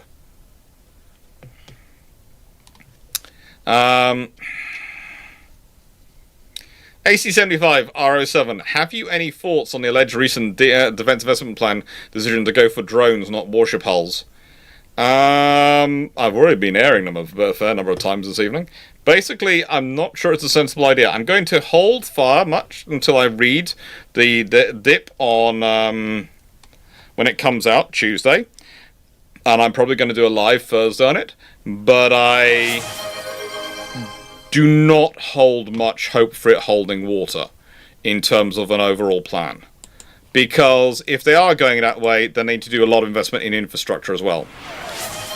Thank you, Minecraft Watcher. Thank you for the stretches and the postures and the hydrations.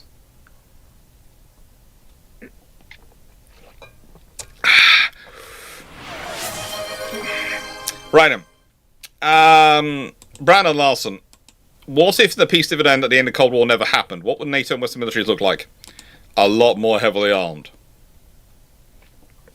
If they don't go for the peace dividend, then a lot of the cuts don't happen.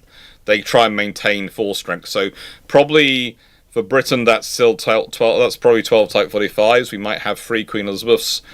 Various things put in there.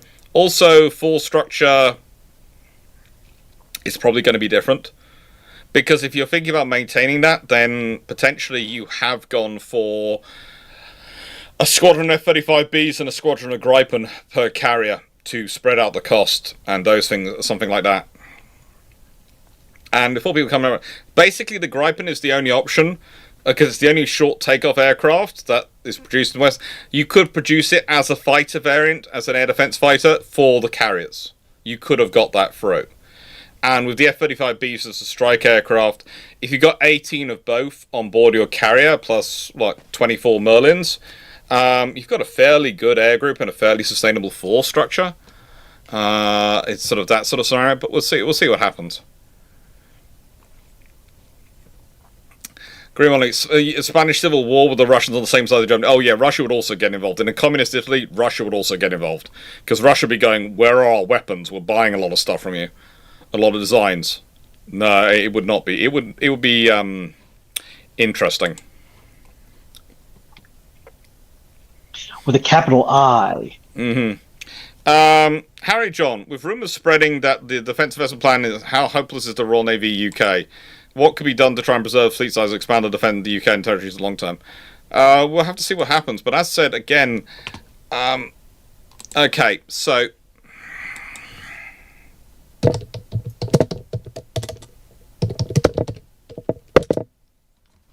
Next UK general election is 15th of August 2029.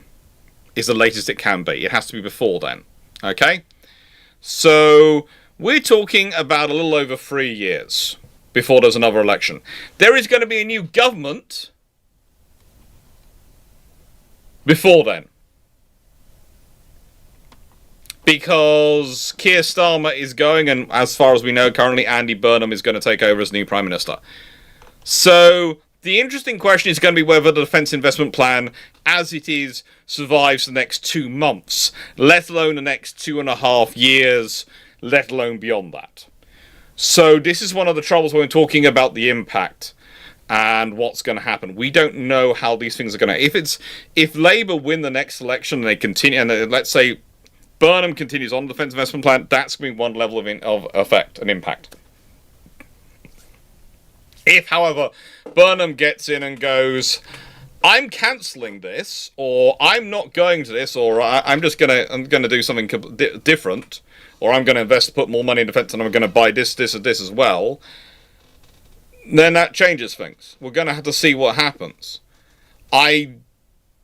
Currently, with the mismatch between the Strategic Defence Review and the funding in the Defence Investment Plan, I do not see how a new government carries out a coherent strategy without doing another defence review, which probably combines whatever new investment plan it happens. So basically, I wouldn't be surprised if in another 6 to 8 months there's another review with another investment plan combined, and we're going to be talking about different new things all over again. But that's the reality of it. This is one of the things of Keir Starmer pushing it through while he's leaving is being debated as to reasons why, and the most honest answer I can find is potentially he sees it as his platform for becoming NATO Secretary General, because that post is coming up soon and he wants a suitable post to go to. But yeah, the Defence Investment Plan is about 50% of the funding seems to be allocated for CCHQ and intelligence. And that's a large chunk of the money is heading there. And once you look at the real amount of defence... What we're talking about, when we're talking about £17 billion, I think it's £15 billion actually of the Defence Investment Plan, they want to get... About a third of that's for the Defence Intelligence, for the Intelligence Agency, CCHQ, etc. About a third is going on existing projects which have already been funded. Things like the combat boats they're getting from Norway, which were already part of it.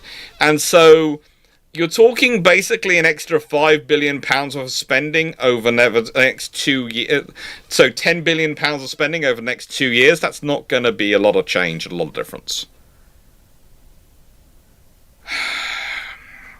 We'll see what happens. We'll see what happens.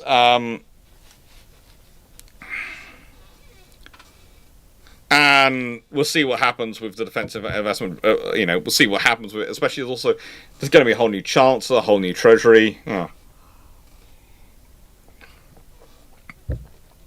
John Chapes, most correctly reported World War II naval battles, and least hit miss height.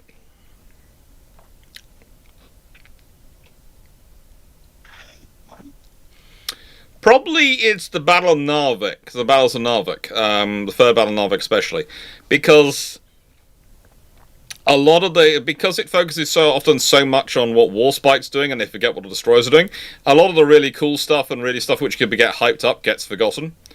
So it's become basically they forget. So that most correctly reported because they're correctly reporting what Warspite's doing, but they're missing a lot of the cool stuff which is going on. Whereas Matapan and Midway all get a certain level of mythology put around them, and I think all that. Yeah, NATO Secretary General Rob opens its it's fixed term, and I think the person who's currently in it is on their second term already, and they're only allowed to do 2 terms. You're not allowed to be expended that long.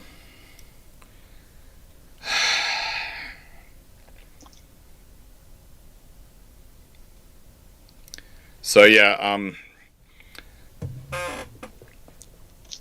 oh, listening, 3 years and they won't call an election. They'll call an election. Don't nicest way. The UK system is such that they'll call an election. If they try to, they get into more trouble by, trying not to call an election would cause a lot of trouble. They'll call an election. They might even think they can win it, or they might chuck.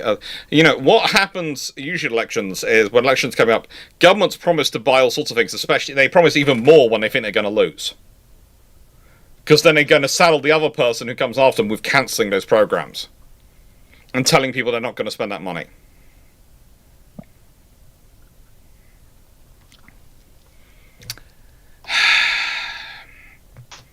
Call it early, I mean. You can call it early, but you need everyone to agree to call it early, which includes everyone, basically. What is interesting to me, and I mean this purely as an academic observation, not a political point, but I remember when the Conservatives changed leaders, a certain party kept calling for a general election because that person had no mandate. And currently, that party is now changing leaders, and they are saying they don't need a general election. I'm just saying, either it is necessary or it is not necessary. It cannot be both, depending on who's in power. But Doc, of course it can be. Rules for thee, but not for me.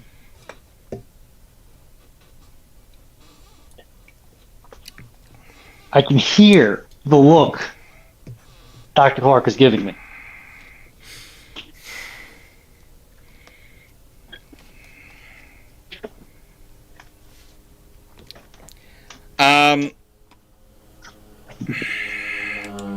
AC-75, would the Bristol Bloodhound missile be useful for 21st century UK air defence? No.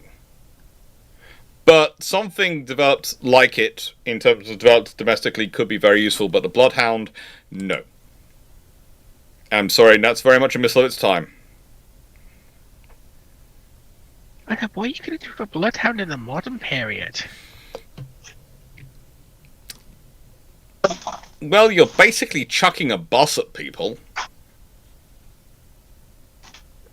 That's somewhat useful.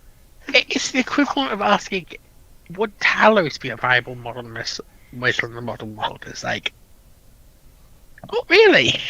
Well, I don't know. Again, the missiles are big enough. If you load up the warhead with modern explosive and fill it up that much, just imagine the bang you get go off in the air. I mean, I suppose modern aircraft are like nuclear warheads as much as warheads from the 1960s. So. Mm-hmm. Yeah. It would be interesting to see what would happen. Stafford, I might need a tongue transplant given how much I've been biting mine during the last topic. We do understand you're being a very good admin. You're being a very good admin and you're setting a very good example, Stafford. We realise this.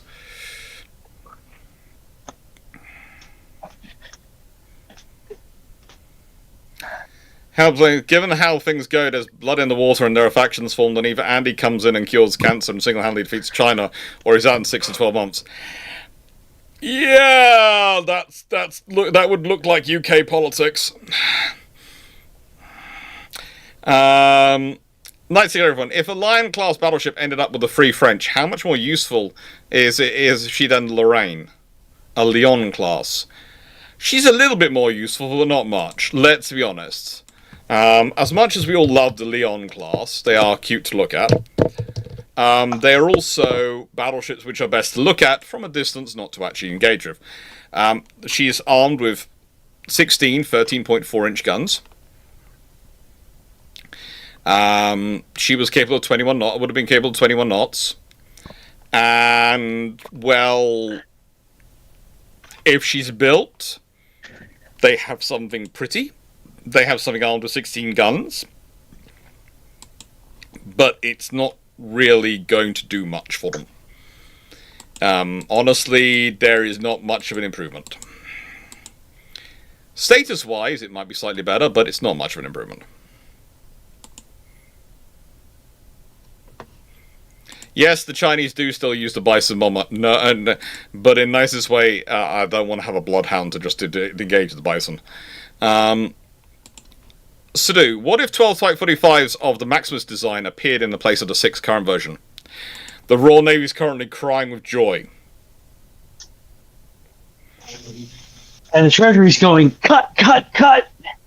No, the Royal Navy's going, hang on, this carries the Mark 41 VLS, this carries all these missiles, and we have 12 of them, so we can, you don't have to pay any money for them, we can, because they're already here, and we can deploy them, put them in places around the world, and they can do the job. So you've suddenly got the presence mission sorted out. And as they're brand new ships, you don't have to worry about replacing them for about 30 to 40 years.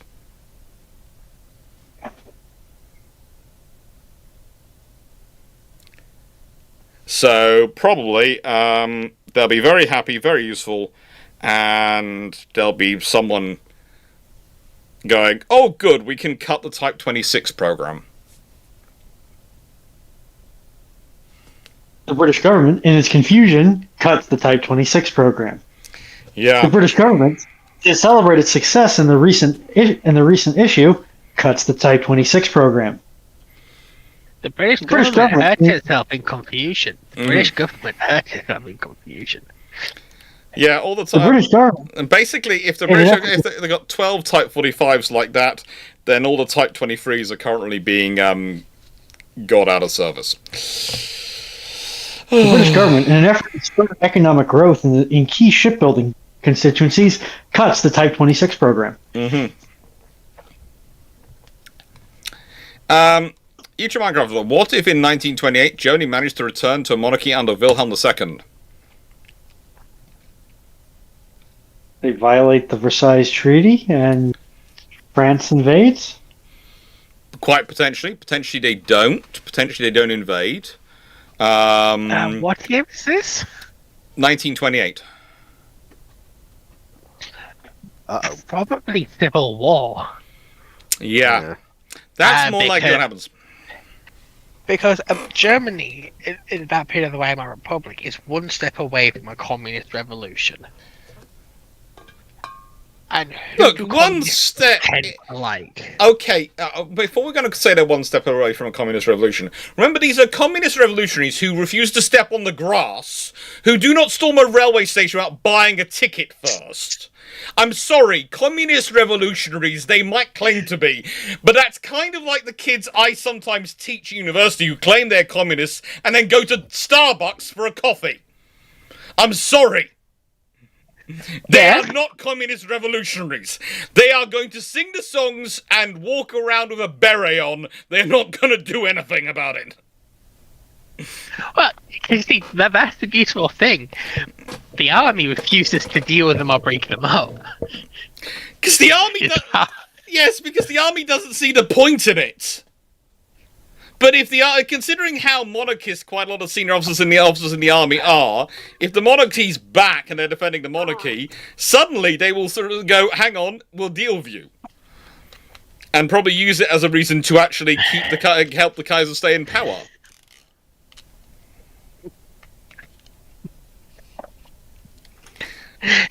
You also run the risk of, this is enough to get us popular support, because people don't like the monarch. Yes, but also there is going to be a large number of people who see him as a bulwark against people like Hitler and the rise of the far right. And if Hindenburg is Chancellor, or and become, and is sort of doing the stuff that he's doing, then I don't know if Hitler still gets to be Chancellor. Because if Hindenburg's not Prime Minister, not Chancellor, if the Kaiser's come back, then probably maybe he's still, maybe he's Chancellor, Reich Chancellor. It'd be interesting to see how it happened. It could well be in monarchist parties get far more power. And it's Wilhelm III as well, so it's not Kaiser Wilhelm II. It's someone who's actually got something of a brain. Question. Yes? Doesn't the Treaty of Versailles explicitly de-establish the German monarchy? Yes, but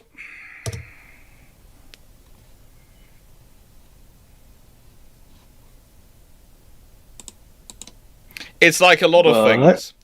Are the British and the French prepared to go to war over this particular issue if it's Kaiser Wilhelm III, not the second? Well, if this is 38. 28. I guess they're going 28.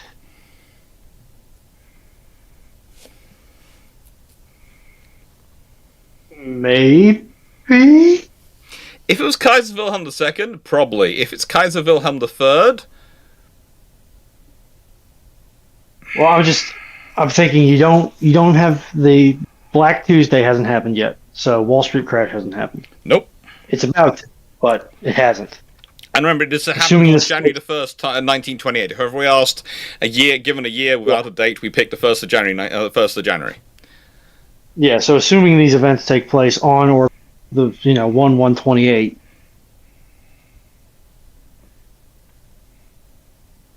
Maybe. Also, it's also going to be. There's one thing you're forgetting, and that's this: if he manages to return to monarchy, is he going to be able to do it without some external support?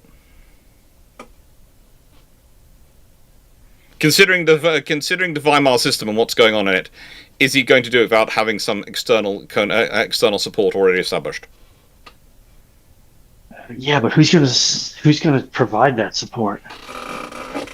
Who might decide it's in their best interest to have a stable Germany rather than a fractious, potentially communist or other Germany?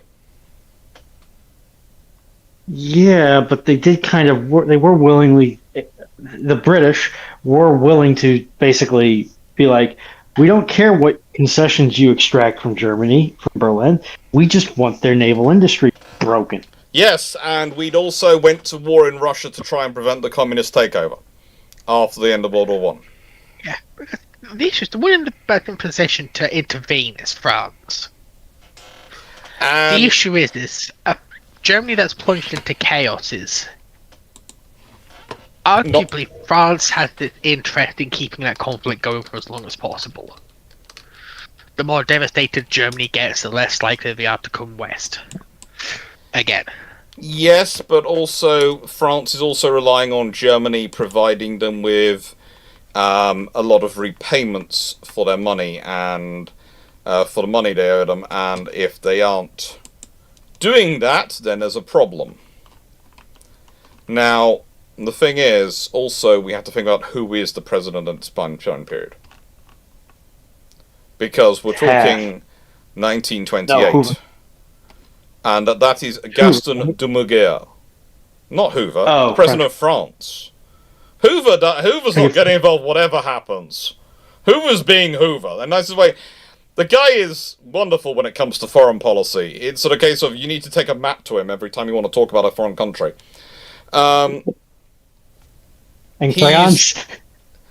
He takes a firm stance against Germany and their resurgent nationalism, but he spends his entire time as president dealing with the fact that he's got a constant churn underneath him of leadership, and he cannot really organise his government. So whilst he's taking a firm stance on Germany, actually mobilising the army and all these things is not something he's going to want to do. So I think if the British are not keen on it, and the British say, look, this stops Germany. Wilhelm is going to stop Germany going to nationalist and going communist.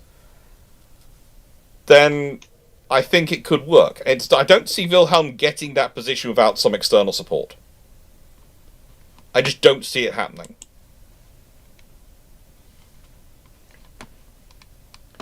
And the queue is closed.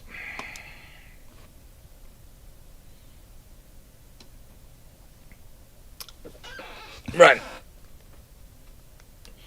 Why are none of my kids giants? Again, I'll remind anyone listening, Foxo is playing Crusader Kings 3, isn't it? CK3? Yeah. Yep. Yeah, she's playing that. Just reminding everyone, Sean Shaves, are there any standout video games, RTS Naval units that you would love to add to the UK forces to send to Falklands? Ooh. Huh? I would just like a decent force of the fully built as planned Type 82s, which would have had potentially Seawolf and Sea Dart and had their radars. And one of the interesting questions someone said, would that really help the communications? Because the Type 82 was a bigger ship, and because of where they had their SATCOMs versus their radars, they actually could do SATCOMs with their radars working because they were further away from each other, I think. I seem to remember reading something about that. I haven't gone back and read it since I saw that comment. The comment came in earlier today. But I seem to remember reading that and going, oh, that makes sense. Knights Go Front, Type 43 Destroyer Harrier. Why is that a thing? Because you've got a hovering Vistal unit, and if you can put the Harriers onto the destroyers, then do you need the carriers? Again, sometimes the Royal Navy does a lot of design work to show why you can't do something. Look at all the work on the Skyhook. Brandon Larson, what if the UK had built CVO-1? Would they still be in service nowadays? They'd be built in the 60s and 70s, would serve roughly 40 years, potentially would still be in service. Potentially would be still in service. But probably not, because probably they're about the same lifespan as the Invincibles, so we're probably talking about their emplacements being in service now.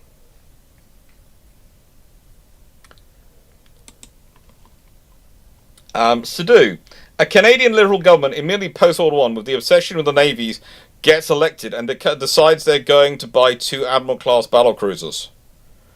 If it's immediately post-World War I and before the treaties, they probably do buy them, at which point there's going to be an interesting scenario for the treaties. And it's gonna cause fun for the treaty system. Can they get them? Hmm? In time for the treaties? They could do, considering how false they are. If they're prepared to take them as is without changes, they could probably get them churned up 1920. If they're immediately post 1918, they could get them before 1920, and they'll definitely have them in service before 1922.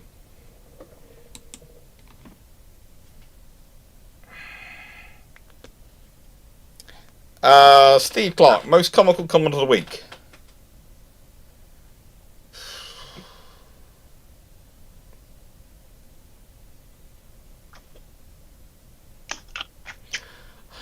Okay, not so much a comment, but someone did leave me a message, and I did find out I've been added to a list on YouTube of a list of films that I put through, which is they've called it. I think it's I actually put it in. Give me a second. I'm going to be searching the Discord server because I put it in one of the chats. What I've been added to, and it was weird. But it was also slightly funny to find myself added to it. Modern discussions, I added in here. Look for myself.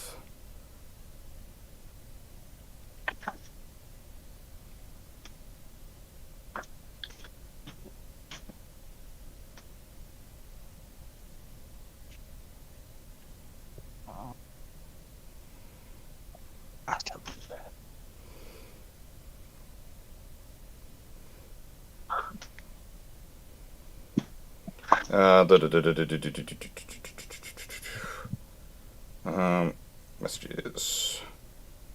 Oh, has it disappeared? I think it's possibly disappeared. Okay, yes. I was put in a group called Sexy, cuddly dudes with great beards. Huh? No idea, but that's the group I've been added to. Yeah, a group of videos, a list of videos I've been added to on YouTube by someone.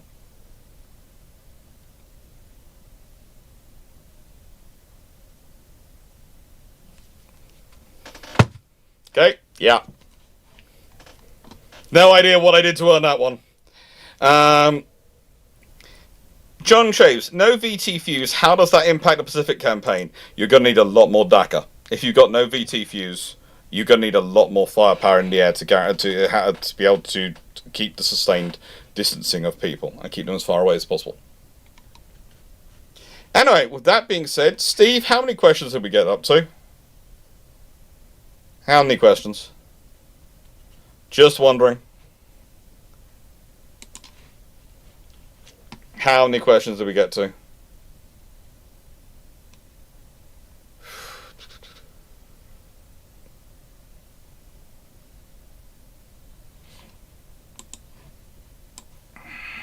A 107 questions. Okay. I think I'm going to call it an even then. I'm going to try and pass you on Twitch to Daz Stewart again, who I think is going to be live for a bit longer.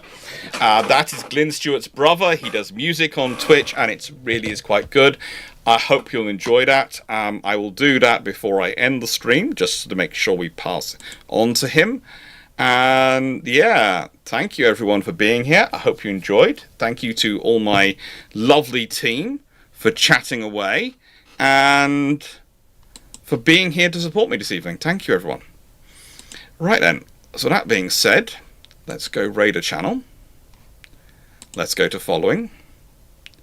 And I'm so tempting to raid that channel, but I won't. Is Daz still up? No, he's not available for me to raid. I know who I'm going to raid. I'm going to see if I can raid here. Right then. Hopefully I'm going to raid some of you a fun guy called Peter who chats away, and if you've ever watched a Cyclothon with Sea Dog and Iron Mouse and they're raising money for all the stuff they do, you will know him. He turns up, he does some of the cycling, and he's a really cool dude.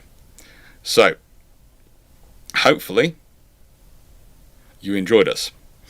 Now, we're going to start raiding shortly.